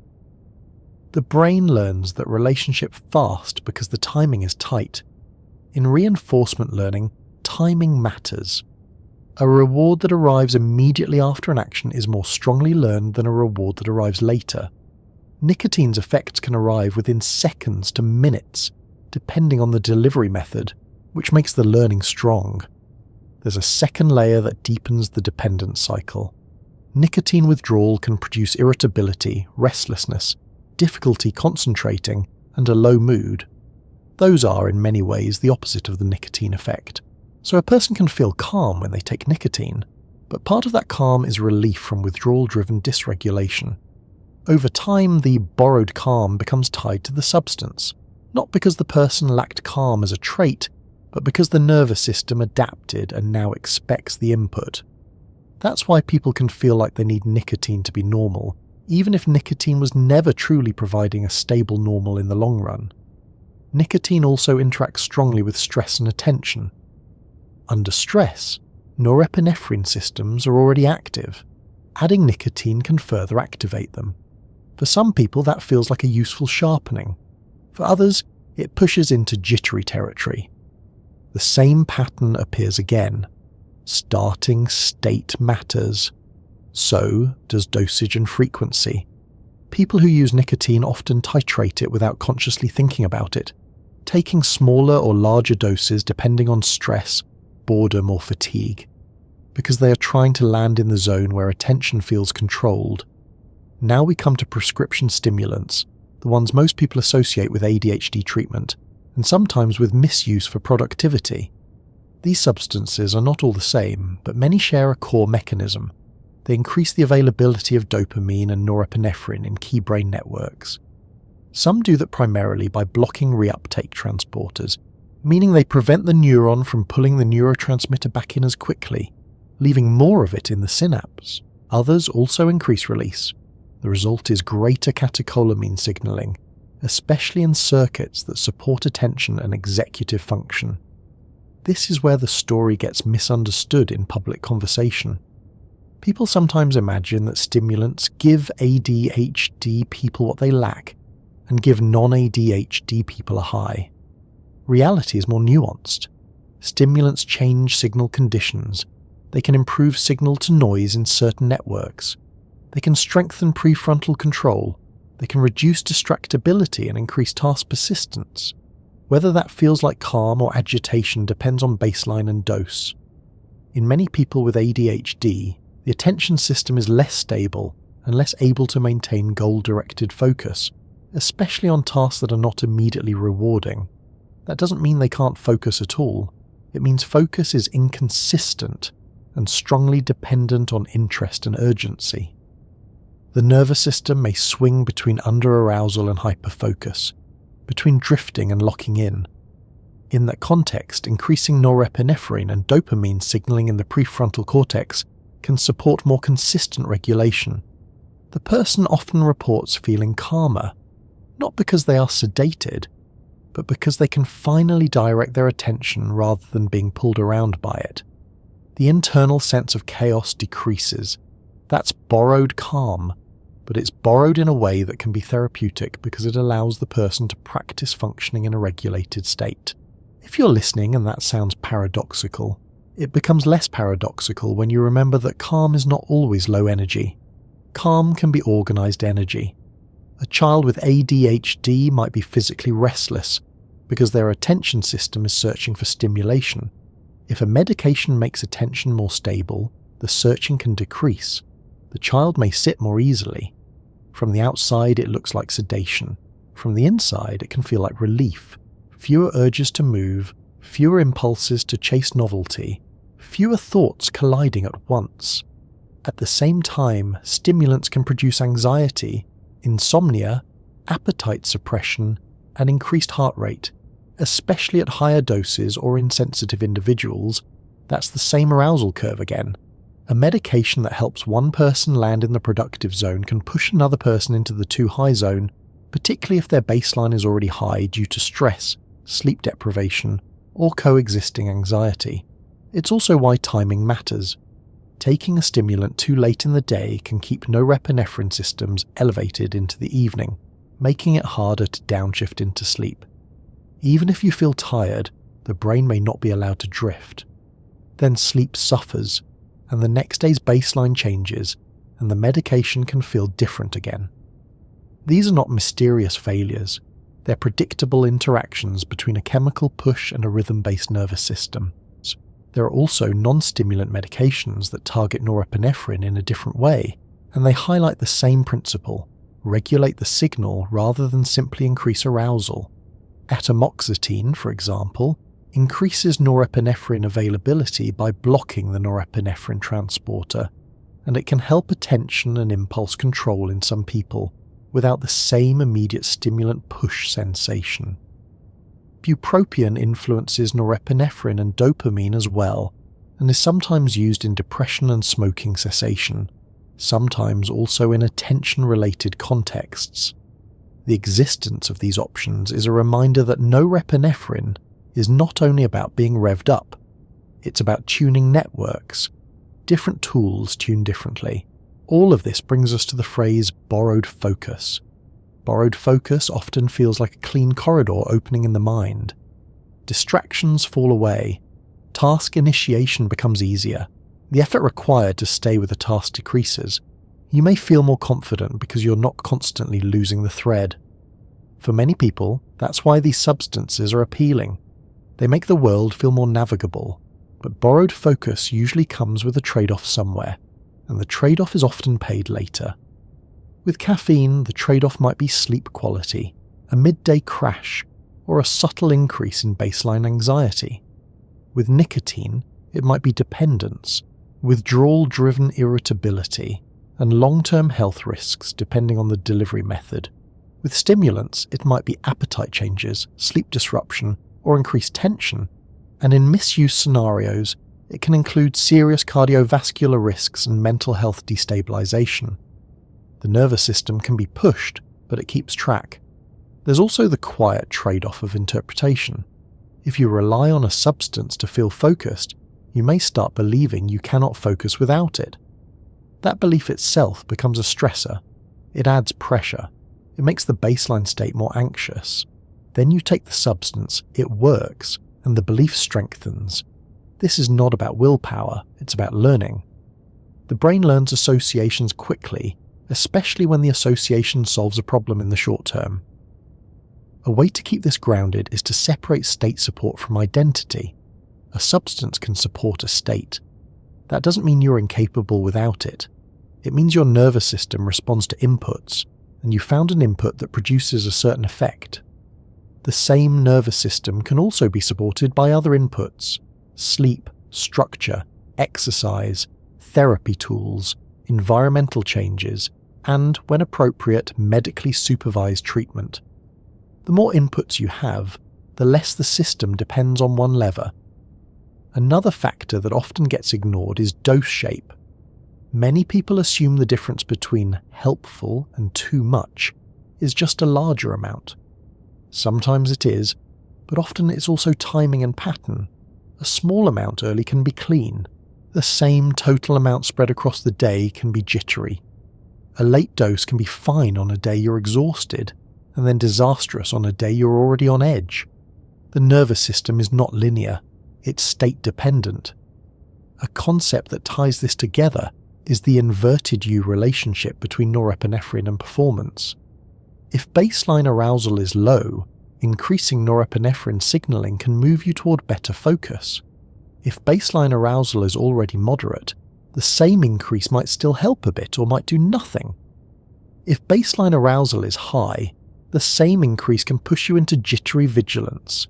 So when someone says, "Coffee makes me productive," and another says, "Coffee makes me anxious," they're not necessarily contradicting each other. They're describing different starting points and different receptor landscapes. It's also worth noting that the body side can influence the mind side more than people expect. A faster heart, a slight tremor, and a more noticeable breath can all become interpreted as danger if the person is prone to anxiety or panic. That interpretation can then increase norepinephrine output from the brainstem, creating more sensations. So a substance that produces mild physical activation can be neutral for one person and a trigger for another.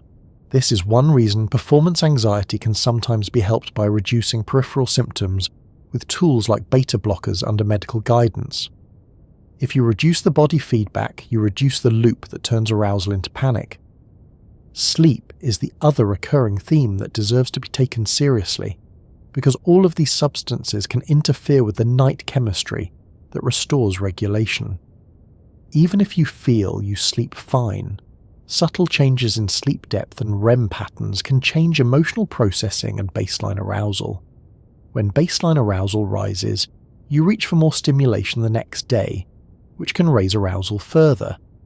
Many people end up in a cycle that looks like self-control problems but is actually a predictable system-level loop. Poor sleep increases stimulant use worsens sleep, and the nervous system becomes less flexible over time. This is where borrowed calm becomes an especially interesting phrase. People often use caffeine and nicotine not only to focus but to self-regulate mood. A coffee can feel like comfort. A nicotine dose can feel like a reset.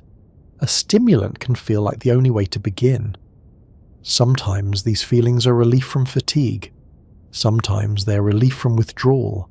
Sometimes they are genuine improvements in attention that reduce distress.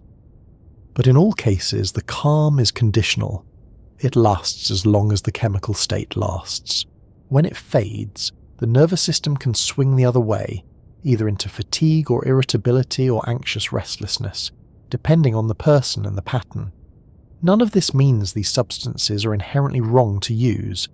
It means they are powerful tools, and powerful tools work best when you understand what they're doing. If you use caffeine, it helps to know that late timing can quietly raise the next day's baseline. If you use nicotine, it helps to know that some of the calm is the nervous system learning to require the input. If you take prescribed stimulants, it helps to know why dose and timing are part of regulation, not just convenience, and why coexisting anxiety, sleep and nutrition can change how the medication feels. If you ever find yourself chasing focus by turning the dial up and up, it helps to recognize that there's a point where turning up stops helping and starts distorting. If you're listening late at night, there's also a gentle practical observation that often gets ignored because it's too simple to sound intelligent. Many people underestimate how much stimulants linger.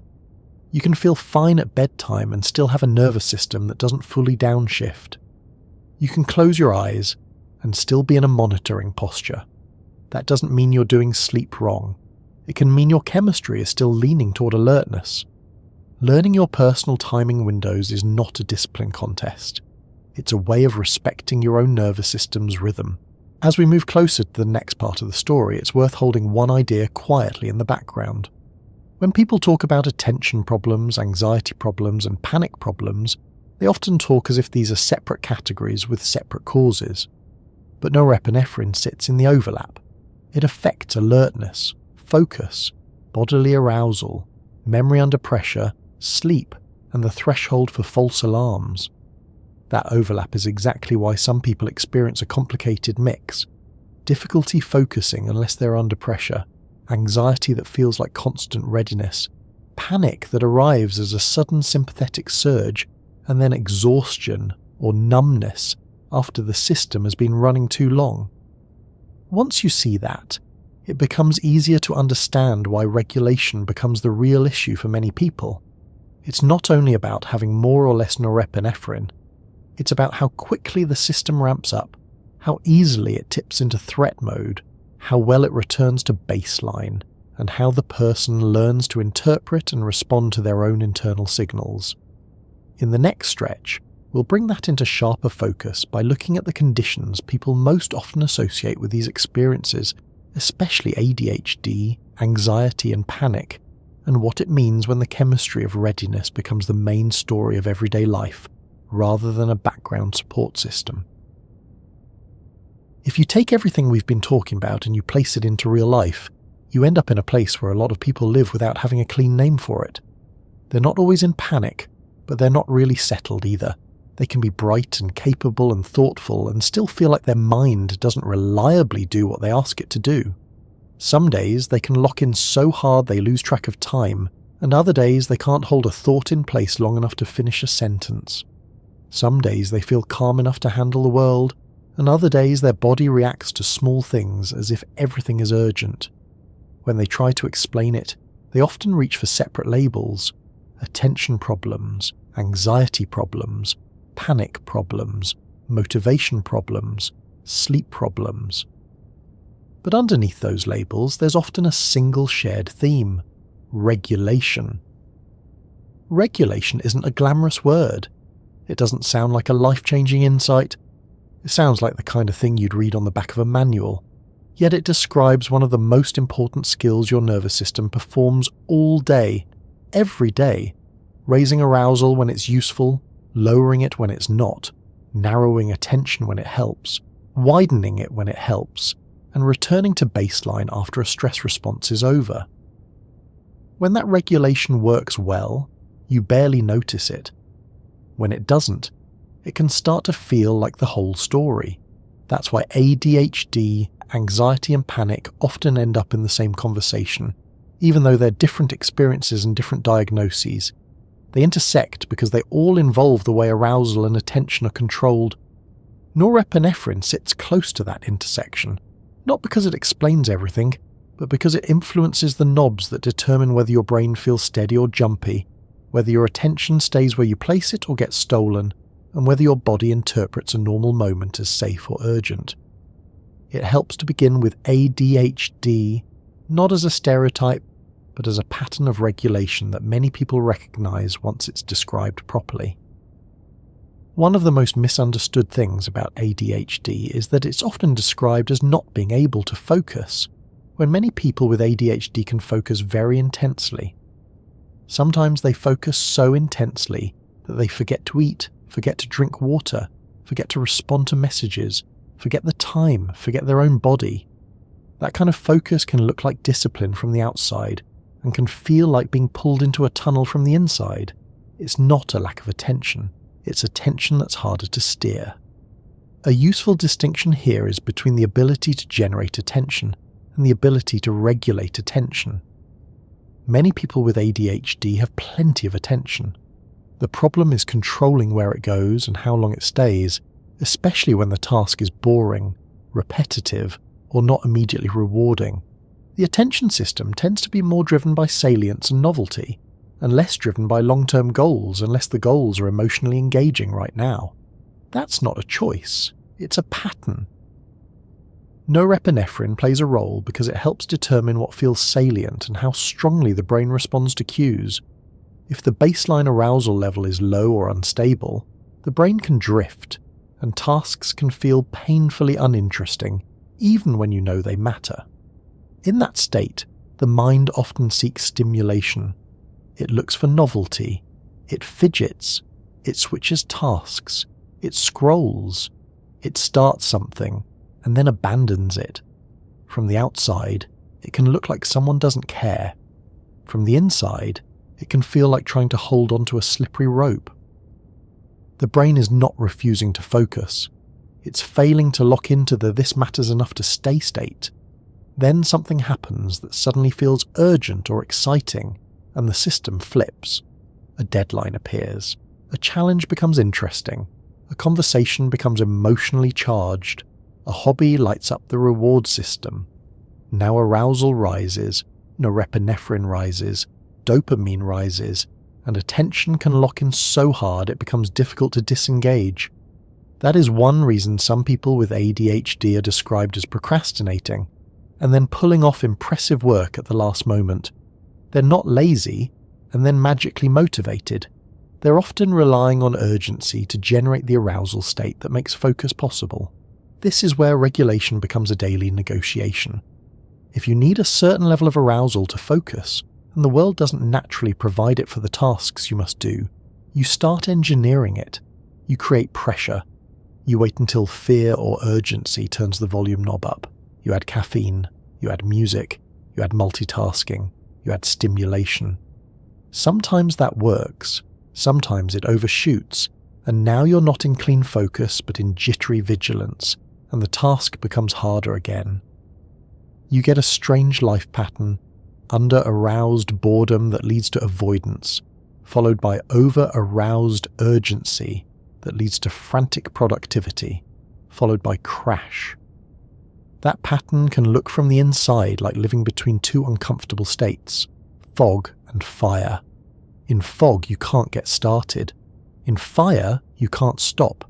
And in the middle, where things are steady, you might only visit briefly unless you have tools that help you stay there. This is one reason stimulant medications can feel calming to many people with ADHD. It sounds backward if you think stimulant equals jittery, but it makes sense if you think stimulant equals more stable regulation. By increasing norepinephrine and dopamine availability in networks that support prefrontal control, some stimulants can reduce the constant seeking and switching. Instead of the brain scanning for something that finally feels engaging, it can sit with a task long enough to build momentum. That reduction in internal chaos is often described as calm, not sleepy calm but organized calm. The mind stops ricocheting. The person feels more in charge of where attention goes. That is regulation improving. At the same time, ADHD is not simply a norepinephrine story. It's a network story involving dopamine, motivation, reinforcement learning, time perception, and executive functions like planning and inhibition.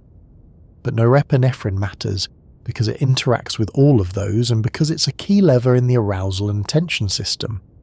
When norepinephrine patterns are unstable, attention can become unstable. When the patterns are more appropriate for the task demands, attention can become more steerable.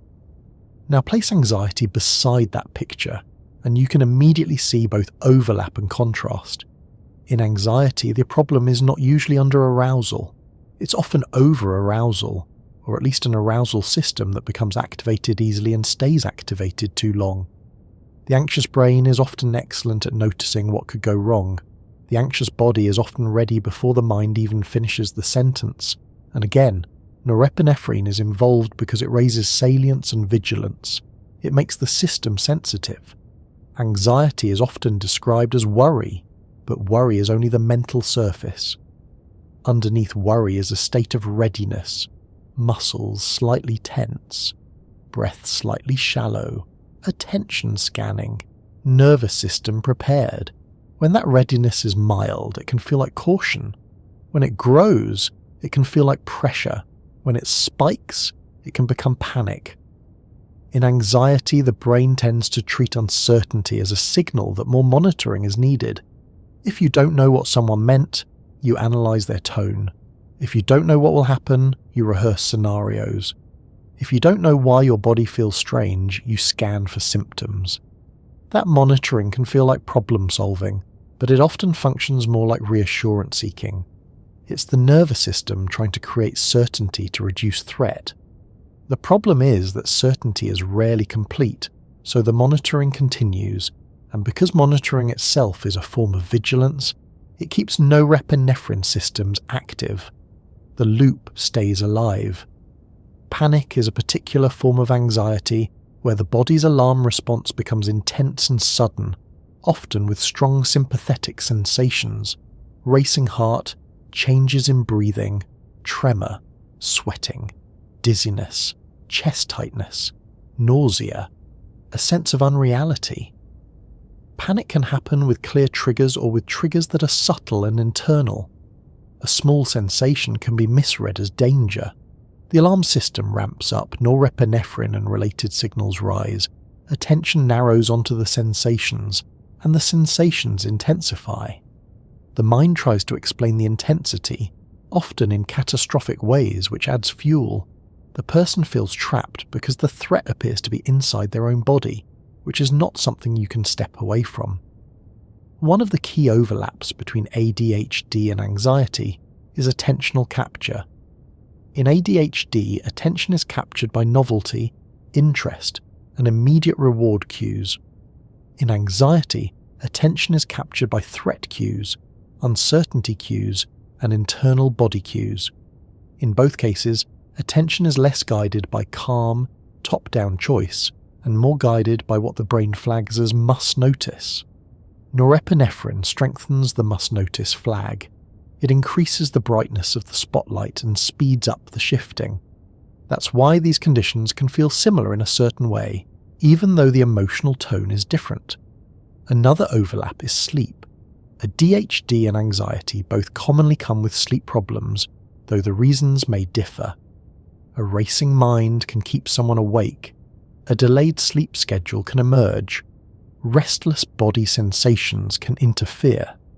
Nighttime can become the only quiet time to think, so the brain finally starts processing right when you want it to stop. When sleep is disrupted, baseline regulation the next day becomes harder. Attention becomes less stable. Threat sensitivity increases. Norepinephrine systems can become more reactive. Then the next day you reach for caffeine, which can help focus but can also increase anxiety. The loop tightens. People often think they have multiple separate problems, when in reality they have one regulation system being pushed from multiple directions. This is also why ADHD and anxiety often coexist. Sometimes anxiety develops because life with dysregulated attention creates repeated stress. Missed deadlines, forgotten tasks, social misunderstandings, self-criticism, chronic time pressure. The nervous system learns to stay on alert because the consequences of mistakes have been painful. In that case, anxiety is not separate from ADHD. It's an adaptation to living without reliable attention control.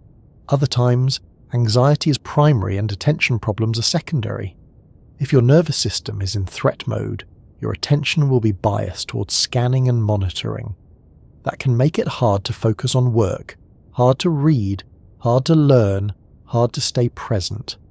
The person may think they have ADHD because they can't concentrate, but the root issue is persistent arousal. In that case, treating anxiety can improve focus because focus improves when vigilance declines. Then there are people who truly have both, and that combination can feel like living with two competing instructions. ADHD tendencies may push you to seek stimulation and novelty to feel engaged. Anxiety tendencies may push you to avoid risk and uncertainty to feel safe. You can end up stuck, unable to start because the task feels overwhelming, unable to relax because you're behind, unable to focus because your mind is scanning, and unable to stop scanning because you can't trust the focus. This is where regulation really can feel like the entire plot of your life. To make this more concrete, imagine someone with ADHD who is trying to work on a task that is boring but important. Their baseline arousal is too low for the task, so the mind drifts. They check their phone, they open a new tab, they read something unrelated. Time passes. Now the deadline is close and anxiety rises. The nervous system goes into urgency mode. Norepinephrine rises. Attention finally locks in, but it locks in with tension. The person works in a frantic state. Their heart rate is up. Their breathing is shallow. Their jaw is tight. They finish, but they feel exhausted and shaky. Their brain learns that the only way to work is to panic. That learning is powerful because it's repeated. Over time, the brain starts producing anxiety earlier because it's trying to mobilize the focus state sooner.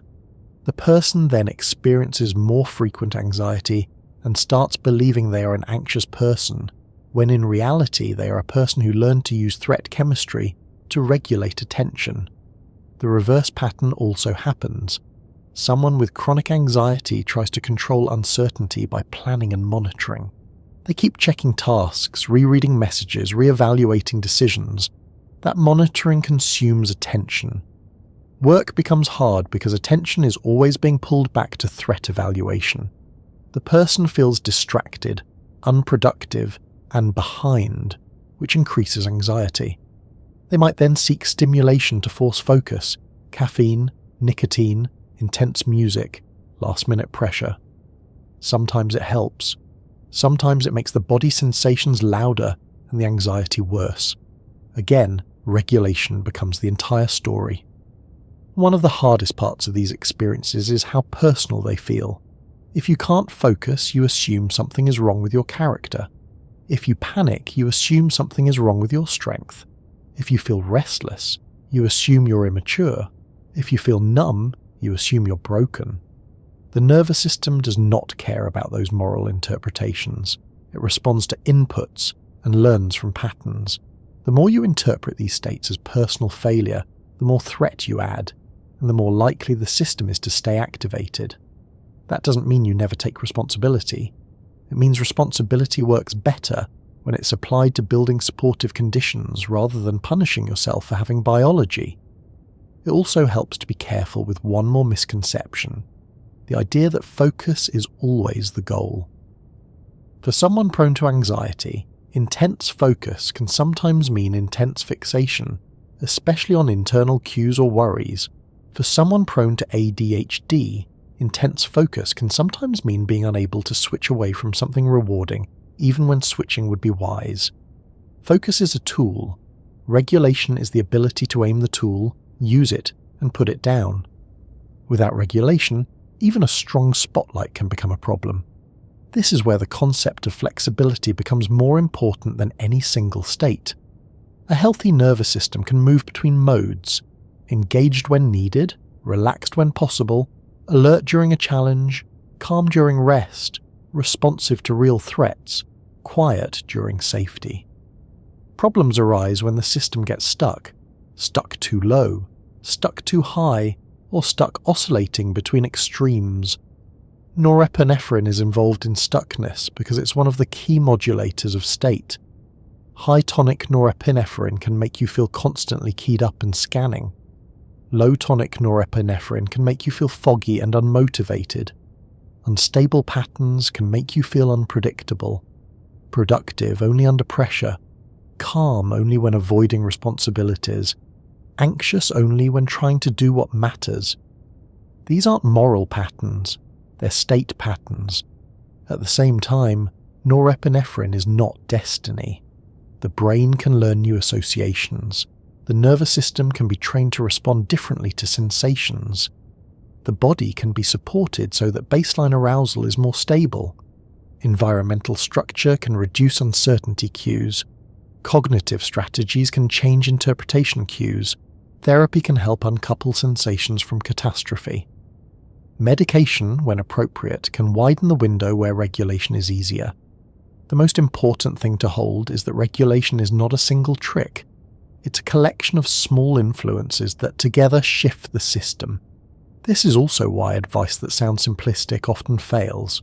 Just focus. Just relax. Stop overthinking. Those phrases assume the person has direct control over the underlying state. Sometimes they do, sometimes they don't, and in the moments when they don't, those commands add pressure and threat. The better approach is usually indirect. Change the inputs, change the environment, change the meaning, change the body state, and let the nervous system come along. If you're listening and you recognize yourself in any of these patterns, it can be helpful to remember that diagnoses like ADHD and anxiety are clinical frameworks, not personal verdicts. They describe clusters of symptoms and patterns that tend to travel together. They can guide treatment and support, but they don't capture the full complexity of a person. Also, it's important to say plainly that only a qualified clinician can diagnose, and many different conditions can mimic attention problems or anxiety symptoms, including sleep disorders, thyroid issues, anemia, medication effects, trauma responses, and more. The goal here isn't to label anyone. The goal is to understand the shared machinery so that your experiences feel less mysterious and less shameful.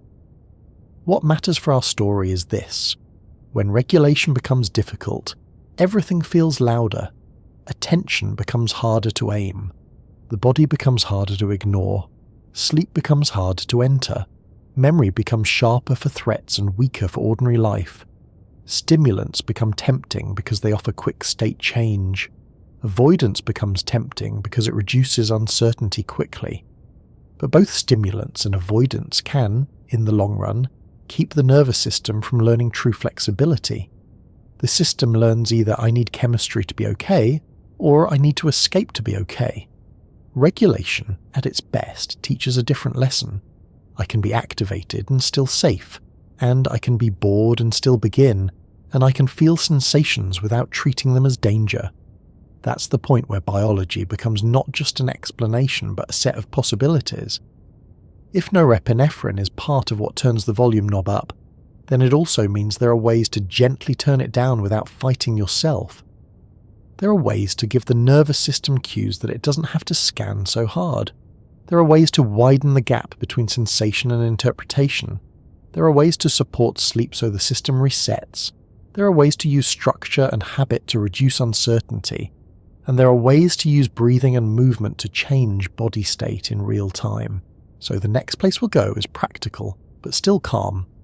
We'll look at what it actually means to steer the storm, not by pretending you can control every wave, but by learning which inputs reliably shift the system, which habits protect your baseline, and which gentle skills help you stay with your own body without letting the alarm system take the steering wheel.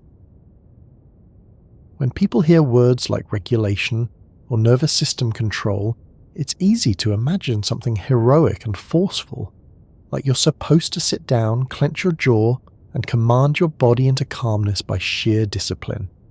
And if you've ever tried that approach during anxiety or panic, you already know the problem. The more you demand instant calm, the more you end up monitoring whether it's happening, and the monitoring itself keeps the system alert. The alarm doesn't respond well to being yelled at. It responds to cues, it responds to patterns, it responds to repeated evidence that the environment is safe and manageable.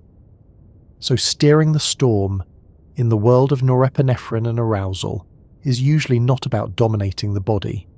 It's about giving the nervous system the kinds of signals that make downshifting more likely. It's about learning what reliably lowers the gain, what widens the attention spotlight, and what helps the body interpret its own sensations as normal rather than catastrophic. It's also about building habits that keep the baseline from creeping upward day after day, because once baseline is high, everything else becomes harder. It may help to say this directly. Gentle control is real control. It's not passive. It's not denial. It's not pretending nothing is wrong. It's choosing inputs that change state without adding threat. It's the difference between trying to slam on the brakes on an icy road and gradually letting off the accelerator while steering into stability. Let's start with the simplest lever people talk about: breath. Breathing is unusual because it sits at a boundary between automatic and voluntary control. Your body will breathe without you thinking about it, but you can also influence it deliberately. That means breathing can act as a bridge. When arousal rises, breathing often changes automatically. It becomes faster, shallower, more chest-based. This is part of mobilization. The body thinks it may need more oxygen, and it shifts into a pattern suited for action. In a real emergency, that's useful. In a false alarm, it can become part of the panic loop. Faster breathing changes carbon dioxide levels, and that can create sensations like tingling, lightheadedness, tightness, and a sense of not getting a satisfying breath. Those sensations can then be interpreted as danger, increasing arousal, which increases breathing changes further. That's one reason breathwork can be useful. You're not using breath as a spiritual trick. You're using breath to change the inputs to the arousal system. The key is not to breathe in a way that feels desperate or forced. Desperate breathing tells the brain, we're in trouble. The goal is to breathe in a way that signals steadiness. For many people, that means slower breathing, with a slightly longer exhale. The longer exhale tends to support parasympathetic tone, the downshifting branch of the autonomic nervous system. It's not that parasympathetic instantly cancels sympathetic, it's that it provides a counter-signal. We can settle. One of the easiest patterns to understand is simply breathing in through the nose for a comfortable count and out through the nose or mouth for a slightly longer count. Not huge breaths, not breath-holding contests, just steady, smaller, slower breaths. The point is to reduce respiratory overdrive and stabilize gas exchange. Many people notice that when they do this for even a minute or two, the edge of panic softens. Sometimes heart rate slows, sometimes the feeling of air hunger eases, sometimes the mind becomes less frantic. Not always and not instantly for everyone, but often enough that it's worth knowing as a tool. There's also a trap with breathwork that's worth naming gently. If you use breathing as a test, if I breathe right, I should calm down right now. You can create pressure. Pressure increases arousal. Then if you don't calm quickly, you conclude something is wrong, which increases arousal again. A better approach is to treat breathing as an input you can control regardless of outcome. You're not trying to prove anything, you're just giving your nervous system a steady signal and allowing it to respond in its own time. Now, breath is one lever, another lever is movement. The sympathetic surge prepares you for action.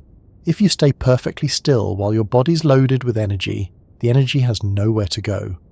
That doesn't mean you need to sprint or do an intense workout. Often, gentle movement is enough to help the nervous system complete the stress response and then downshift. A walk, a stretch, slow pacing, even standing and shaking out your arms can help. The idea is to use the mobilized state for something physical, so the brain can update its prediction. We had energy, we moved, we're okay. That update can reduce the need for continued alarm. This is particularly helpful for people whose panic feels like trapped energy.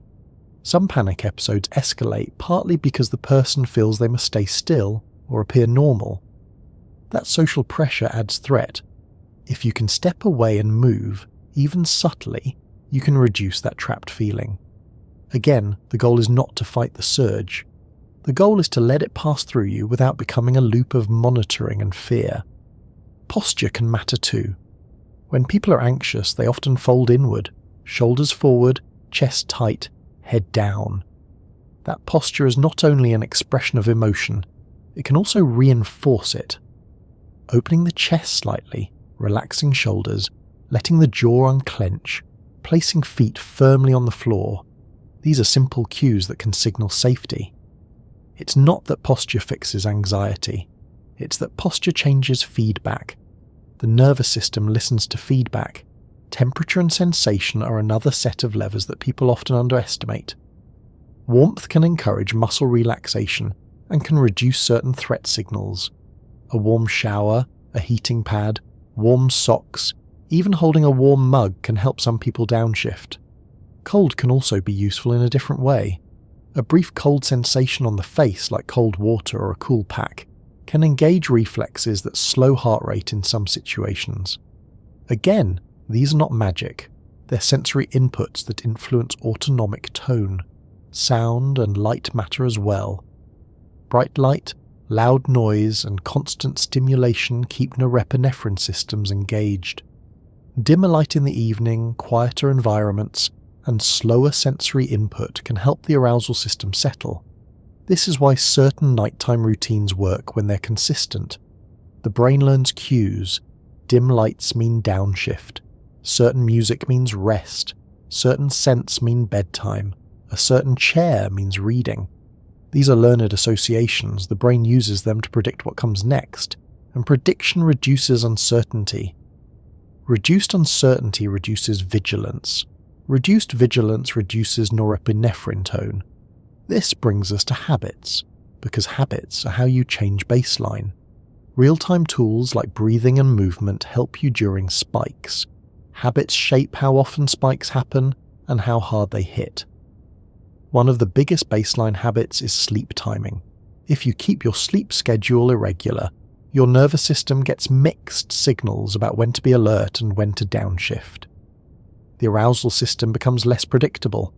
Even small improvements in sleep regularity can make a big difference in how reactive you feel during the day. A consistent wake time is often more powerful than people expect because it anchors the circadian rhythm. The rhythm helps regulate sleep pressure, hormone timing, and arousal chemistry. When the rhythm is stable, your baseline is more stable. Caffeine timing is another baseline habit that interacts strongly with norepinephrine. People often focus on how much caffeine they drink and ignore when they drink it. If caffeine pushes your arousal system late in the day, it can make it harder for norepinephrine tone to drop at night. Even if you feel tired, that can fragment sleep. Fragmented sleep raises baseline arousal the next day. Then you reach for more caffeine. The loop continues. Many people find that simply moving caffeine earlier or reducing the late day dose changes their anxiety more than they expected. This isn't because caffeine is evil, it's because your nervous system is rhythmic. Nicotine timing matters too. Nicotine is a stimulant, and it can keep arousal high. Withdrawal can also create irritability and anxiety that feels like the world is wrong. The cycle can become its own source of baseline instability. If someone uses nicotine, understanding that cycle can help them make choices about timing and pattern, and if they want to quit, it can help them interpret withdrawal symptoms as a predictable state, rather than a personal collapse.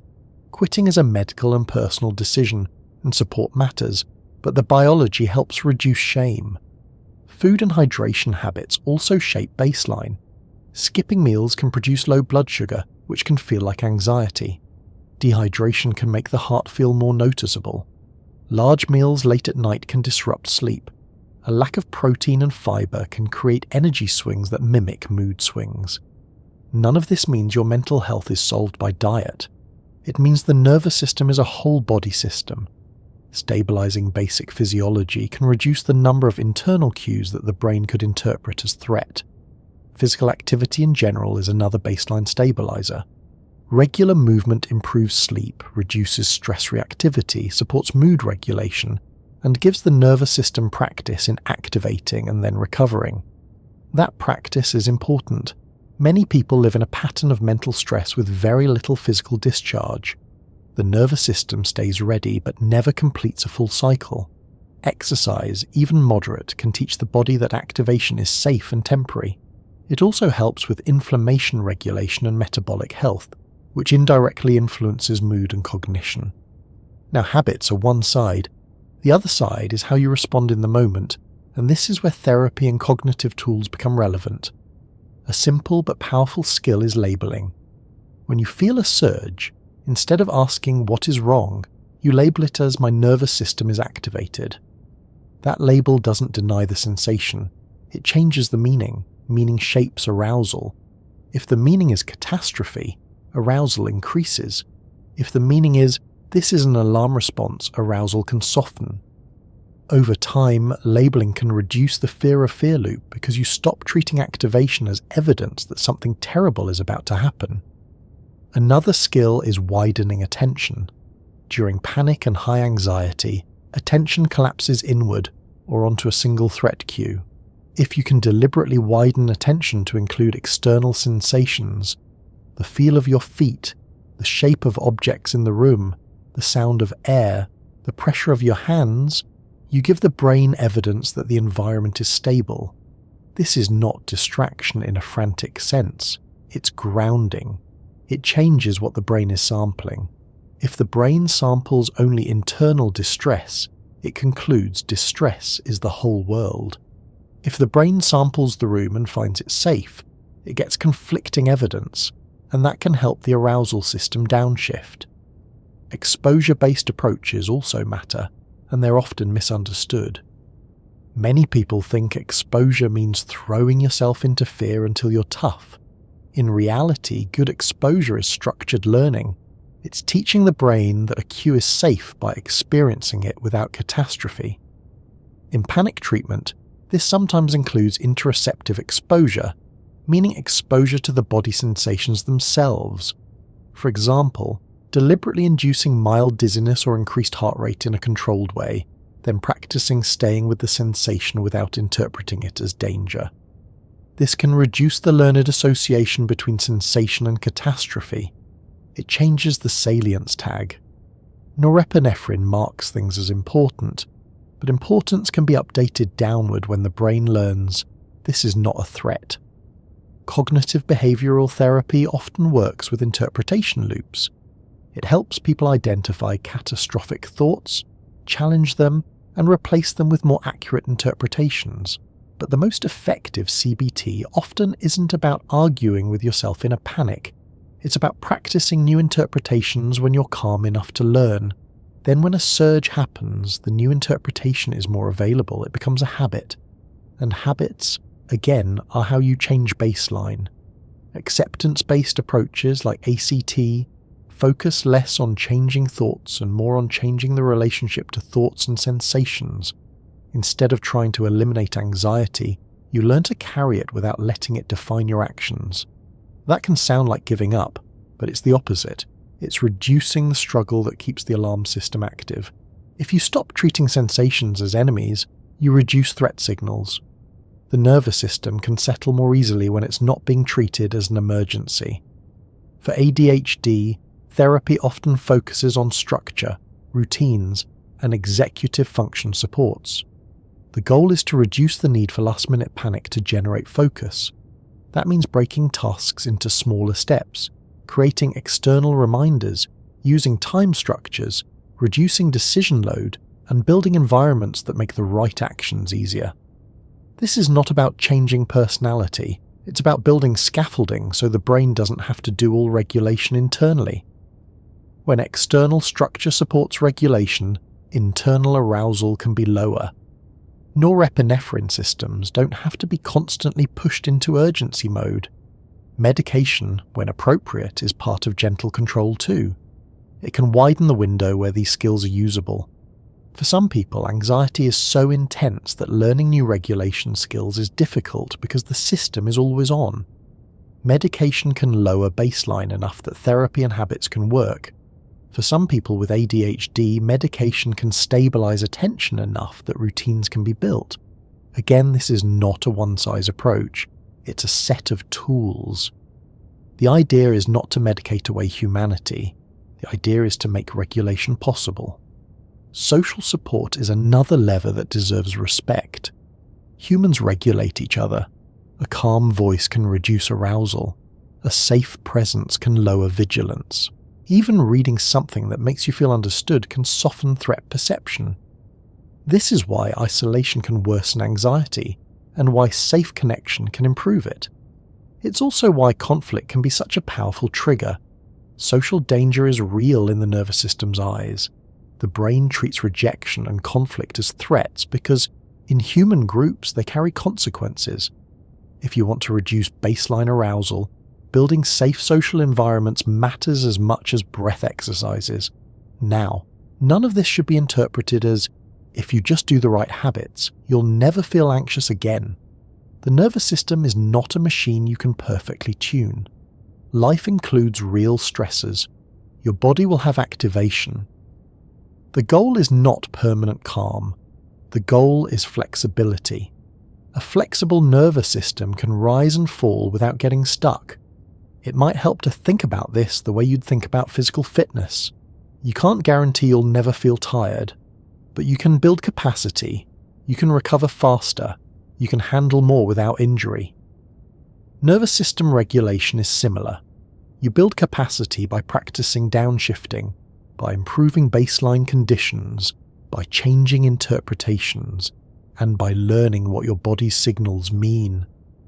Over time, the same triggers produce smaller responses. The same sensations feel less terrifying.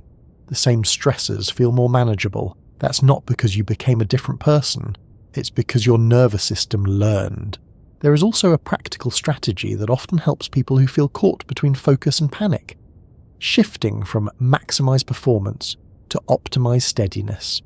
Many people chase the sharpest focus they can get using pressure and stimulants, but the sharpest focus often comes with a cost. The steadier focus, moderate arousal, consistent habits, enough sleep, tends to be less dramatic but more sustainable. It reduces the risk of crossing into panic. It reduces the crash into burnout. It supports a life where regulation isn't the whole story because it happens more quietly in the background. A small example: if you're prone to anxious arousal, you might do better with slightly less caffeine than you think you need, combined with a short walk and a steady breakfast, rather than a huge coffee on an empty stomach. If you're prone to ADHD-style drift, you might do better with external structure and a clear start ritual rather than waiting for fear to create urgency. These are not moral differences, they're mechanical differences in what inputs move your nervous system into the usable zone. Another example: if you tend to spiral at night, you might benefit more from reducing stimulation in the last hour, dim light, no work email, a predictable routine, than from trying to reason with your thoughts while your body is still in alert mode.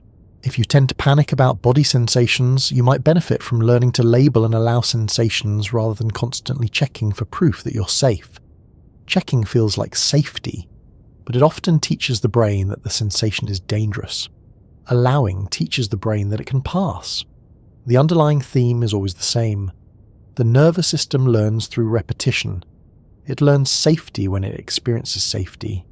It learns calm when it experiences calm.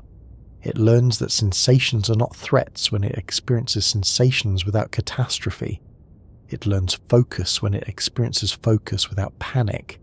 It learns recovery when it experiences recovery consistently. You cannot talk it into learning. You have to give it experiences that update its predictions.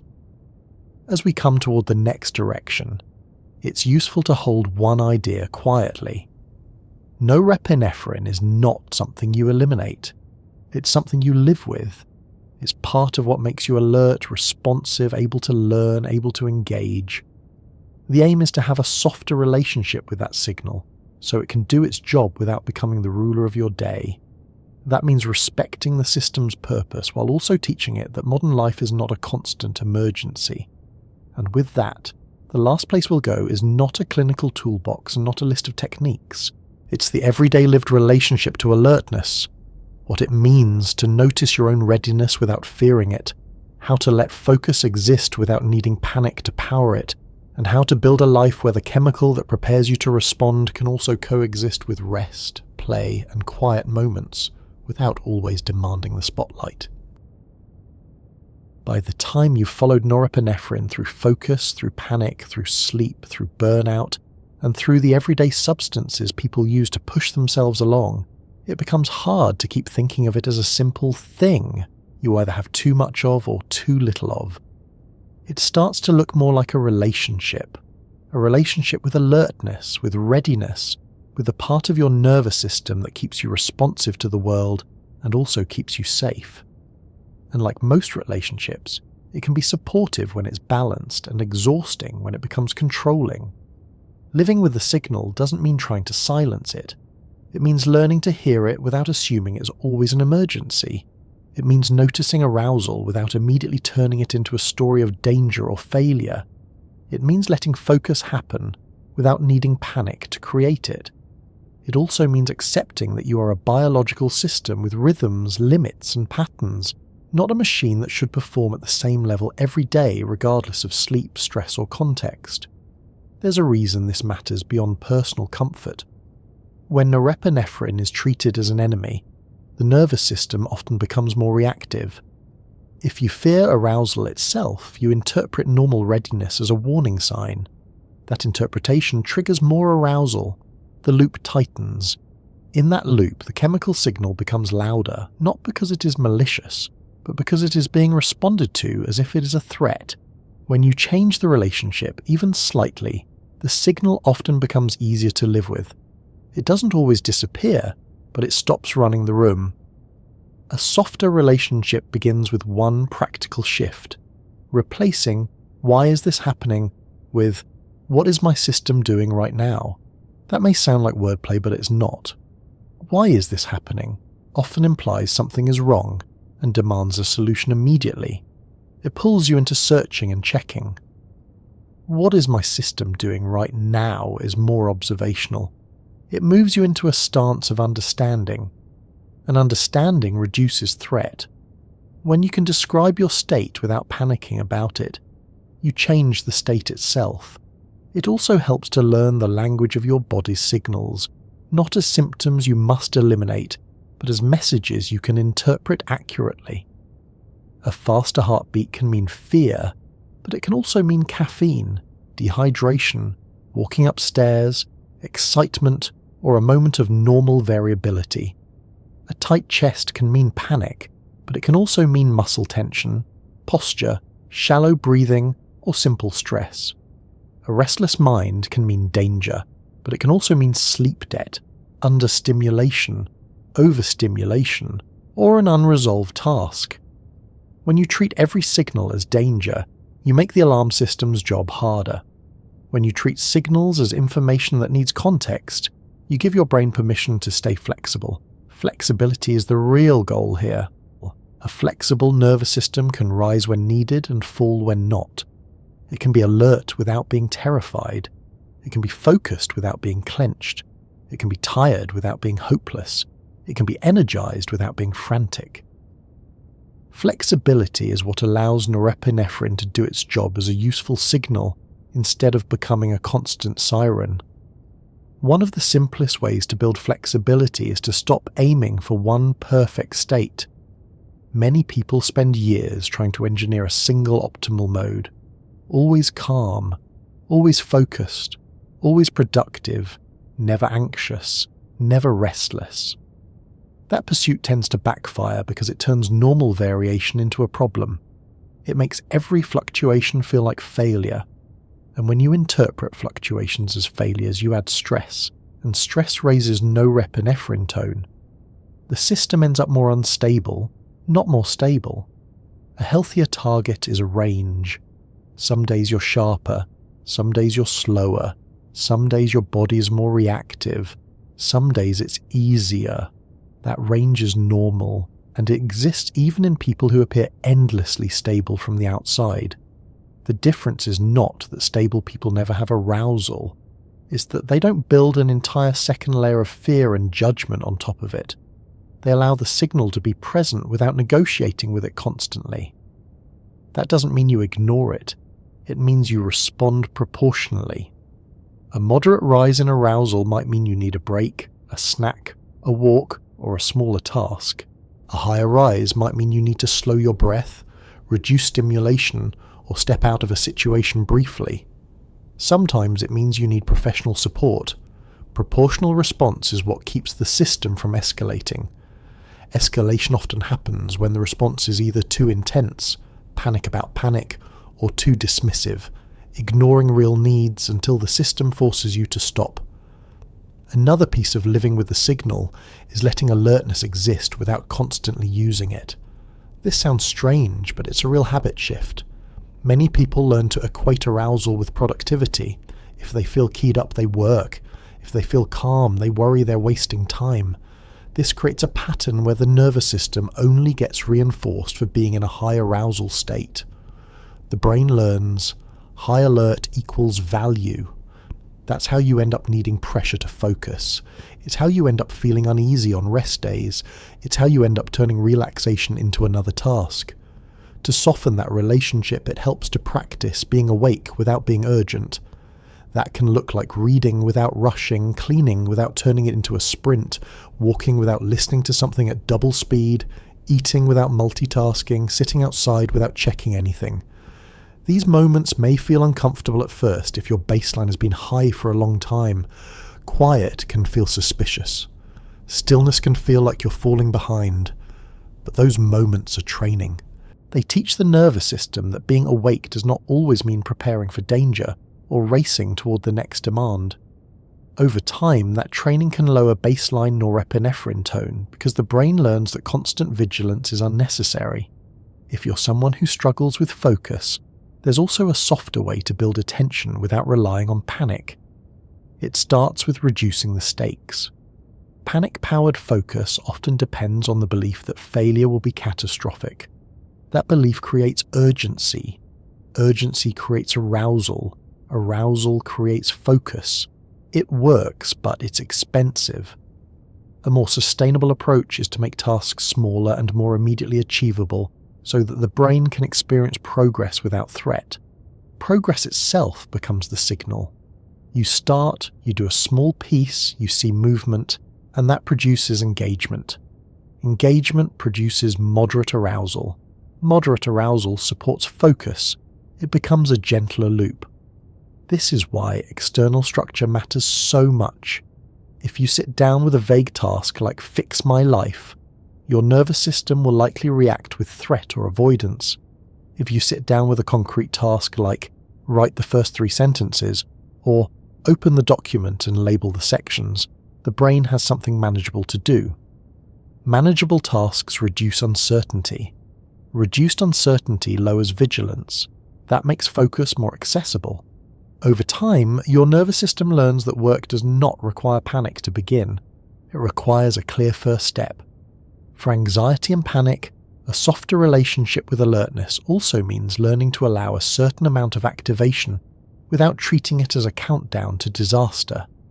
This is difficult, but it's one of the most powerful changes people make when they recover from panic. They stop fearing the symptoms. They might still dislike them, but they don't interpret them as proof that something terrible is happening. They might notice the heart racing and think, "There's the surge," rather than "this is going to kill me." That change in interpretation removes fuel. The body can calm more quickly when it's not being told it's in danger. This is not about pretending, it's about accuracy. A racing heart in a panic episode is usually the heart responding to stress signals, not the heart failing. A tight chest is often muscle tension and breathing pattern changes, not suffocation. A sense of unreality is often a stress response, not losing your mind. Again, medical evaluation matters for concerning symptoms, but for people who have had panic and been medically cleared, learning these distinctions can be liberating. The sensations become less mysterious. Less mystery means less threat. Less threat means less norepinephrine-driven escalation. Another part of a softer relationship is respecting recovery without making it into a performance. The nervous system needs cycles, activation and rest. Many people live in constant low-grade activation and then wonder why they feel exhausted, irritable, or numb. Recovery is not what you do after you finish everything. It's part of what allows you to keep functioning. When you build recovery into the day, small breaks, short walks, meals without distraction, brief moments of quiet, you prevent baseline from creeping upward. You give norepinephrine systems a chance to return to a lower tonic level, so bursts can remain useful rather than overwhelming. Sleep is the largest recovery tool, and it's worth treating it like one. Not in a perfectionistic way, but in a respectful way. Sleep is when norepinephrine tone drops, and the brain can process in a different chemical environment. When sleep is protected, the next day's arousal threshold is often better. You have more capacity, you can tolerate uncertainty, you can focus with less tension. When sleep is disrupted, the day starts closer to the edge, and it's easier for alertness to become anxiety. This is also where substance use fits into the relationship model. Caffeine, nicotine, and stimulants can be useful tools, but they can also become ways of overriding natural regulation. The question isn't, are they good or bad? The question is, are they helping me build flexibility or making me dependent on one state? If caffeine is used to compensate for chronic sleep loss, it often deepens the cycle. If nicotine is used to regulate mood every hour, it often becomes its own source of dysregulation. If stimulants are used appropriately under medical supervision, they can support regulation for some people, but if they're used to push beyond limits, they can erode recovery. The nervous system is forgiving, but it notices patterns. One of the more mature ways to live with norepinephrine is to stop treating alertness as proof of truth. This matters because high arousal can make thoughts feel more convincing, worries feel more realistic, catastrophic scenarios feel more likely. The body's urgency gives the mind story extra weight. A softer relationship means recognizing that urgency is a state, not evidence. If you feel intensely worried at 2 a.m., the intensity does not mean the worry is accurate. It may mean your nervous system is tired, your baseline is high, and your brain is searching for certainty. If you feel intensely motivated at midnight, the intensity does not mean you have found your life purpose. It may mean you're in a stimulation loop. State influences interpretation. Remembering that can prevent you from making big decisions while your chemistry is loud. This is also why many people benefit from delaying certain kinds of thinking. If you're anxious, trying to solve existential questions in the peak of arousal is rarely helpful.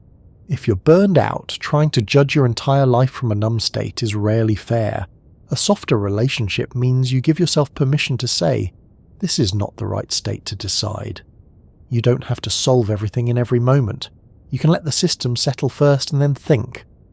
That one habit can reduce a lot of unnecessary suffering.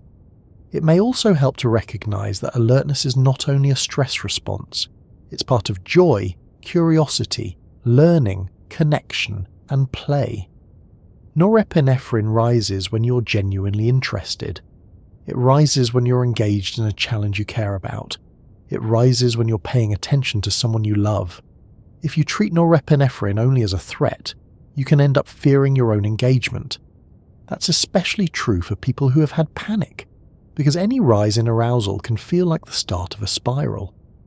Part of recovery is reclaiming arousal as a normal part of life. Your body can be awake without being in danger. That reclamation often happens slowly through experiences. You exercise and your heart rate rises, and you learn that it's safe. You get excited and you learn it's safe. You focus and you learn it's safe. You feel a surge and you learn it passes. Each experience teaches the nervous system. Over time, the line between alert and alarmed becomes clearer. A softer relationship also includes boundaries, which are not always possible, but often more possible than people think. If your environment constantly triggers vigilance, your nervous system will stay vigilant. That might be a chaotic schedule, constant notifications, endless multitasking, a high-conflict relationship, or a job that never truly ends. You can't always change these overnight, but you can often reduce exposure. Turning off unnecessary notifications, creating a clear stop time for work, building short periods of uninterrupted time, saying no to a few extra obligations, asking for support, creating a more predictable routine. These are not self-help cliches. They are inputs that lower uncertainty and reduce chronic norepinephrine activation. If you're someone who has lived with high alertness for a long time, there can be a moment when lower arousal feels unfamiliar, even uncomfortable. Some people describe calm as boredom. Others describe it as emptiness. Others describe it as vulnerability, as if being calm means being unprotected. That reaction makes sense. Your nervous system has learned that vigilance keeps you safe.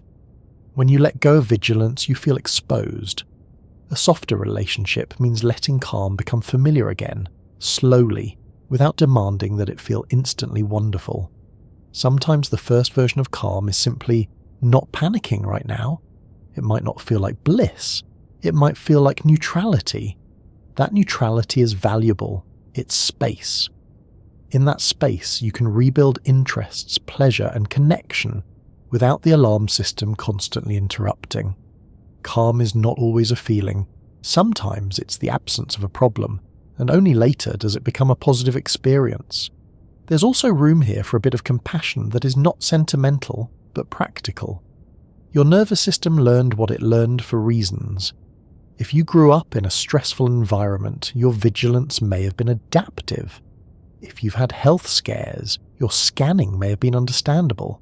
If you've been punished for mistakes, your urgency may have been a strategy.